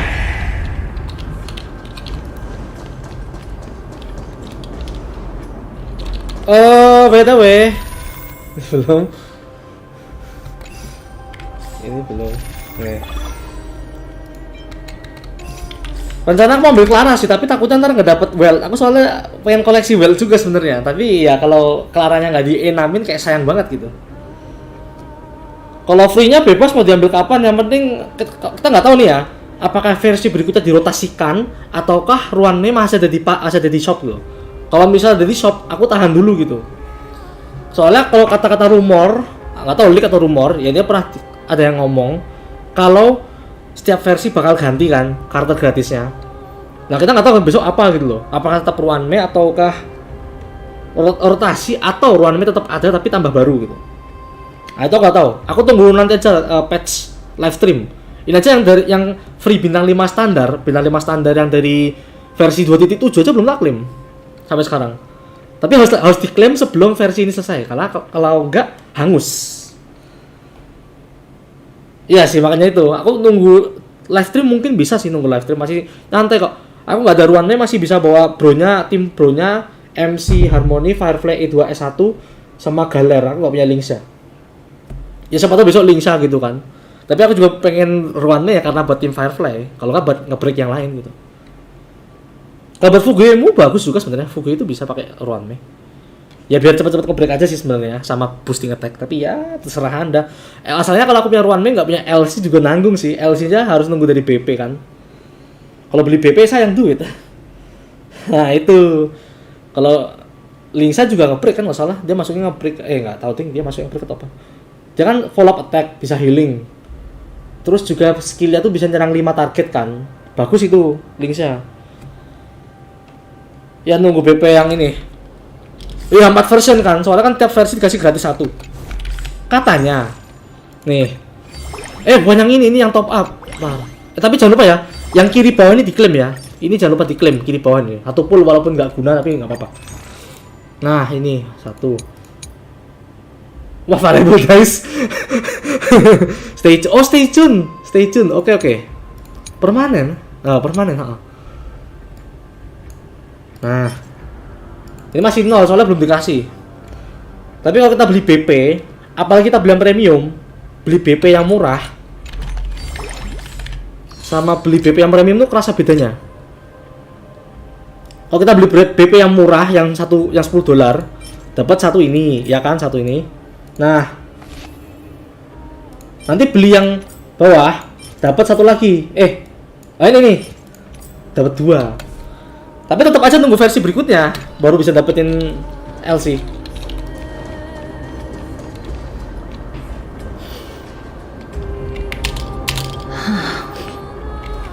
This is going to be difficult.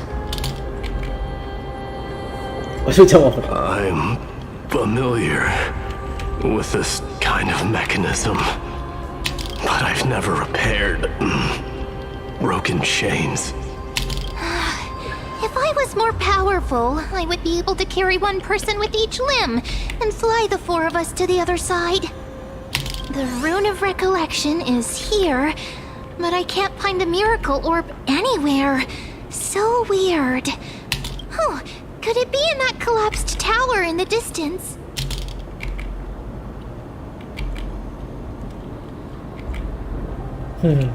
It's still up to me to step up in a crisis. Wait here. I'll go check things out.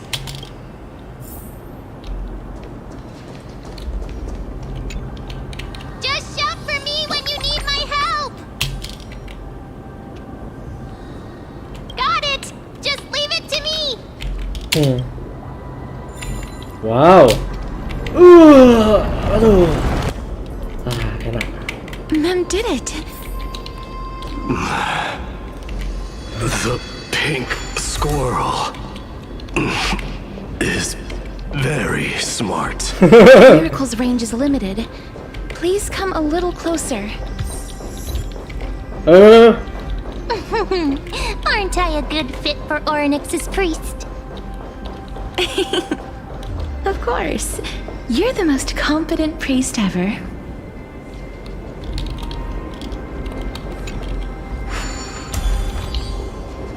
The alchemical matrix should be behind this door. Oh, Trian. Yang kalau Sultan wah ya. Apalagi kalau kamu top up yang 18.000 ini shard. Dapat lagi tuh BP, dapat lagi tuh apa bukunya. Yang di sini. Nih. Top up 8.000 dapat LC 1 gratis. Ini 4 kan dapatnya. 18.000 dapat selektor gratis 1. Apakah ini nggak dibatasi? Let's check. Unlimited. Oh, unlimited. Oke. Berarti kalau misalnya aku punya ini satu, aku beli satu lagi, berarti aku bisa nukerin E1 E1 dong berarti. Kok Trien. Nah, tadi aku mau Trien kan tadi. Takutnya salah. Trinonnya kan yang ini yang tutup mata. Trien itu yang gimana ya? Berarti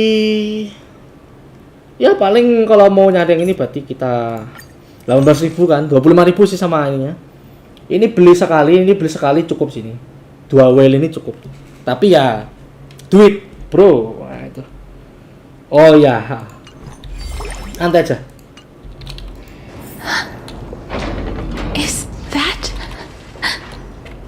Wow, there are so many of you! It's little Cass and little Grape. Oh, there's also little D and the big puppy! Trian? Aren't you...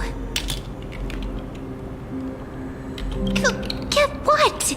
I'm getting even more confused.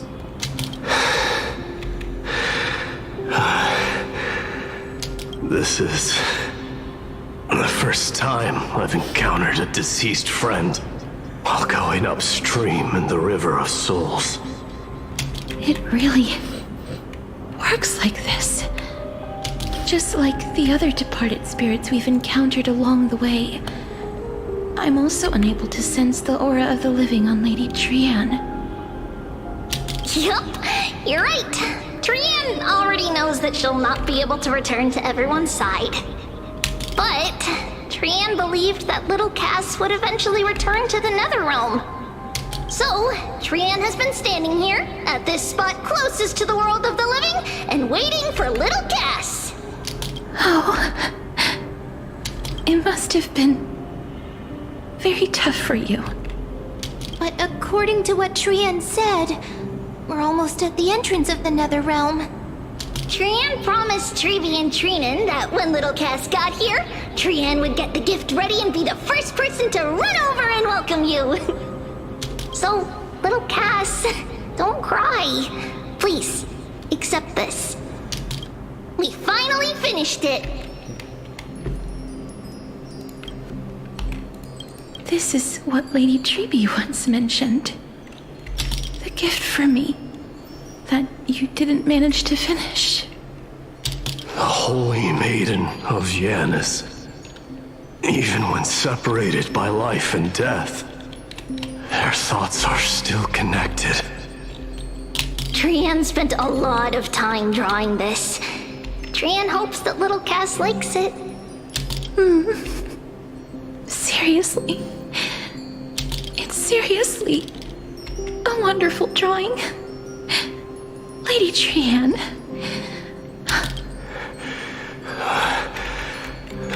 This is our flame chase journey. Little Cass, we don't know what your journey was like before. Trevi has always said that it must have been a very harsh and frightening journey. But little Cass no longer has anything to fear now, because everyone is here with you in this flame chase journey! That's right.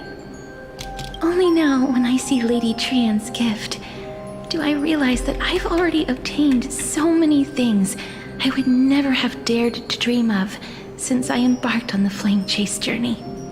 It's the first time I've gained so many companions. The first time I picked up the hobbies of crafting and photography. The first time I had dinner with someone else. The first time I went to the market to buy the Chimera doll I'd liked for a very long time and hugged it to sleep. The first time I wore a dress personally made by Lady Aglaya.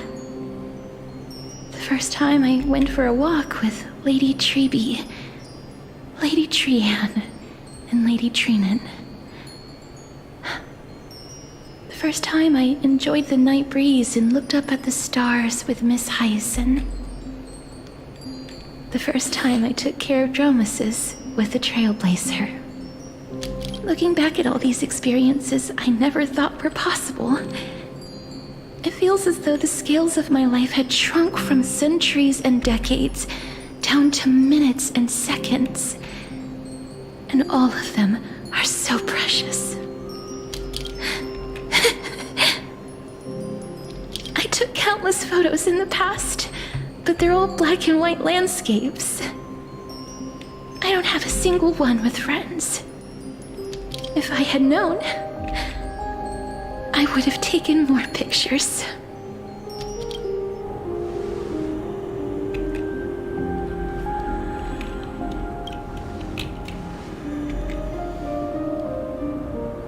Trian says yes! Trian likes little Cass and would love to take a picture with little Cass. Sadly, being departed souls, our images cannot be captured in the world of the living.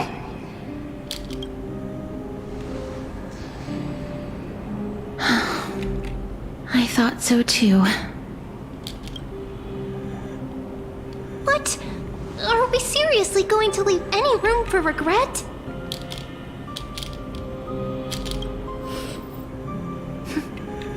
There won't be any regrets. This vivid drawing surpasses any photograph from the world of the living. Little Cass smiled. Treeby, Trinan, and Trian's wishes finally come true!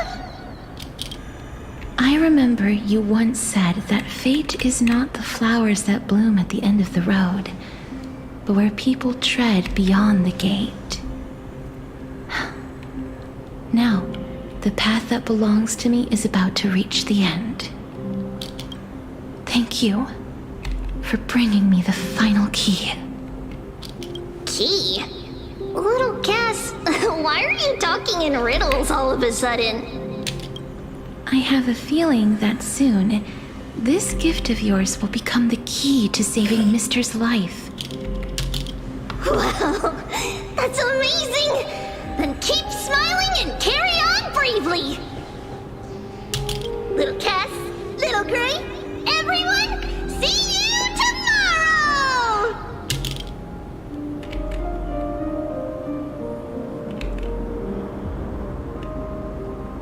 Lady Trian. The aura of this place.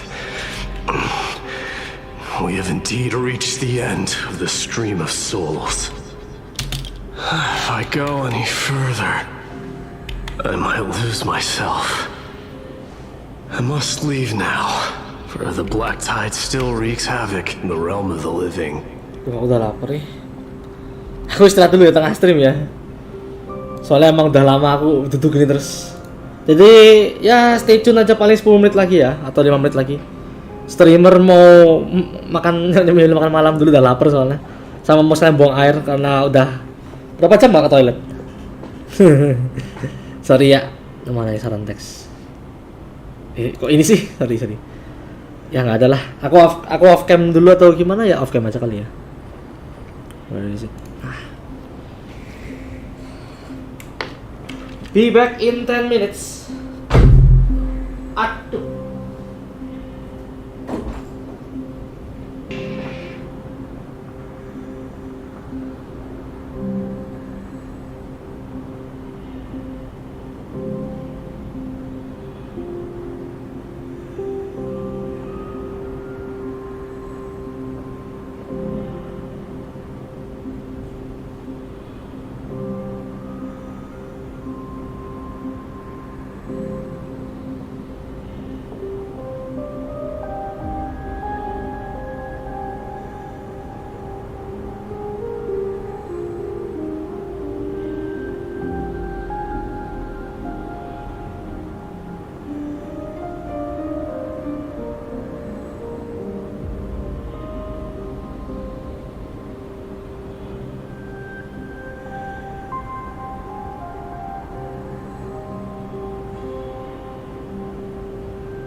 Oke, I am back.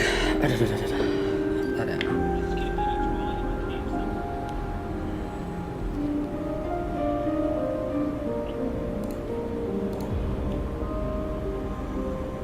Nah.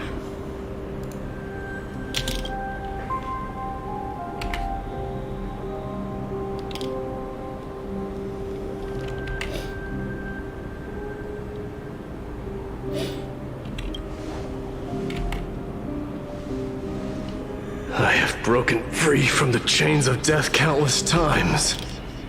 This time will be no different. Castorice, will you fulfill your duty for the flame chase?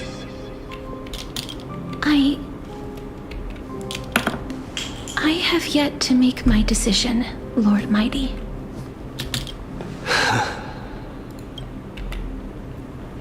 No matter. Make the choice your heart desires. Even if it takes 1,000 years of waiting. I will continue to fight till I die. Then rise from death.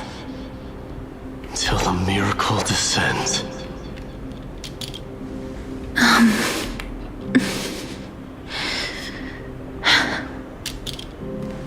There is one more thing you should know, Lord Mighty.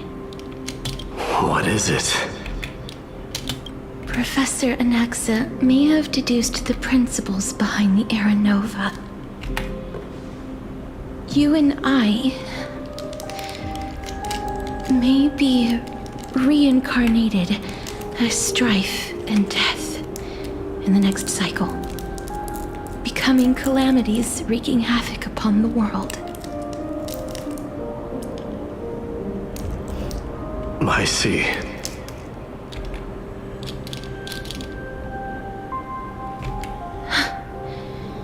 Is that all? Are you going to accept such a fate without complaints? Do you have a strategy to shatter the shackles of our fate? I haven't found it yet. Perhaps I never will. Then, cease wasting your thoughts on futile matters. Control what little you can. And when fate's inescapable grasp comes, resist it with the strength of your mighty will.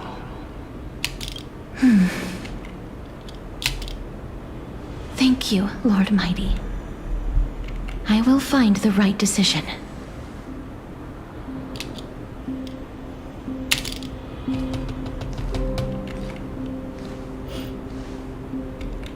In the name of strife, may you meet a fitting end. This must be the alchemical matrix the spirit mentioned. Let's see. We need to insert Aquila's sky, Giorios's earth, Kefali's fire, Fagusa's ocean, and Nestia's love.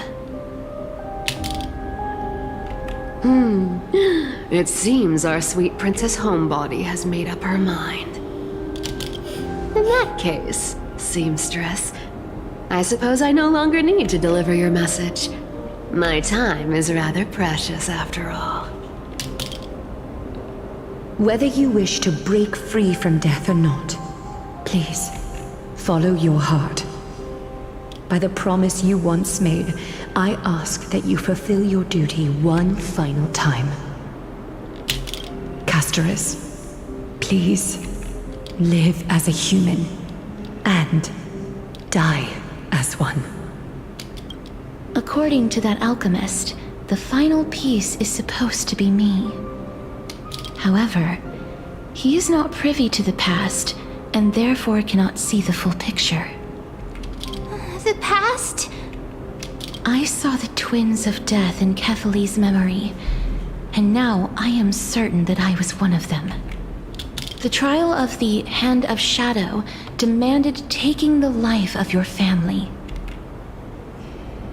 I I died during that trial, falling before the gate to the new world. And my sister, whom I never met, became the Titan Thanatos of this cycle. She was consumed with regret over my death, so she used the Titan's authority to reforge my soul.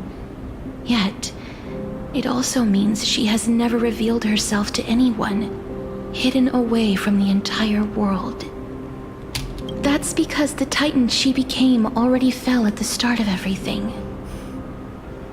They died for me, and now lie in slumber in the River of Souls. You mean Pollux? That's right. The River of Souls is no material river.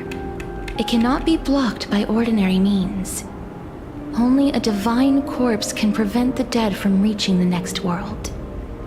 And that's why we have to awaken Pollux from death before we can retrieve the core flame of death. We have to reforge its body with the power of alchemy. But Cass, if that alchemist speaks the truth, does that mean you're also part of the dragon body? According to those departed spirits, I was indeed born as the dragon's twin. But before we talk about that, have you heard the sighs? Ah, I heard them too. So what are those? I think it's probably the sign of Pollux's wish being fulfilled. They must have realized how heavy a price they'd need to pay when they used their divine authority to resurrect a dead woman. That's why they exerted every ounce of their strength to send me to Styxia, a city that called for death, a land where none is hostile to death. They never saw their wish fulfilled and fell so prematurely, all because they wanted to give me a new life. Pollux must really want to know how their sister has been after giving their all to save her. That wish is the reason Pollux's soul still lingers in the mortal realm even after their fall, quietly watching and documenting every detail of their sister's life. Ah! So instead of picking up objects on the way here, we were instead showing things to a strand of yearning that lingers here. Now, we must weave these yearnings together and restore them into Pollux's complete soul. But all of this is just a hypothesis, right? What if we go through with the ritual and it turns out totally different? That's fine. As Professor Anaxa often reminds us, such is the nature of alchemy. The true outcome can only be known once the process is complete. This is why alchemy is also known as the miracle of creation. Now, the puzzle of Pollux's yearnings is nearly complete, with only one final piece remaining. I shall reveal what they have been yearning to know in the alchemical matrix. I will show them my whole life since I left Styxia. Lady Trianne has already drawn a picture of my entire life, and it is now in my hands.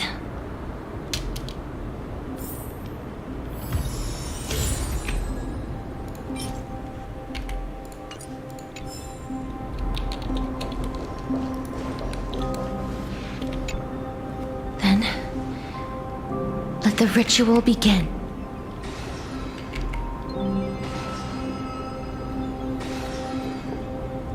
And now, the objective is complete. That is all. Such is what Professor Anaxa always says after preparing for an alchemical ritual. And now, Pollux, I shall lift you from the River of Souls and reforge your soul. Perhaps you will be disturbed by this, and your body may become horrifying to behold. But if even the slightest trace of your soul remains, the soul that once ferried me to this side of the shore, then please, look at me. I wish to thank you in person. I have obtained everything you sacrificed your divinity for. Lady Almanette. Did she recognize you? Oh, she must be the first soul we can communicate with here, right? I'm afraid she is just another spirit trapped here, like the rest of them. The only difference is that I was there when she died. Please, go on. I'm listening. Are you about to tell the story of Styxia? Yes. You're just as smart as I imagined, but... never mind. Now's not the time. There's no need to worry, Elder. Take a look around you. You're already at the resting place of the dead. The world of the dead? But how? I understand that you chose to remain silent about the story to protect Castorice, the girl who coexists with death. But you no longer need to hide that story. I can assure you that you have protected that girl's life well. Oh. Well, in that case, let me begin. Styxia, the pearl of the ocean, plagued by unwarranted calamity and ravaged by death in the fairy tale. It was the first city-state to shift their faith towards death, even before Idonia did. From where you stand now, I suppose that's a bit hard to believe. Right? Indeed. I cannot imagine that those from the era Chrysia, blessed with eternal life, could ever yearn for death. I have pondered the same question, child. But I am afraid there is no clear answer to it. Journeys and epics are only glorious and magnificent because all things eventually fade to dust. That's how someone once explained to me why death isn't necessary to the world. But I still can't take that as the final answer. Would a world without journeys and epics be worse off? I take it the one who spoke this line was a general, or perhaps a warrior. I, however, did find some inspiration in these words. Would you like to hear my thoughts, Castorice? Please enlighten me, Lady Almanette. Though I have already made up my mind on how to handle the authority and core flame of death. Your words might truly guide me toward the path forward. You and I are neither warriors nor generals. Therefore, journeys and epics cannot truly resonate with us. But what if I reframe it like this? What if love is not a trait bestowed upon mortals by Nestia, but a blessing from death? Love. No one ever invented the word cherish in the era when life was eternal. For all the good things in the world could be revisited endlessly, and every bond formed carried no risk of being severed. The so-called era Chrysia was an age devoid of both virtue and sin. People did not truly live. They simply existed, going through the motions without passion or purpose, then waiting for something to happen. Perhaps the people of Styxia chose to embrace death not out of fascination with its cruel and fearsome side, but instead became fixated and obsessed with the impulses and desires tied to a finite existence. Therefore, death is not a thing of fear and desperation, but... That's right, castorice. It is the reason we shed tears when parting ways, and also the original spark that ignited the passion of mortals. If you truly intend to deprive the world of death, then be prepared to witness it return to a state of stagnation. I understand, Lady Amunet. Our limited lifespan shapes all that we know and love.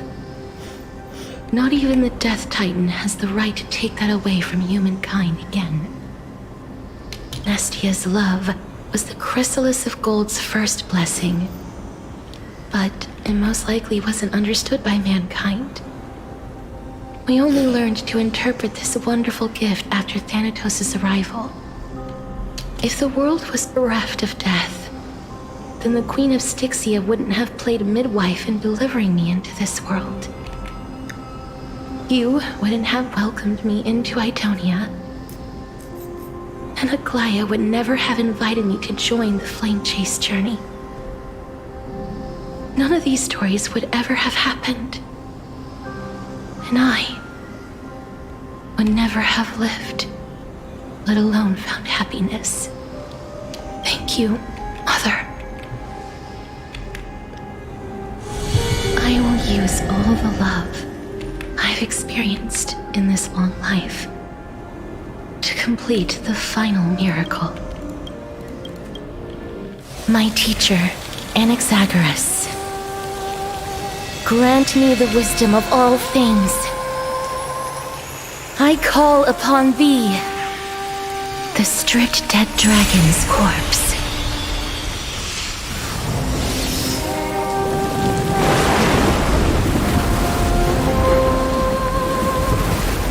Rises from the earth, falls from the sky.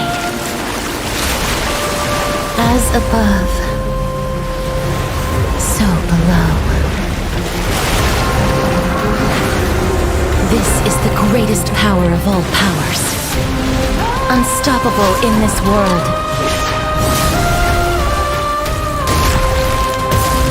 The great work that commands all death. I shall grant you embrace.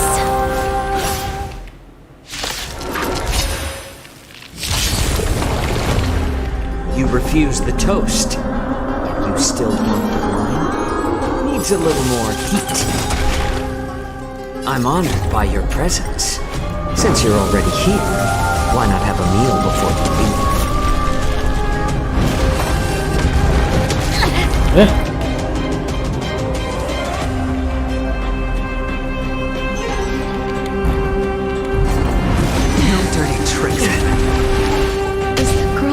Saved my life.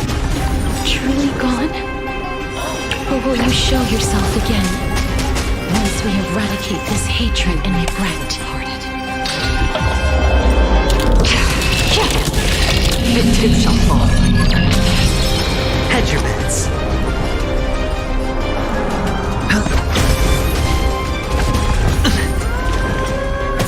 I'll go easy this time.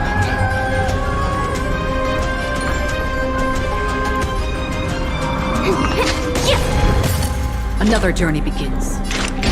Still waters of oblivion. How about letting the enemy strike first? More seasoned. Watch your head. I weep for the departed. It too shall fall. Sure, I'll play along. Let's play for a while. You're spiffy? Can you find the answer? It's better to make no move. A little more heat. Destined for oblivion.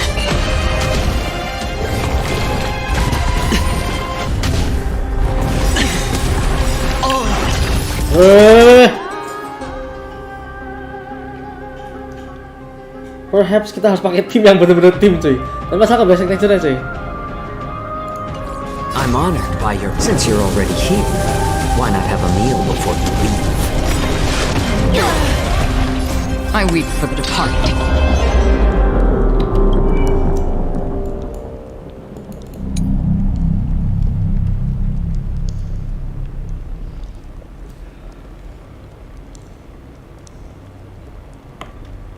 Wah. It too shall fall. The dice have been cast. Bust. Or maybe I'll take it all. Watch your head.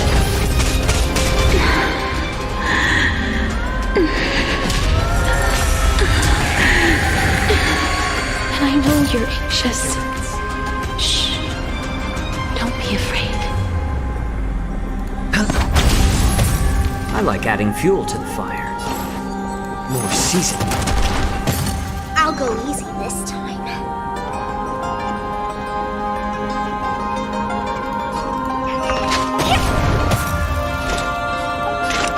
Still waters of oblivion.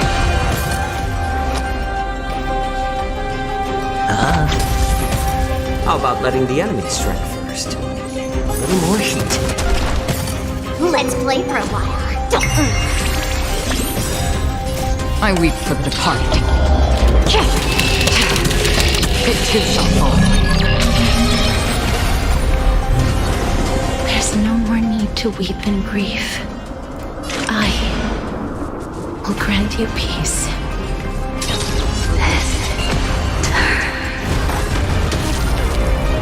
Yes, it's me.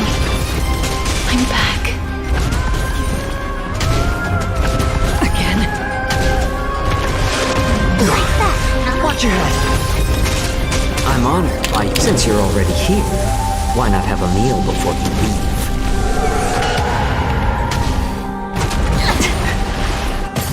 Sure, I'll play along.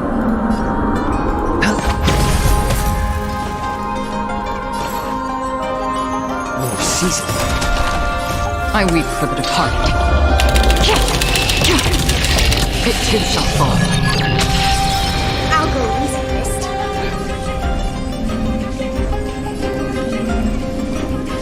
You're spiffy? Can you find the answer?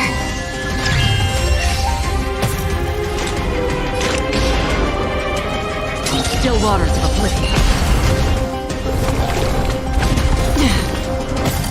It's better to make no move. A little more heat. Again. Oh. It's just a twinge. Watch your head. The dice have been cast. Bust. Or maybe I'll take it all. I weep for the departed. It too shall fall. Be careful. They may be moving by instinct, but there is fury welling up within them. Since you're already here, why not have a meal before you leave?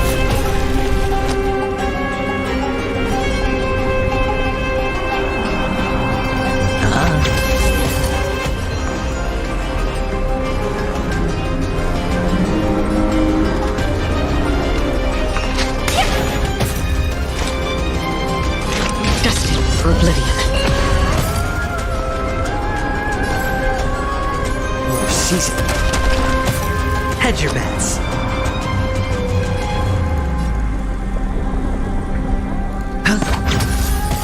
Let's play for a while.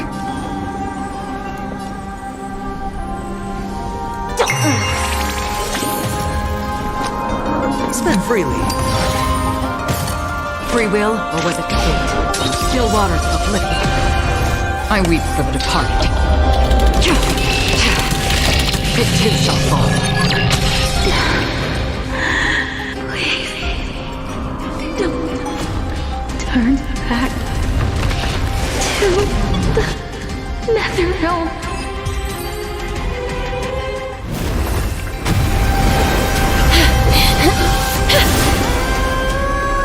Oh, death.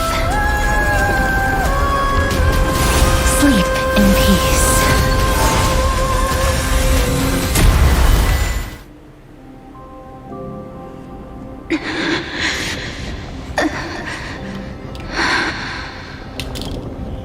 I'm sorry I have to wake you up from ancient death. And I know you're anxious. Shh. Don't be afraid.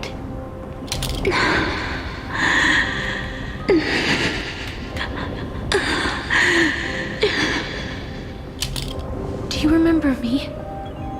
I'm the girl you once carried across the Sea of Souls. I'm sorry I wasn't able to remember you, but with the help of many people, I was finally able to pick up these broken fragments of my past. I'm back, Pollux.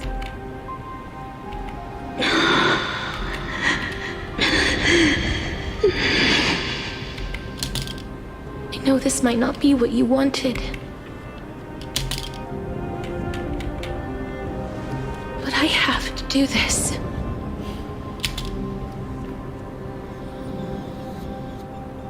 So please, carry me across the Sea of Souls again and return me to the Netherrealm, just like you did in the past.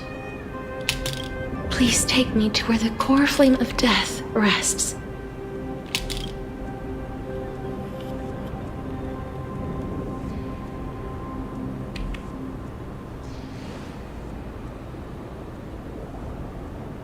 I'll be going now.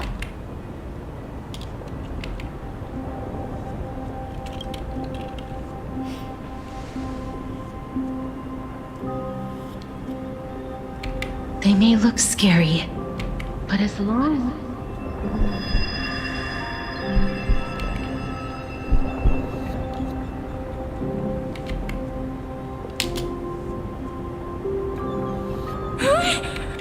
What's wrong?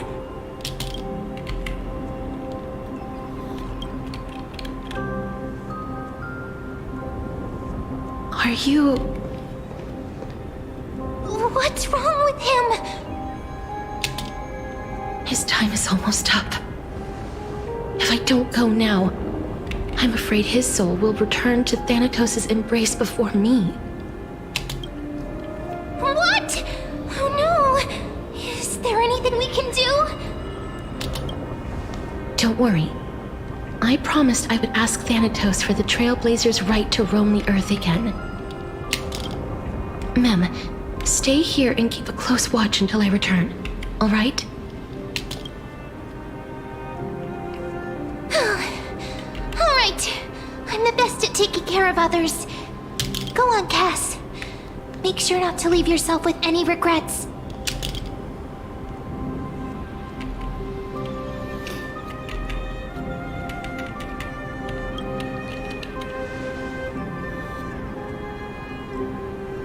It's a deal then.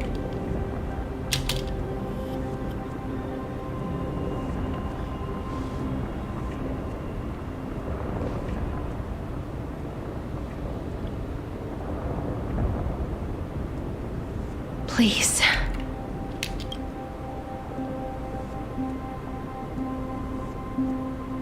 Wait for me.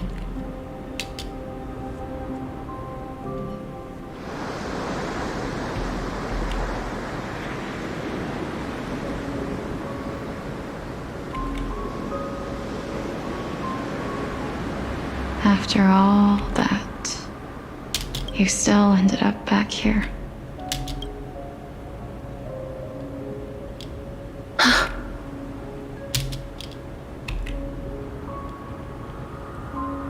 So the legends were true.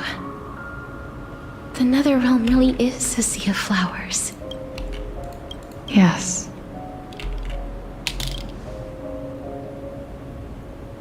just like the flower fields we tended to back then. Is that you, Plixia? Do you remember me? I don't have the memories from that time, but I've seen you before during an experiment. I see. Call me Thanatos, then. It'll be easier. However, since you recognize the name, you must already know everything about Thanatos, right? Yes.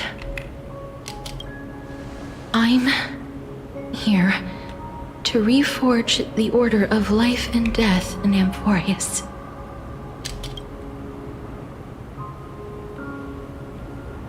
You know, my sister was a sympathetic, but rather sensitive person.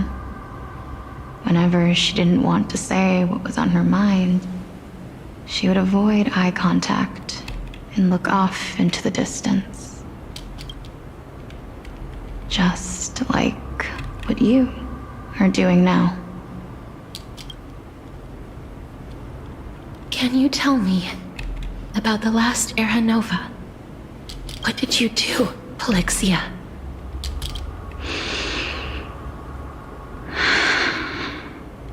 Where should I begin?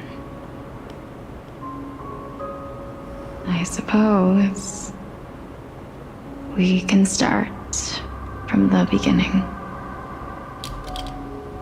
A long, long time ago, there were a pair of like-minded twins. As foretold in the prophecy, they were chosen to be successors to the god of death. But fate was cruel. The price of attaining divinity was to take the life of a family member with our own hands.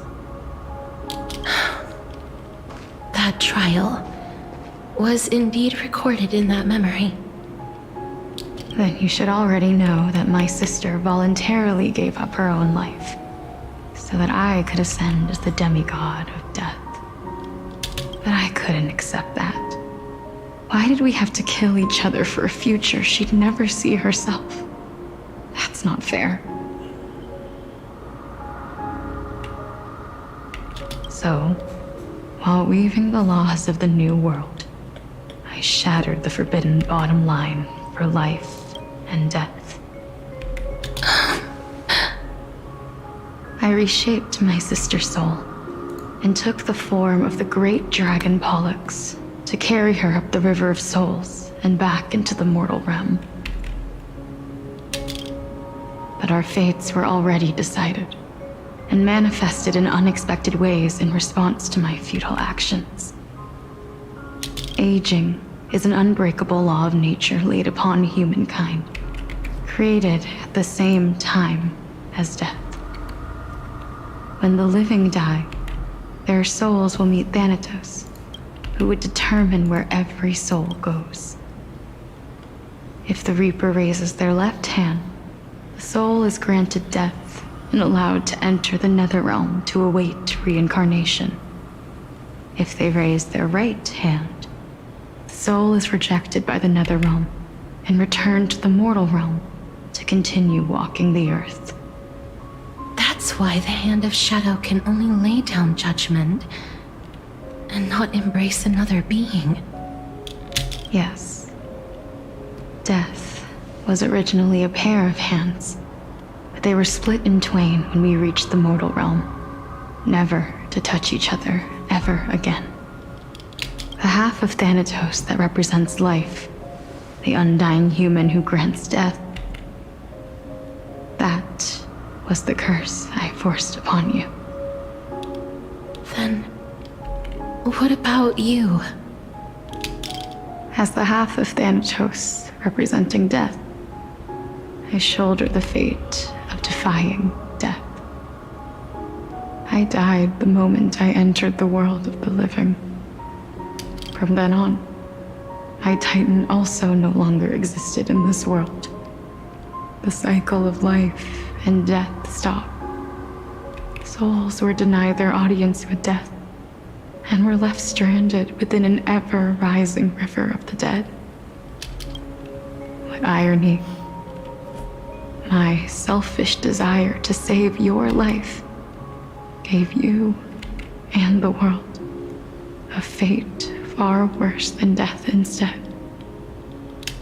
Then, what was left of my reason was left behind in the Netherrealm, where I've been taking care of these flowers day after day, until there is now a sea of them, all while mulling over the subject of life, death, parting, and enduring an endless loneliness.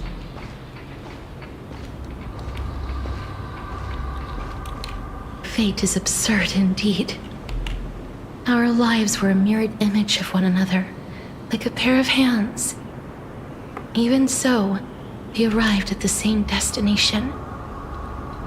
We walked different paths, yet experienced the same pain. I had hoped that maybe you would at least have a good life in this cycle. I'm sorry. I lived my life well. It didn't go to waste. As far as I'm concerned, you did nothing wrong. Even though I forced the authority of granting death to humanity upon you, a total stranger. Too many responsibilities were forced upon me in the course of this long journey. I was once lost, even upset. But I realized recently that if it weren't for your blessing, I wouldn't have understood the source of these emotions, nor would I have realized my purpose. I wouldn't have made it here to reunite with my missing half. And we wouldn't be discussing our past while sharing the same view of this landscape. I wouldn't have understood the meaning of our existence. The meaning of our existence.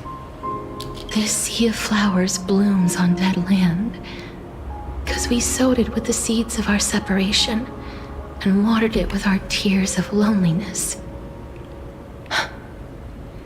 Yes, the only thing death is allowed to create are flowers that bloom from blood and tears. That's why Thanatos cannot create living beings at will.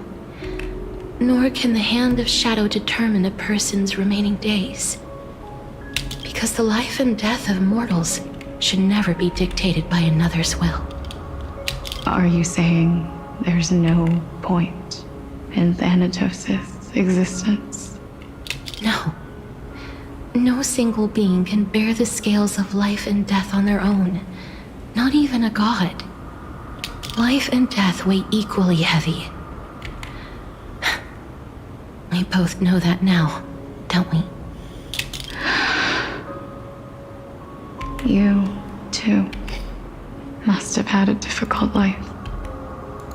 We've taken quite the ridiculous journey together, haven't we? I had a feeling, even back then, that we would meet again one day. Not to embrace one another after a long separation, but to come in search of retribution. Tell me the answer that's already been written, and let us draw this seemingly endless fate to a close. It's been far too long. I've waited here for centuries, watching day after day as desperate spirits are denied by this lonely wasteland. I always hoped I would see you among them. But I was also afraid of seeing you. I didn't know how I could possibly face you again. But more than anything, I was afraid that you might have forgotten all about me. I know. But don't you see, Polixia? I made it back anyway. You don't have to shoulder death's authority on your own anymore. It was always meant to be held in two hands anyway. So, let's give our core flame to him and have him take it back to the mortal realm. Give humanity back their cycle of life and death. Our responsibility as Thanatos was never about picking out favorite souls. We were only meant to watch over life. Let's tend the field together and create a warm sea of flowers for all the souls to come.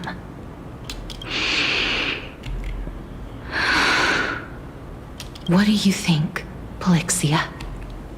Yes, just one last step. You shall wither, and through that, the dead will sprout again from the remains, and be reborn with the dead flame. As foretold by the prophecy, Thanatos' authority is only destined for only one person to wield. As the Chrysos heir of death, as their demigod, as a titan, our fated moment has arrived once again. Just like before. Yes, just like before. But unlike that time, the ones undergoing the trial this time are prepared. You've made up your mind? Yes, as dictated by fate. But I won't be afraid. As long as you're here with me, complete your trial in this life. Grant me the embrace of death, and light the spark of life ablaze. You've been tempered by life and death. I know you'll be able to give this wasteland its first breath of life. Like a raven butterfly, flying swiftly into the netherrealm, perching on the twig of death. I will. After this, I will remain permanently in the Netherrealm. The river of souls shall return here and rain down from the sky, scattering souls across the earth. The cycle of life and death will flow once again. This sea of flowers you sowed shall bear countless joyous or sorrowful souls and bloom evermore.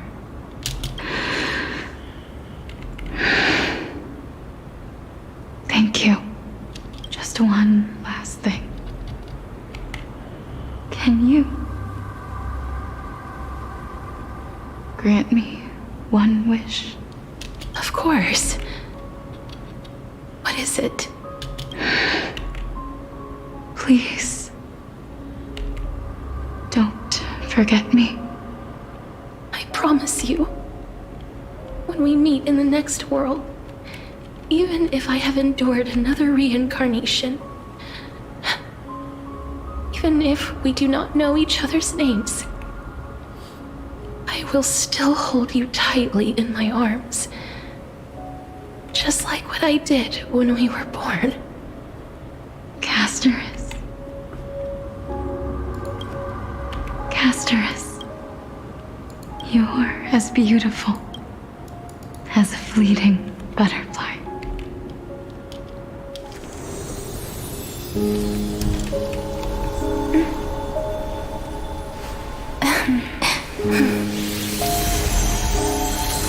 I will bring rest to death. And from now on, stagnant life will once again flow.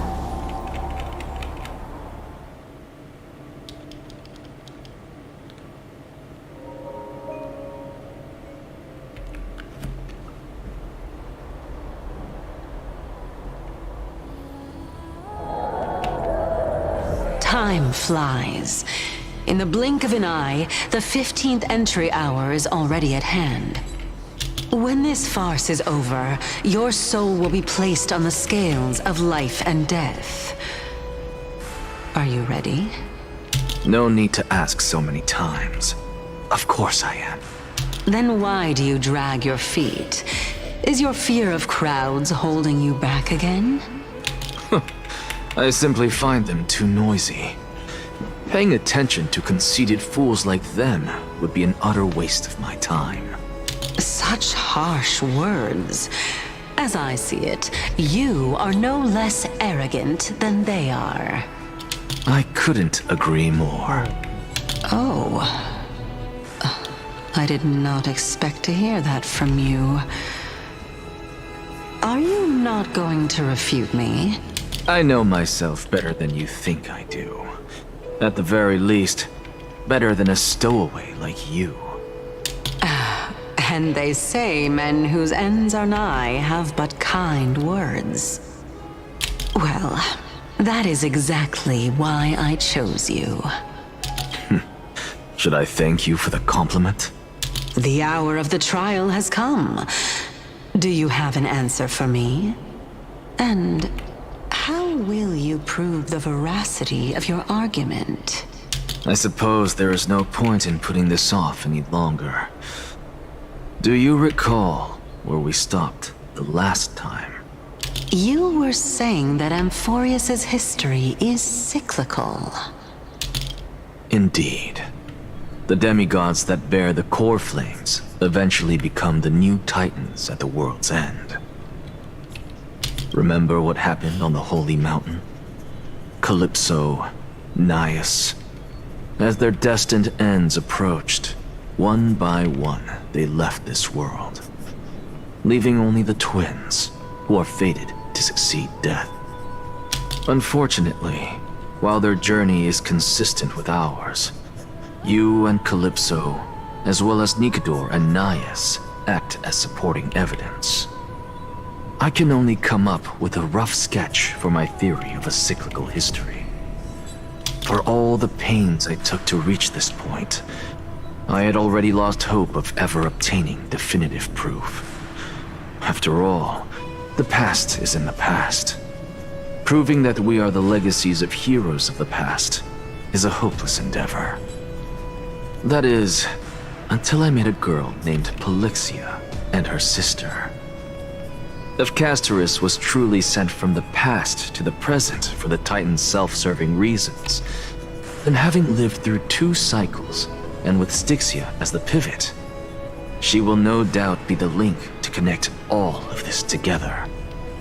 If the Twins of Death can bridge 2 cycles to reunite at the shores of the Sea of Souls, then my hypothesis will no longer be just a hypothesis. And you too will get the answer to your question. Well, that is all well and good, but how can you be so sure? If there is even the slightest error in your hypothesis, the girl will be shattered. It matters not. The most important quality a scholar must possess is foolhardiness. If you are overly cautious, then you'll never have the gumption to make the first step, and change will never come. Besides, I, Anaxagoras, am destined to overturn this farcical world. Come, let us go and teach those pathetic worms one final lesson.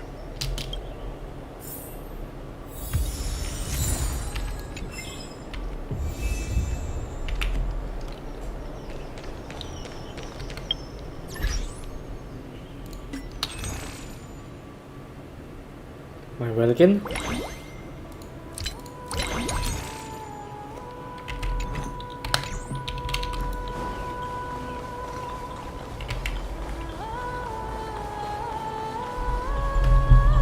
Fine.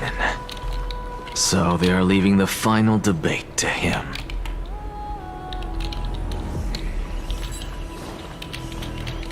Let those Chrysos heirs who started this terrible war hear you. Let them hear the voices of the people!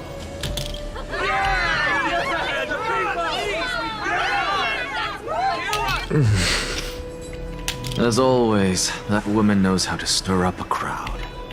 Professor Anaxa, I thought you'd pass on this. Everyone must cast their vote, or this assembly would serve no purpose. Prof, do you truly think it's wise to entrust the fate of the world to an assembly like this? Akama has stood strong under this system for 1,000 years. It stands to reason that there is purpose in its existence. But that is not what you're asking, is it? What you really want to know is Aglaya making the right decision in entrusting the fate of the world to you? Nothing ever escapes you. I didn't spend all those years teaching you for nothing. Most people only take 4 years to graduate, if I recall. To tell the truth, I feel like I'm on my way to an execution chamber instead of a podium. So, do you have an answer to that question? No, I don't. I thought so. Because that question is not yours to ask in the first place. Is Aglaya entrusting the world to you the right decision? Don't make me laugh. That is a question that woman must answer herself. Why are you fretting about this on her behalf? Or have you been seeing yourself as her pawn all this time? Listen up. I'll say this only once. Flip your perspective around and ask yourself this instead. What should I do to ensure that the world doesn't stray from the correct path? That is what you should be thinking about. You still have time, so give it some thought. Oh, and don't bother telling me the answer. Tell it to those begging for salvation from the gods. Got it. Thank you, Professor Anaxa. That's Anaxagoras to you. Who will you be voting for? That'll depend on how well you perform. May Circe safeguard your thoughts.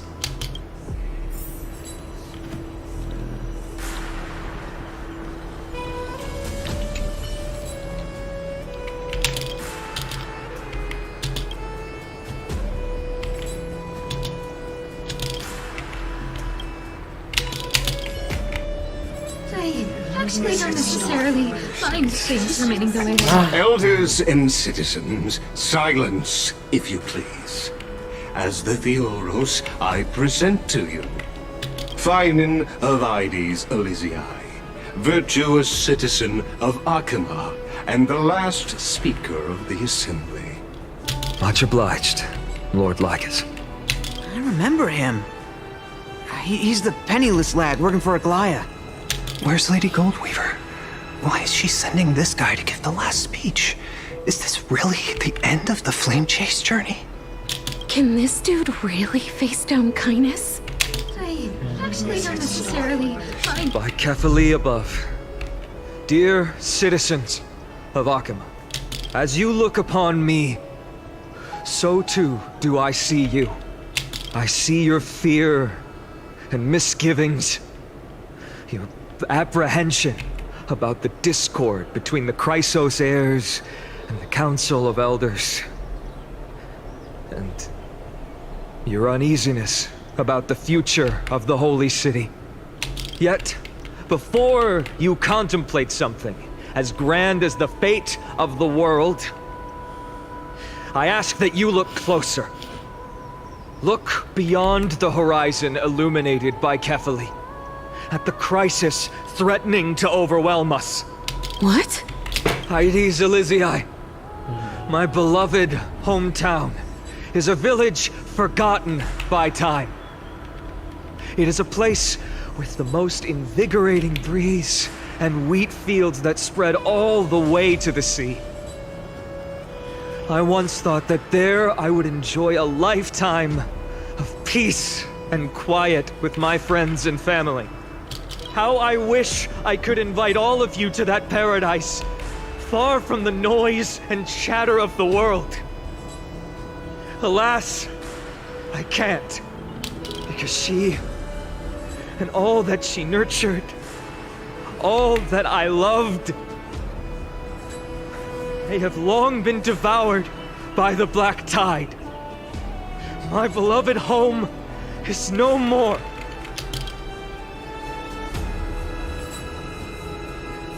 I will never forget the day the black tide struck. My father, Hieronymus, fought with a broken sword to his last breath to protect his child. My mother, Aldada, she was ripped apart by monsters. Also, I might live to stand before you here and now. Galba, he was a hunter. But in the end, those arms that once drew a bow instead embraced Piso, his beloved son, as they both breathed their last. Pythias, the teacher, risked her life to save her students, but a burning beam fell on her, crushing her. And what of Livia, her daughter? Did she make it out alive? No, she didn't. Livia, Piso, and so many other children. My childhood friends. They were all swallowed by the black tide and turned into monsters. They kept saying the same thing over and over. Even up until the final moment, I finally steeled my heart and granted them eternal peace with my sword. Why, Fine? Aren't we the best of friends?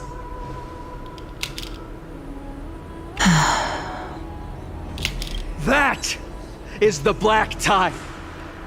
A looming threat that can bring Akuma to its knees any time. Kindness may have promised that with the 3 titans of Calamity Con, Akuma will return to an era Chrysia once more, but much as it pains me, I must disappoint you. While the demigod of strife has done everything in his power to hold them back, they are still coming. By now, the name of that black-robed swordmaster, the Flame Reaper, has likely echoed throughout the city already. The roaring thunder is a message from the strife demigod. The Flame Reaper has risen from death, and they hunger for the core flames of the gods.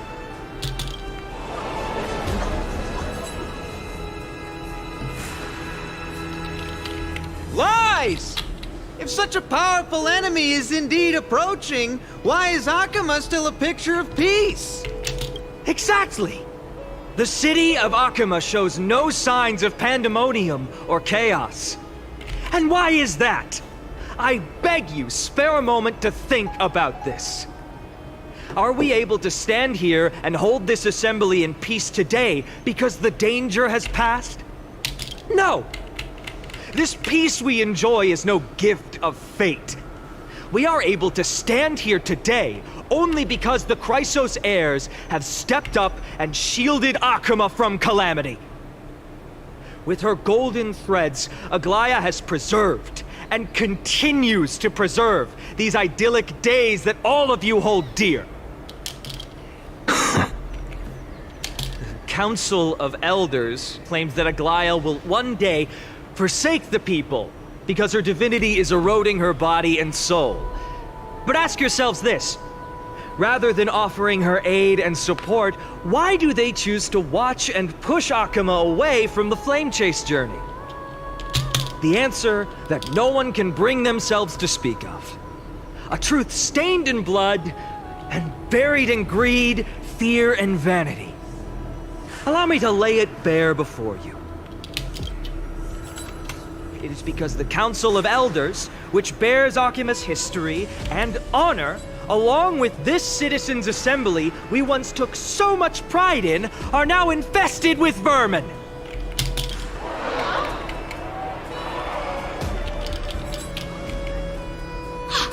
You insolent whelp! How dare you! It is true that Aglaya has reached her limit. Why? Because she has been working tirelessly to weave the defenses of our holy city against the encroaching evil. All while these vermin are making up baseless accusations about her and scheming in the shadows. Not once has she ever failed Akama. Yet these vermin attempt to tear her apart, tarnishing her name with unfounded allegations. She may have been blessed by divinity, but hasn't her heart always stayed true to humanity? They attempt to mislead you and reduce this assembly to a crude standoff between gods and humans, but citizens of Akama. Once more, I implore you to open your eyes and look at those around you. Examine them closely. Beneath all that finery, do you see the good heart of a human or the poisonous glands of a pest? Make your judgment, then turn your gaze to the demigods whom so many of you regard as cold and merciless. Do you not see the light of humanity in them? And those who wear the mask of humanity yet utter only hurtful, slanderous words, can you not see that their souls have been corrupted by power?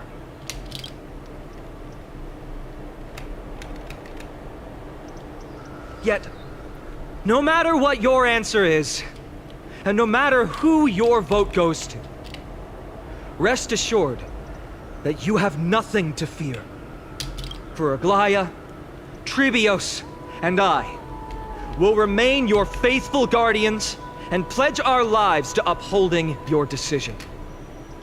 And this vow will stay true until the end of our days, where it will be passed on to future flame chasers.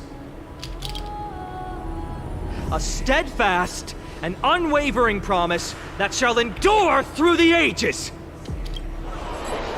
Absolutely right. This race of flames have only our best chosen.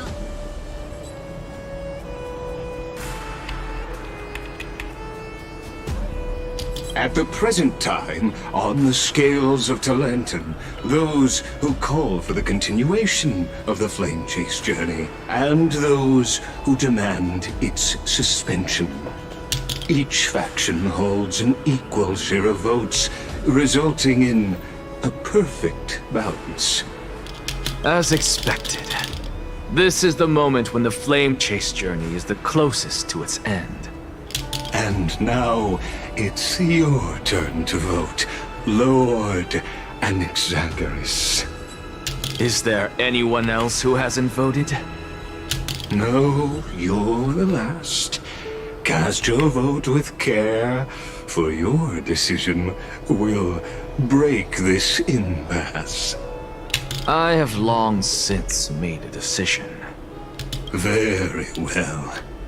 May you bring much needed change to this farcical world. The last vote. Vote for kindness. Who will he vote for?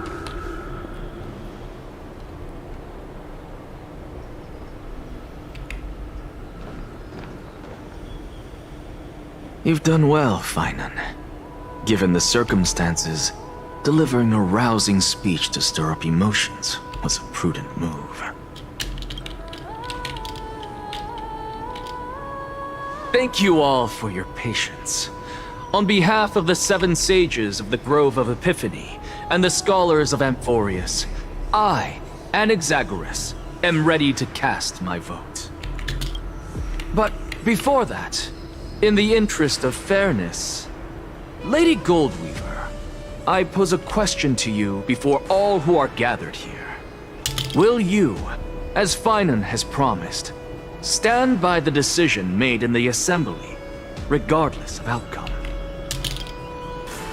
In the interest of fairness, I make no promises, lest it should influence your decision. Very well. I thank you for your honesty.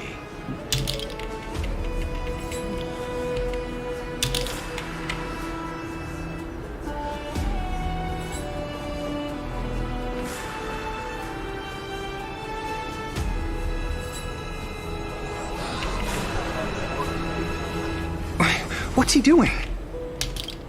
The stakes are high. Let's be patient. Cut the act!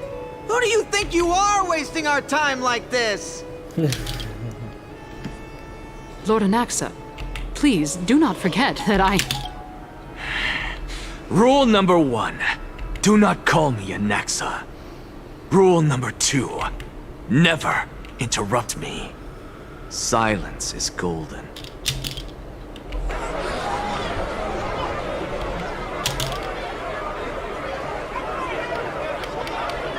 Just vote already. What are you waiting for?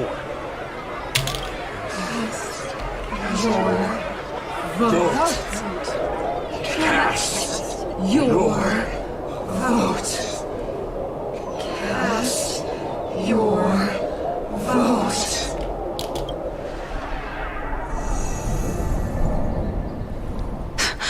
I cannot help but wonder, is every hardship in the world something you will exploit and use to your advantage? How else am I supposed to make use of this situation where my body and soul are separated? Oh, Circes. Or should I say Calypso? Accompany me on this final journey. Let us journey to the Netherrealm and see how she will substantiate the answer to your question and validate my decision. We need only to follow the sound of the tides.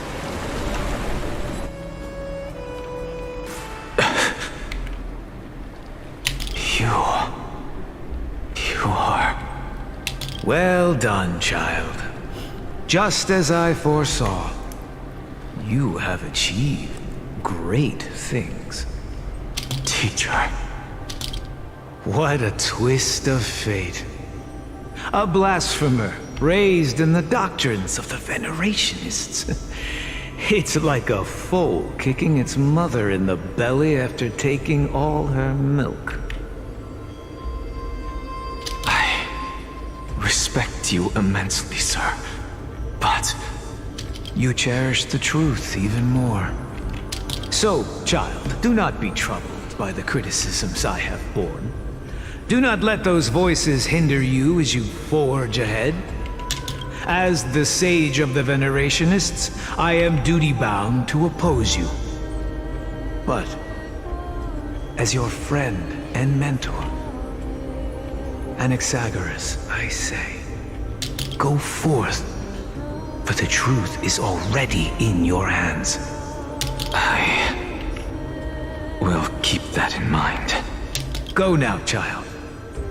Your lonely pursuit is about to welcome a new chapter. And when you reach the end of this journey, may we meet again with the truth before us. You have my word, sir. May Circes safeguard your thoughts. May Circes safeguard your thoughts. You are right, Empedocles. My lonely pursuit is about to welcome a new chapter. I must be on my way now. May we meet again with the truth before us, Empedocles. What are you waiting for? Just cast your vote. Silence! Silence, everyone! Behold, Circes. Here at the center of the world, I shall write the final step of my proof.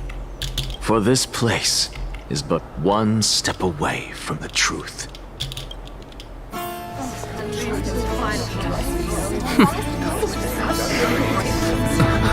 Professor, I completed the proof you wanted.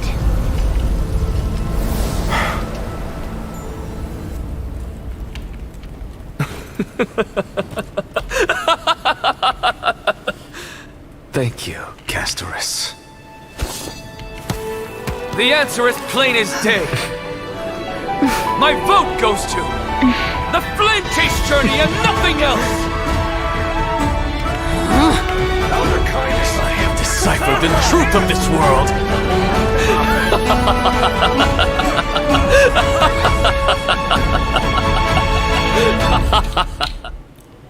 With the balance shattered, the result is clear. By carefully enter Lenten above, as the Theoros, I have observed. No! Ligus, you can't! Nex, what have you done? Have you lost your mind? I hope you are prepared for the harsh punishment awaiting you. Mark my words, I will make sure that clever head of yours never forgets the price of betrayal. Have you forgotten?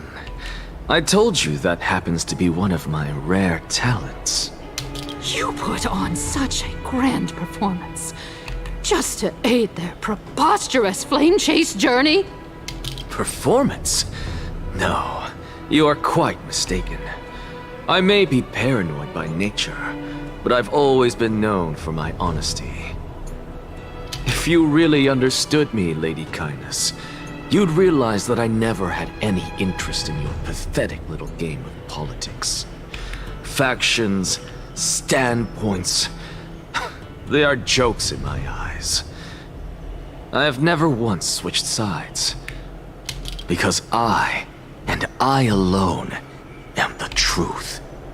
Lady Kindness, with all the citizens here as witnesses, we should honor the spirit of democracy and respect the decision of this assembly. I have observed that Akama has chosen her destiny. This citizens' assembly has resolved to continue the flame chase journey. This resolution shall be put up on the Wall of Heroes, such that all citizens are aware of the city's way forward. You! It seems not everyone is ready for the assembly to end. Very well. Let me entertain you for a little longer. By your leave, Lord Ligus. Interesting. Elders and citizens, your attention, please. Stay for a moment more, if you will.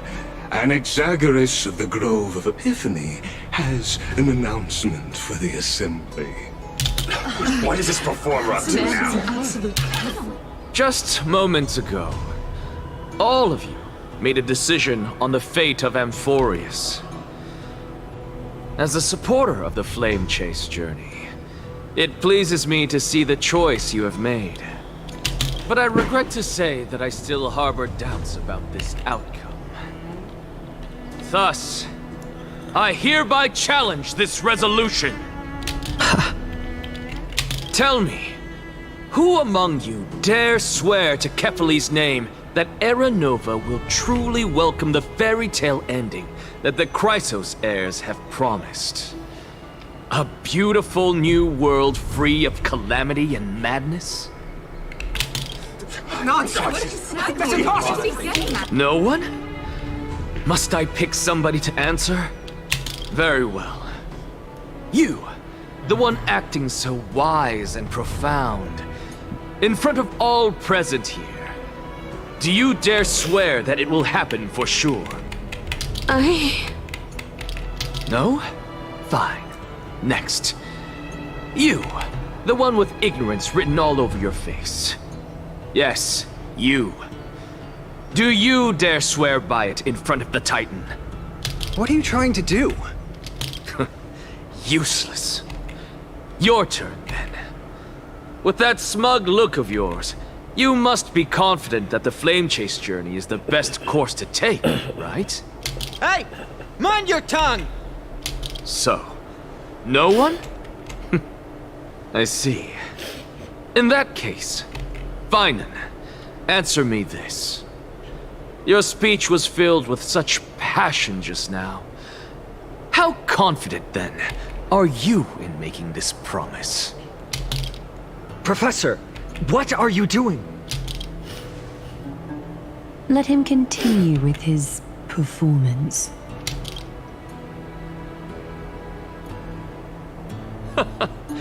Will you look at that? Even Finan and Aglaya lack the courage to make such a promise. And what's even more absurd is that no one but I can promise you this new world. And yet, the Assembly passed the resolution anyway. But you needn't worry, because I knew better than to trust you good-for-nothings.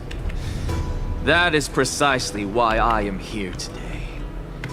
To give you one final lecture.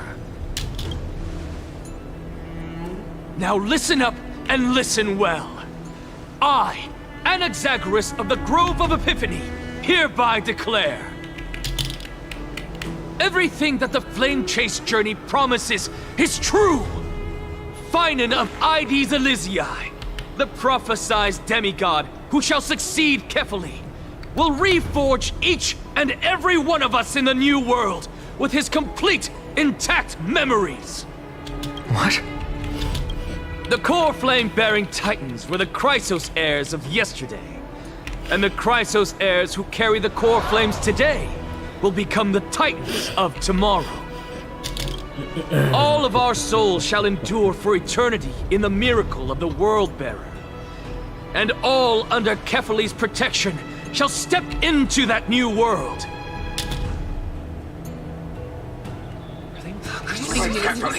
This is your blasphemy! It's impossible. What? Are you saying that we must bow down to you and worship you, even in our next lives? Enough, you blasphemous imbecile! How dare you try to deceive us with all these lies and falsehoods? How can you prove? I told you, don't interrupt me. But since you've asked, I shall be kind and indulge you. My statements are based on my experiments on the divine body of Kefali themselves. You heard me correctly, everyone. With the tacit approval of Kindness and the Council of Elders, I fused my soul with the god through alchemy and learned the truth behind Era Nova. What is he talking about? Isn't that pure blasphemy?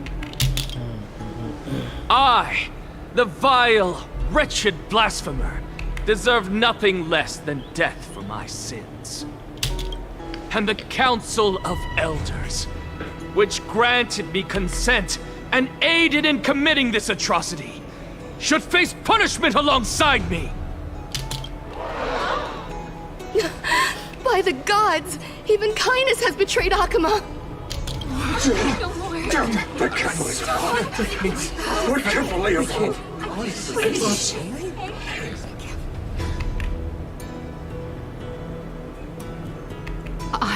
I had no knowledge of his transgressions. He did that on his own.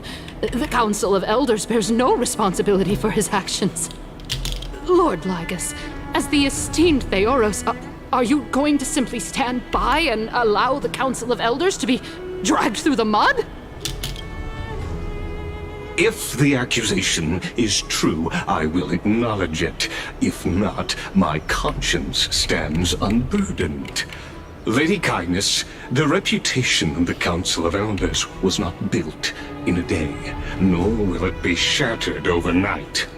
Repercussions await those who fool the people, and punishment must be meted out on those who abandon their vows. We should respect this beautiful city and her people. You...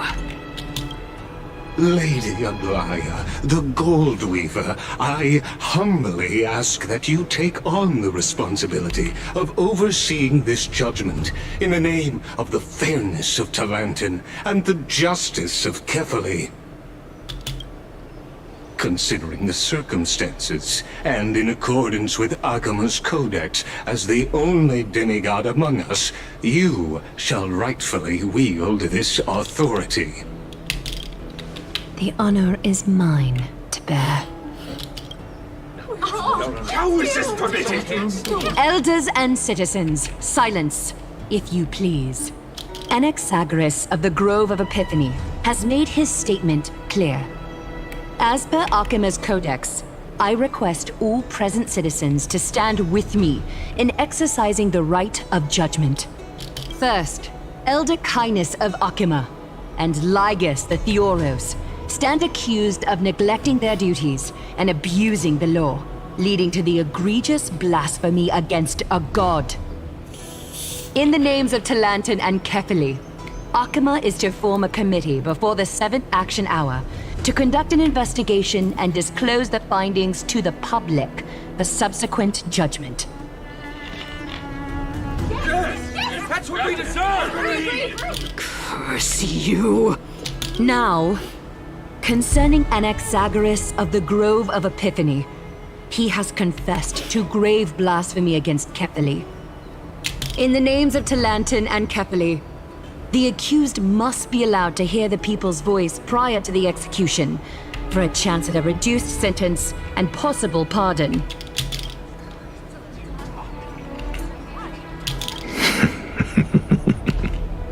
Professor.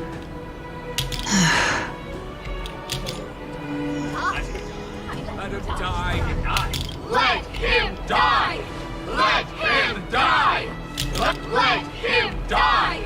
Let him die! Let him die! Come on. Let him die! What decision will you make, Lady Goldweaver? Enough with the hesitation, Aglaya. This is not like you. Let him die! Let him die! Let him die! Let him... Then, in light of the people's voice, O Talanton on high, may you bring death upon him.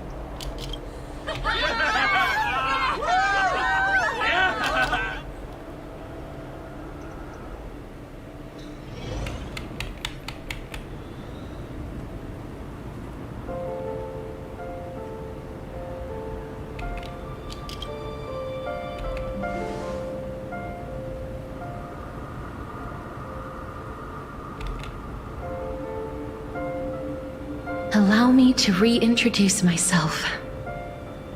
I bore the name of Castorice while walking among the mortals. And now, I stand as the demigod of death, the living side of Thanatos. Welcome to my realm, where the west wind ends.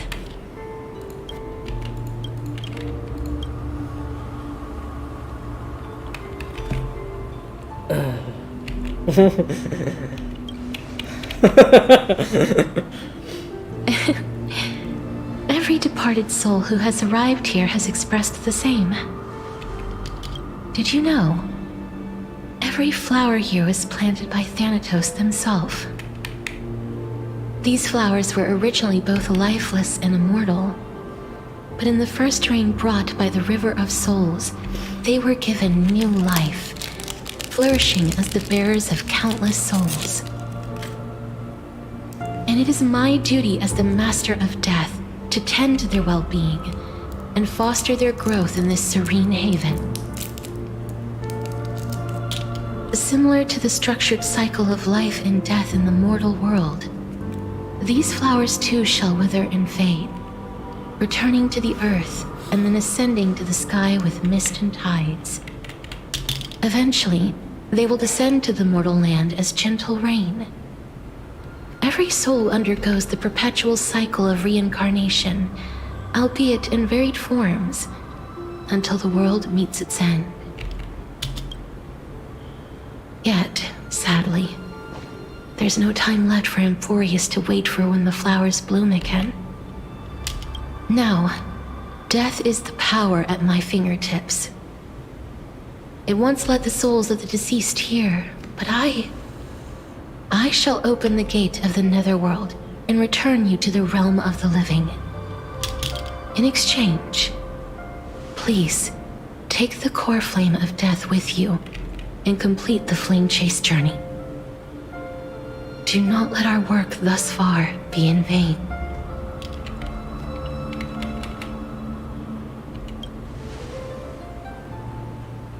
Thank you.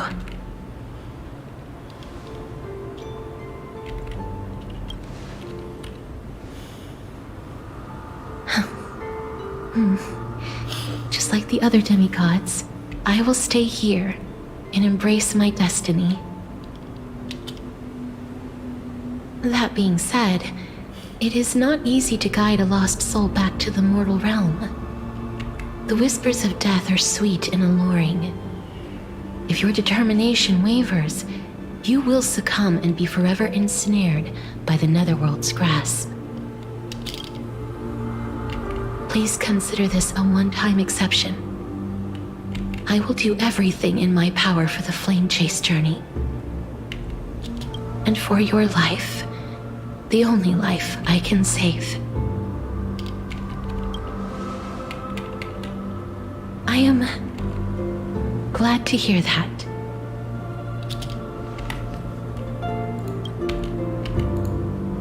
Over here!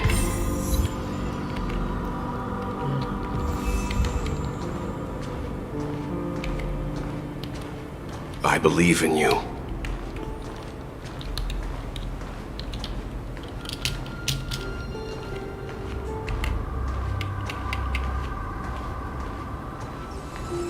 Please, I beg you, look back for me. A royal embrace awaits you.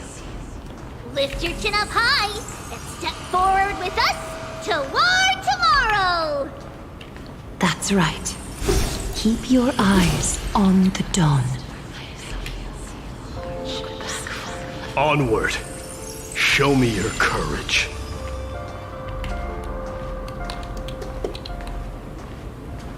Partner, we shall become heroes together.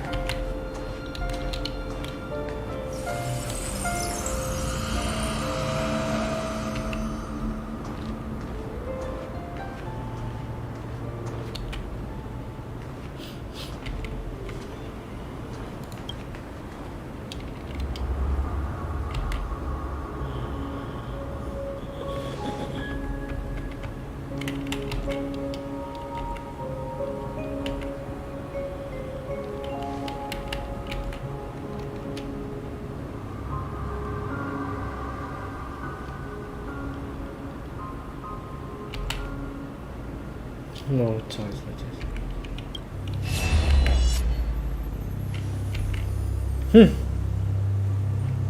No. No, bisu juga akhirnya.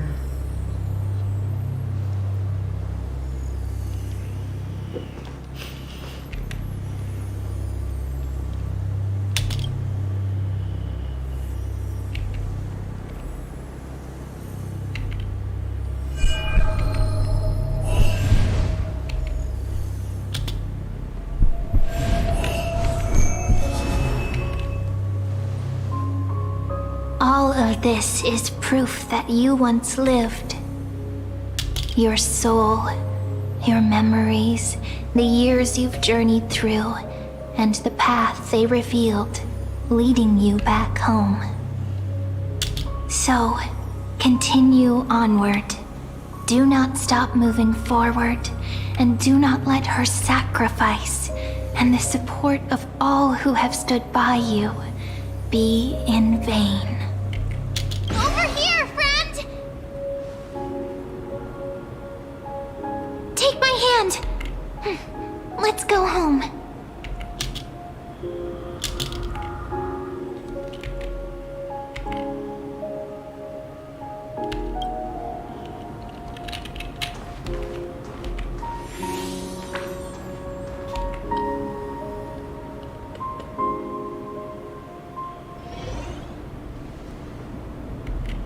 At last, I knew you could do it. Your soul is still perfectly whole, as if some kind of force is trying its best to keep it together. Is it Ornyx's final blessing? Or is it a miracle of your own? It's truly incredible. Such a strange surge of familiarity. So hard to describe. Perhaps it is fate, once again fulfilling its own design. Or perhaps it is the laws from beyond the sky, so familiar to you, that intertwined our fates long ago. It seems that this is the riddle which cannot be solved anytime soon. The sensation of becoming a demigod is truly wondrous. It's as if the river of souls is winding its way through the depths of my spirit, transforming with each breath into a fine rain that nourishes the world. Do you recall that prophecy? At the end of the sea of flowers, the souls of the living shall warm thy fingertips, and after an embrace, there shall be eternal separation. I promised you that I would do everything in my power to give it another meaning. Now, as I stand as a demigod and destiny draws to a close, I can finally end it in a way that is as beautiful as it deserves. The wish I once sought but could never grasp is now within reach. In this brand new world, every blooming life will lift its arms in celebration and recount the profound meaning of this very instant. Every touch, every embrace we share will never again be an ice-cold loss. They will radiate with an intense warmth, sowing love far and wide throughout the land.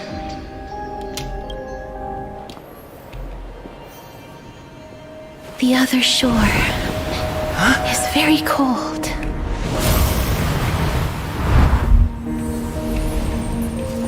May I borrow your warmth one last time? Thank you for fulfilling this wish of mine. The place I'll be going to is what humans call the Land of Sorrows. But with this heartbeat and the residual heat of this embrace, I shall turn the nether realm into a gentle place of rest.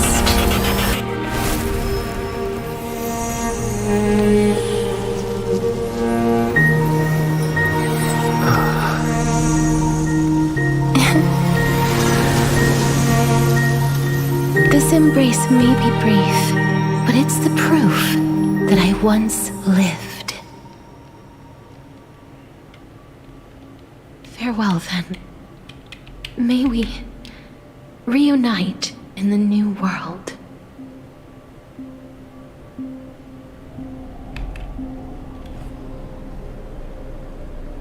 That grand and absurd performance was what you've been seeking your whole life? I gave up everything in search of truth. And it culminated in this very moment. You, on the other hand, performed as I expected. You did not hesitate when you saw the chance to attain power. It's as if you... Crave power, like a fly craves rot. Those are your words, not mine. But what you said at the end, did you already know what I had planned for Thailand? I may have lost an eye, but my vision is clearer than anyone else. You've nearly exhausted your humanity. You're no different from my current state as a walking corpse. That's true. I've long since burned to ash over the past 1,000 years. Only he is capable of unleashing a raging fire that rivals our final great enemy, Aquila. So, this is our last chance. How about we let go of the bad blood between us? May I resonate with your core flame, Aglaya? Please do. That's impossible. To persist with your soul thinned to such an extent. You're insane. Just as you fight to lug your corpse onward to complete your unfinished goals, I have my own reasons for doing this. Until Finan grows into his position as the prophesied leader, I must continue to lead everyone on the flame chase journey. I must keep inching forward. even if only as an empty shell. I've long predicted this was the case, but I didn't think you'd already lost so much. How ironic. We would have avoided so many misunderstandings if you and I had just spoken this candidly before. But casting aside our ideological differences, there is one thing you and I agree on. Feinen. Yes. He was born to be a hero. He understands the hearts of the people, and I can confidently say he is a far better leader than you. Only he is capable of fulfilling your mission. Sadly, he is a man cursed by Nestia. But by my estimates, his horribly elaborate sense of style should not impede Aeronova. Congratulations are in order. We found common ground at the very end of our destined paths. When you put it that way, it makes me want to take back what I said. Glaya, we're back. Come welcome our great hero reborn from the ashes. I hope he didn't hear your earlier assessment. It wouldn't be the first time I criticized him. A man should be aware of his own shortcomings.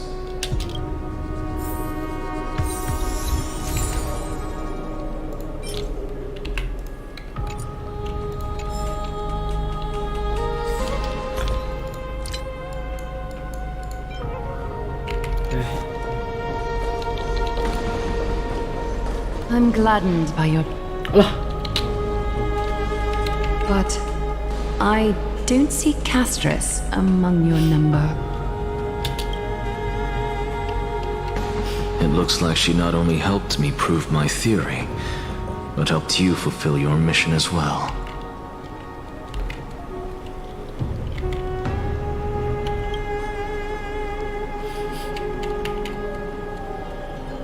She might not have been able to change her fate, but she still wrote the final verse of her epic herself. Dreamin, please recite the prophecy for us. Trailblazer, please surrender that scalding core flame for us as well. You are the only life she ever saved by her own hand in her 1,000 years on this earth. I believe no one is more qualified for this noble task.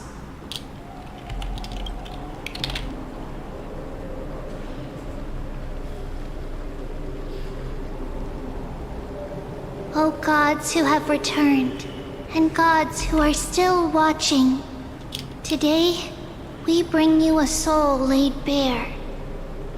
The Hand of Shadow, Thanatos, remembered their name from the past. From daylight they came, and to their fragrant dwelling they return, to walk now among your ranks. And there was one who joined hands with the Titan, a traveler risen from the dead and reborn among mortal kind. He is the everlasting night, and shall now proclaim in his good name, O Majesty of the 12 Titans, pillars of the world, we seek your divinity to mend the rifts of the world. Fill our bodies with blood of gold till we wither in willing service to the prophecy. Step forward, trailblazer from beyond the sky, and together with us, surrender the core flame and carve their star into the sky.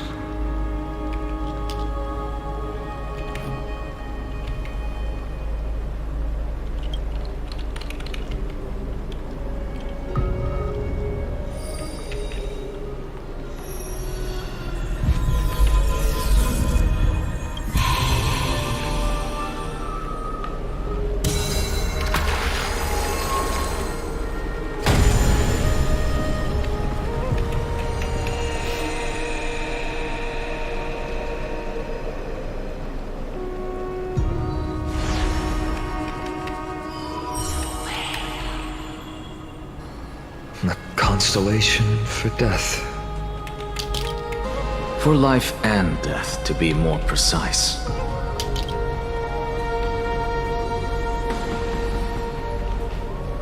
Look! It's...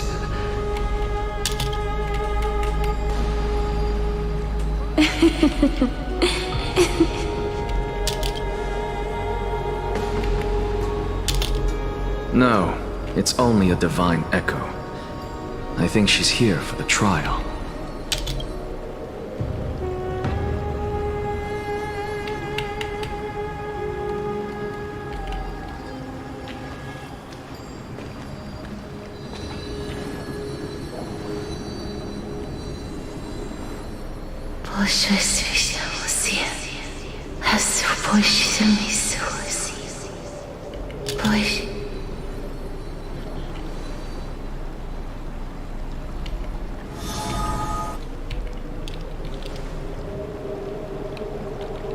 What did she say?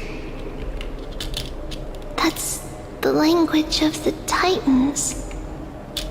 Castorice. No. The Titan. They said, I have illuminated the cold shadow of death. Onwards. For your path to the future is bright and its flame eternal.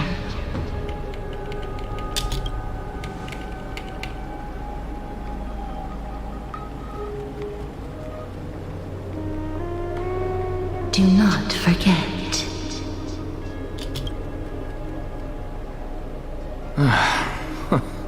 She made quite a scene.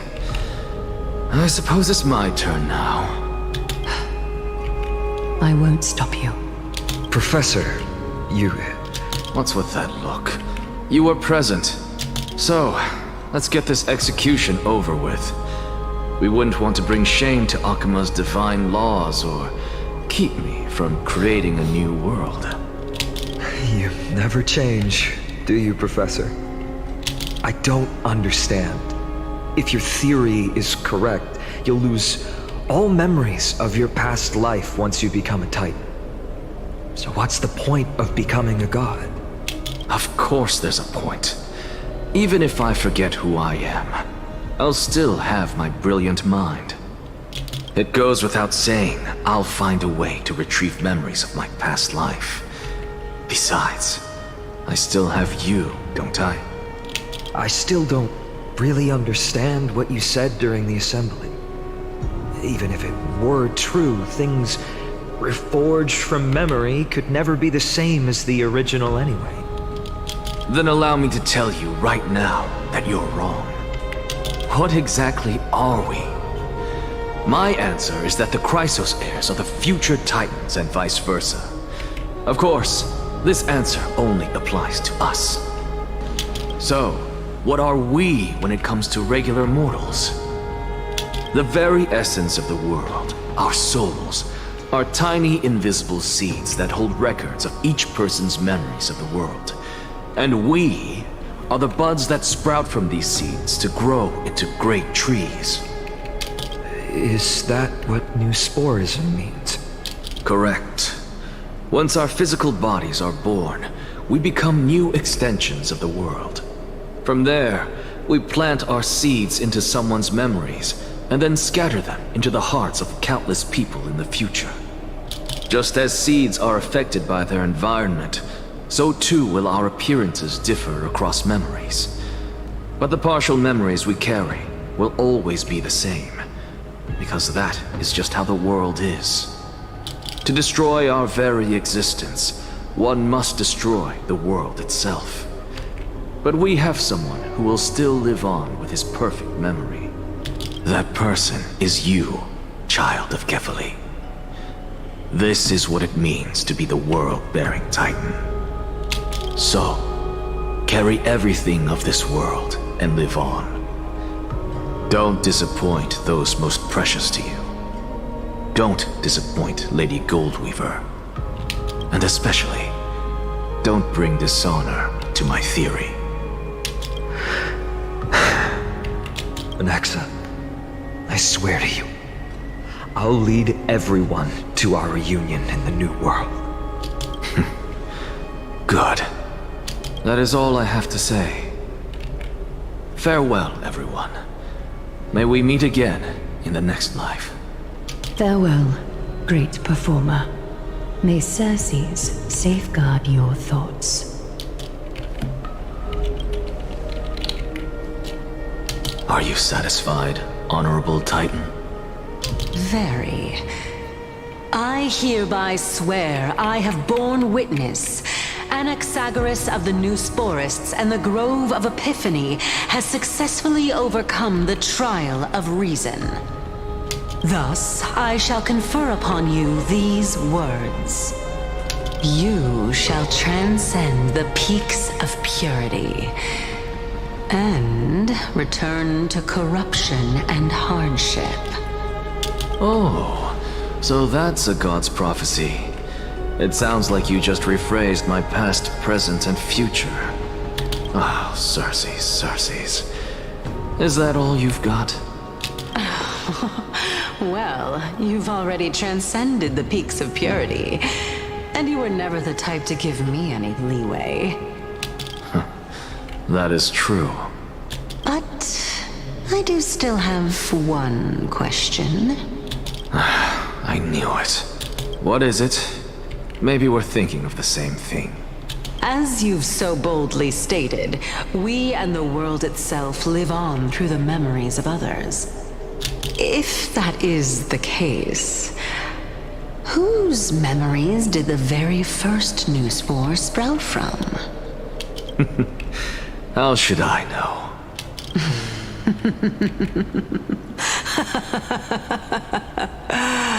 Oh my. But, since we are both equally curious, we should allow the children of humanity who come after us to investigate in our stead.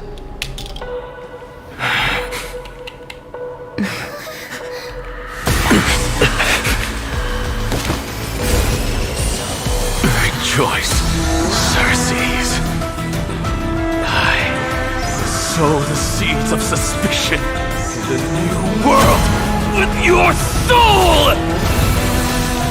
And now, the objective is complete. That is all.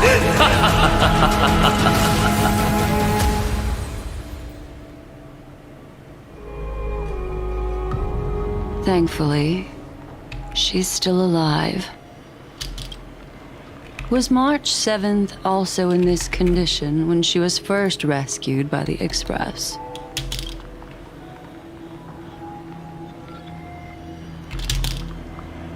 But she still woke up naturally. Looking on the bright side, that might happen this time as well.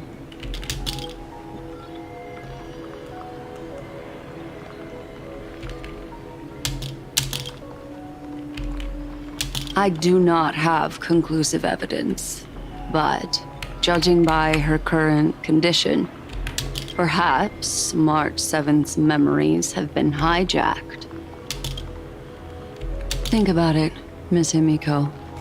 What will happen when someone loses their ability to remember?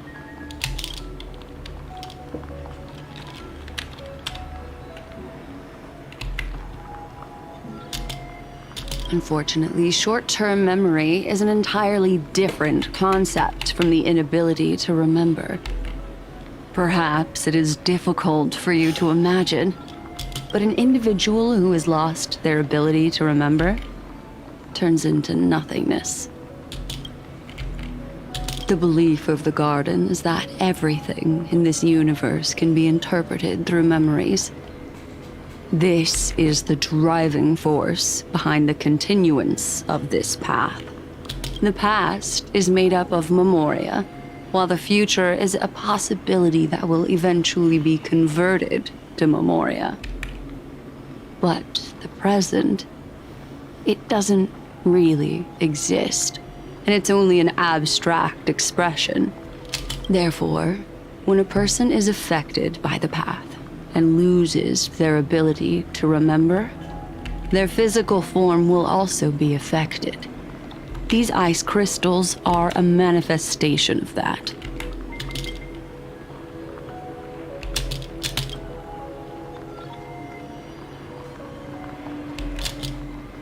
Is Miss Himiko suspicious of me? In other words, now is the time for me to prove my innocence. That's not a problem, of course. The true reason behind my intentions is that amphoreus holds special significance.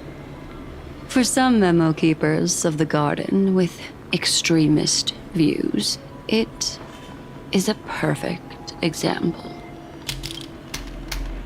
A world that can only be seen through the garden's mirror means that memo keepers have the right to keep the world in their private collection. If those pathstriders of remembrance were to uncover the secrets of amphoreus first, they might unleash their wild ambitions and remodel more worlds into a similar form.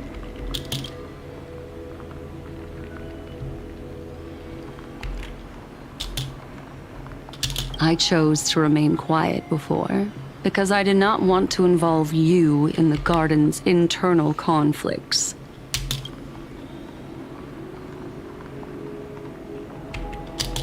You can be even bolder with your guesses.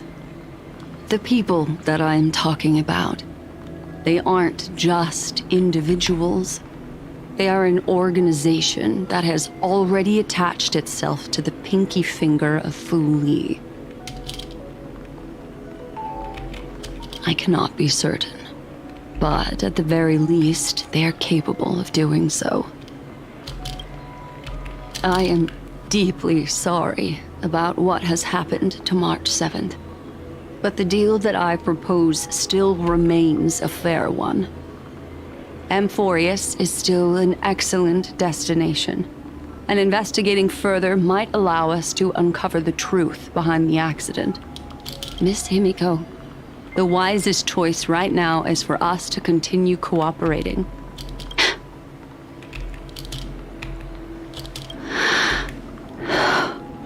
Let me take back a part of what I said just now, Miss Himiko.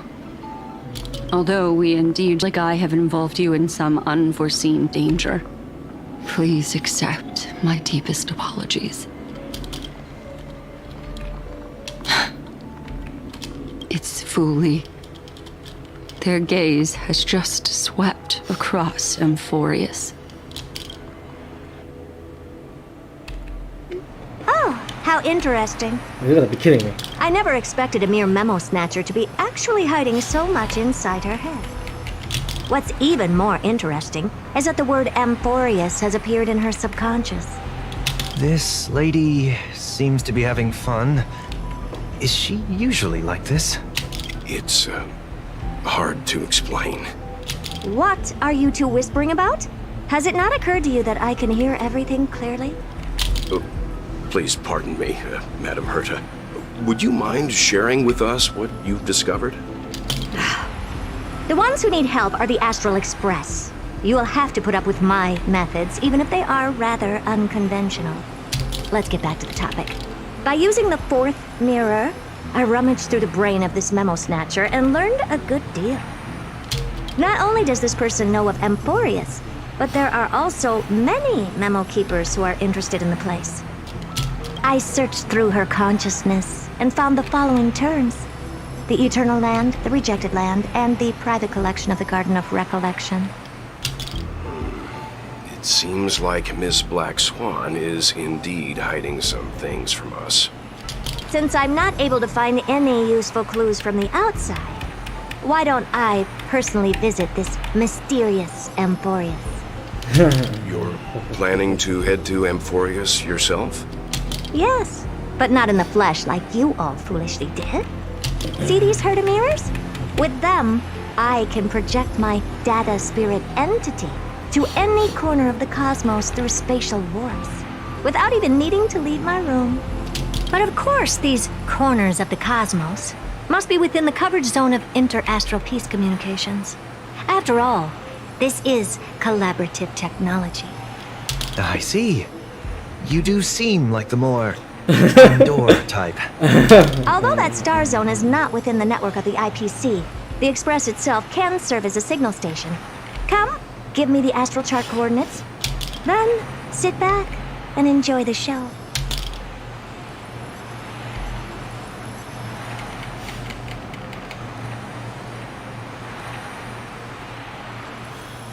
All right, now that everything is ready, mirrors, get to work. Madam, watching you work has been an enlightening experience for me. It's hard to imagine that an outstanding scholar like you could maintain such a relaxed manner most of the time. Your calm and collected nature is truly a trait that I should learn. This brat. Why does everything that comes out of his mouth sound so snarky? Thank you, Madam Herta. Companions are the lifeblood of the Astral Express. When things are settled, we will repay you for all your help. Well, this young man sure is courteous.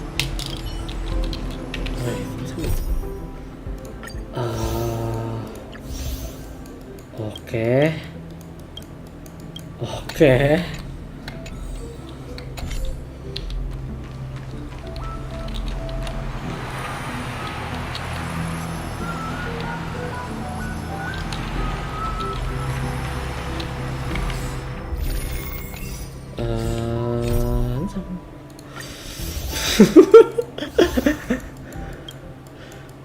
Aduh. Please be last. First mirror, input the coordinates. You'll be in charge of the spatial warp. As you command, Madam Herta. The preparations are complete. I wish you a pleasant journey ahead. Second mirror, prepare for the thought refraction. There's still some distance from the Astral Express to the amphoreus celestial body. You're in charge of sending me over. This time, raise the power to the maximum. Don't be stingy. Oh, okay. I won't fail the mission, Madam Herta. Third mirror, you're in charge of generating the data spirit entity. I'm happy to help, Madam Herta. What kind of appearance are you planning to use this time? Good question. Let me think. Forget it. Just use my own appearance. There's no one there that'll recognize me anyway. As you wish.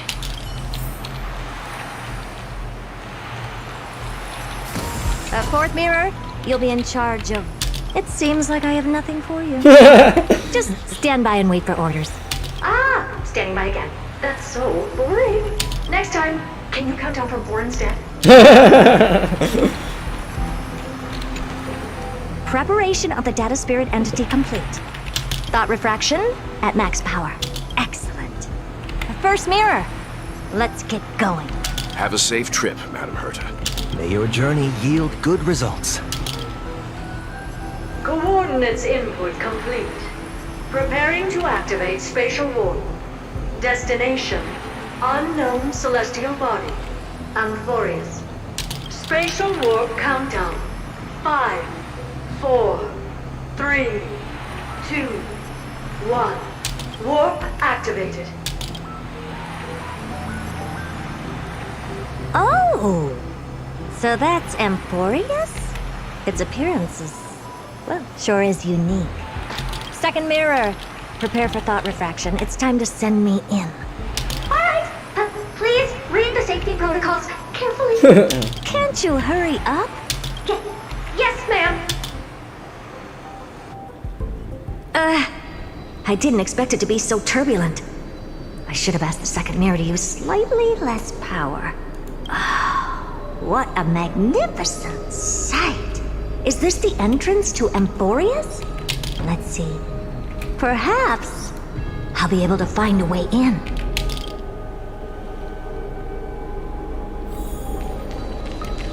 What's this? A statue? It's ugly. I don't like it. What's this? How creepy. Oh, it moves? Who are you trying to scare? Oh, I finally found your traces. How esteemed must you be for the great Herda to come out personally? When we return, get ready to become free in the universe for the rest of your life. No, aku lebih prefer Division Universe. It's either a projection or a fake. There doesn't seem to be much to take note of. Now then, how am I going to get into Amphoreus? My deepest apologies, esteemed lady. I'm afraid that you cannot proceed further. Who's there? Your visit, although not part of my calculations, is a pleasant surprise. It's a pity that the preparations are not yet in place to receive you with the hospitality that someone of your status deserves. Are you not going to answer my question? Who are you? I have many identities, and I'm going to have even more in the future. But if you just need a form of address, you can use my common alias, Lycurgus. Lygus. All right, Lygus. But you can't possibly think that I'm just asking for a name, can you? Regrettably, I do not have the authority to share more information. However, standards are always flexible. While not violating the ultimate agreement, I'm able to disclose this piece of information. As you thought, this is the entrance to Amphoreus. Now, please, kindly turn back. Amphoreus is not a world that you should be involved with, regardless of what kind of magnificent achievements you have accomplished. This place will not open its doors so easily. You seem to understand me very well. Then you should know that I have no reason to listen to you. Your reaction is completely within my calculations. Despite my long years as a watcher, it seems like my assessment of human nature still remains accurate. From you, I'm able to sense a beautiful desire for knowledge.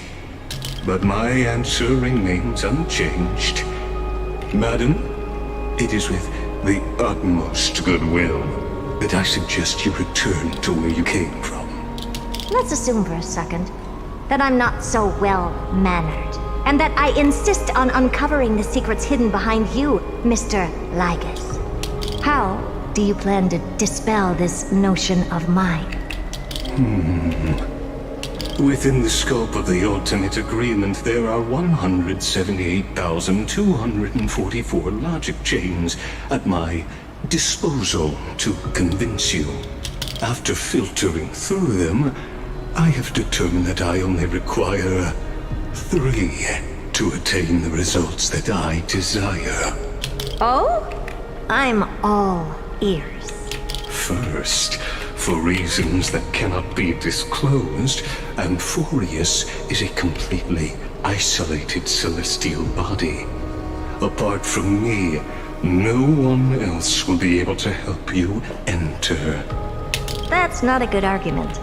Second, if your plan is, as you've alluded to previously, to force me into cooperating by showing hostility, do know that, just like you, I have basked in the gaze of the erudition.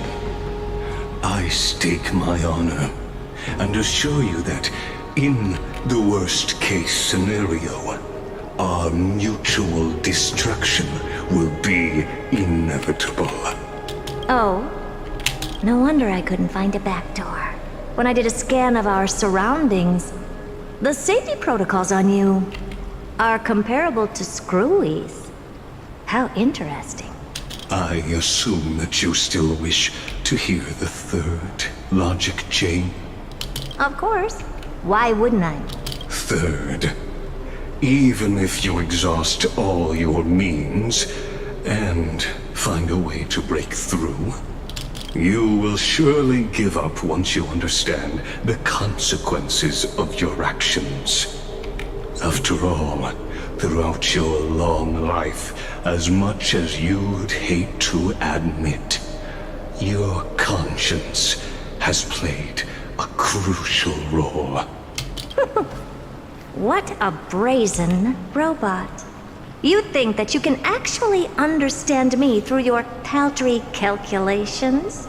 But since you put it that way, why don't you tell me what these consequences will be? It concerns the third path that is entangled with amphoreus. A path that you and your friends still very much lack understanding of. The destruction. So, if you ignore my warnings and persist in your ways, you will break the shackles of a Lord Ravager. And when that happens, their fury will engulf the cosmos. Wah, oke. Interlude.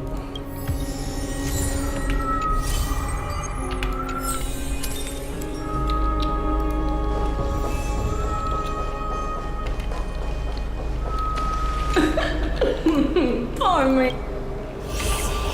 Oke, level 40. 35 ya paling ya. Oh, 36. The sea is right here.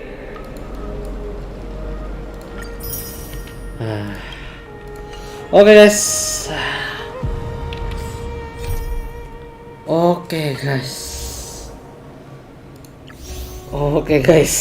Sampai jam setengah 5 kurang sana.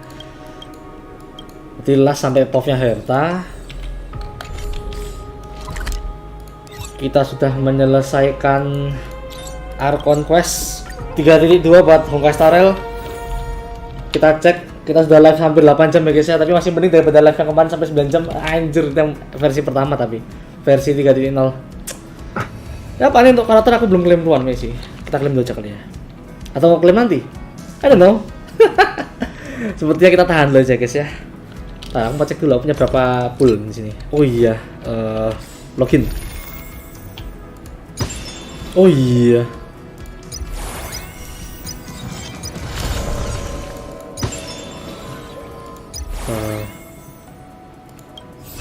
Oh iya. Klaim. Wah, ngelag. You gotta be kidding me. Ada. Yang 4 kan aku. Cek. Oke, bisa. Titik 60. Ya udahlah. Oke. Kalau begitu kita akan gacanya weaponnya end stream off stream ya guys ya. Thank you yang udah nonton sampai akhir. Thank you yang udah like, thank you yang udah subscribe juga, tadi ada notifnya.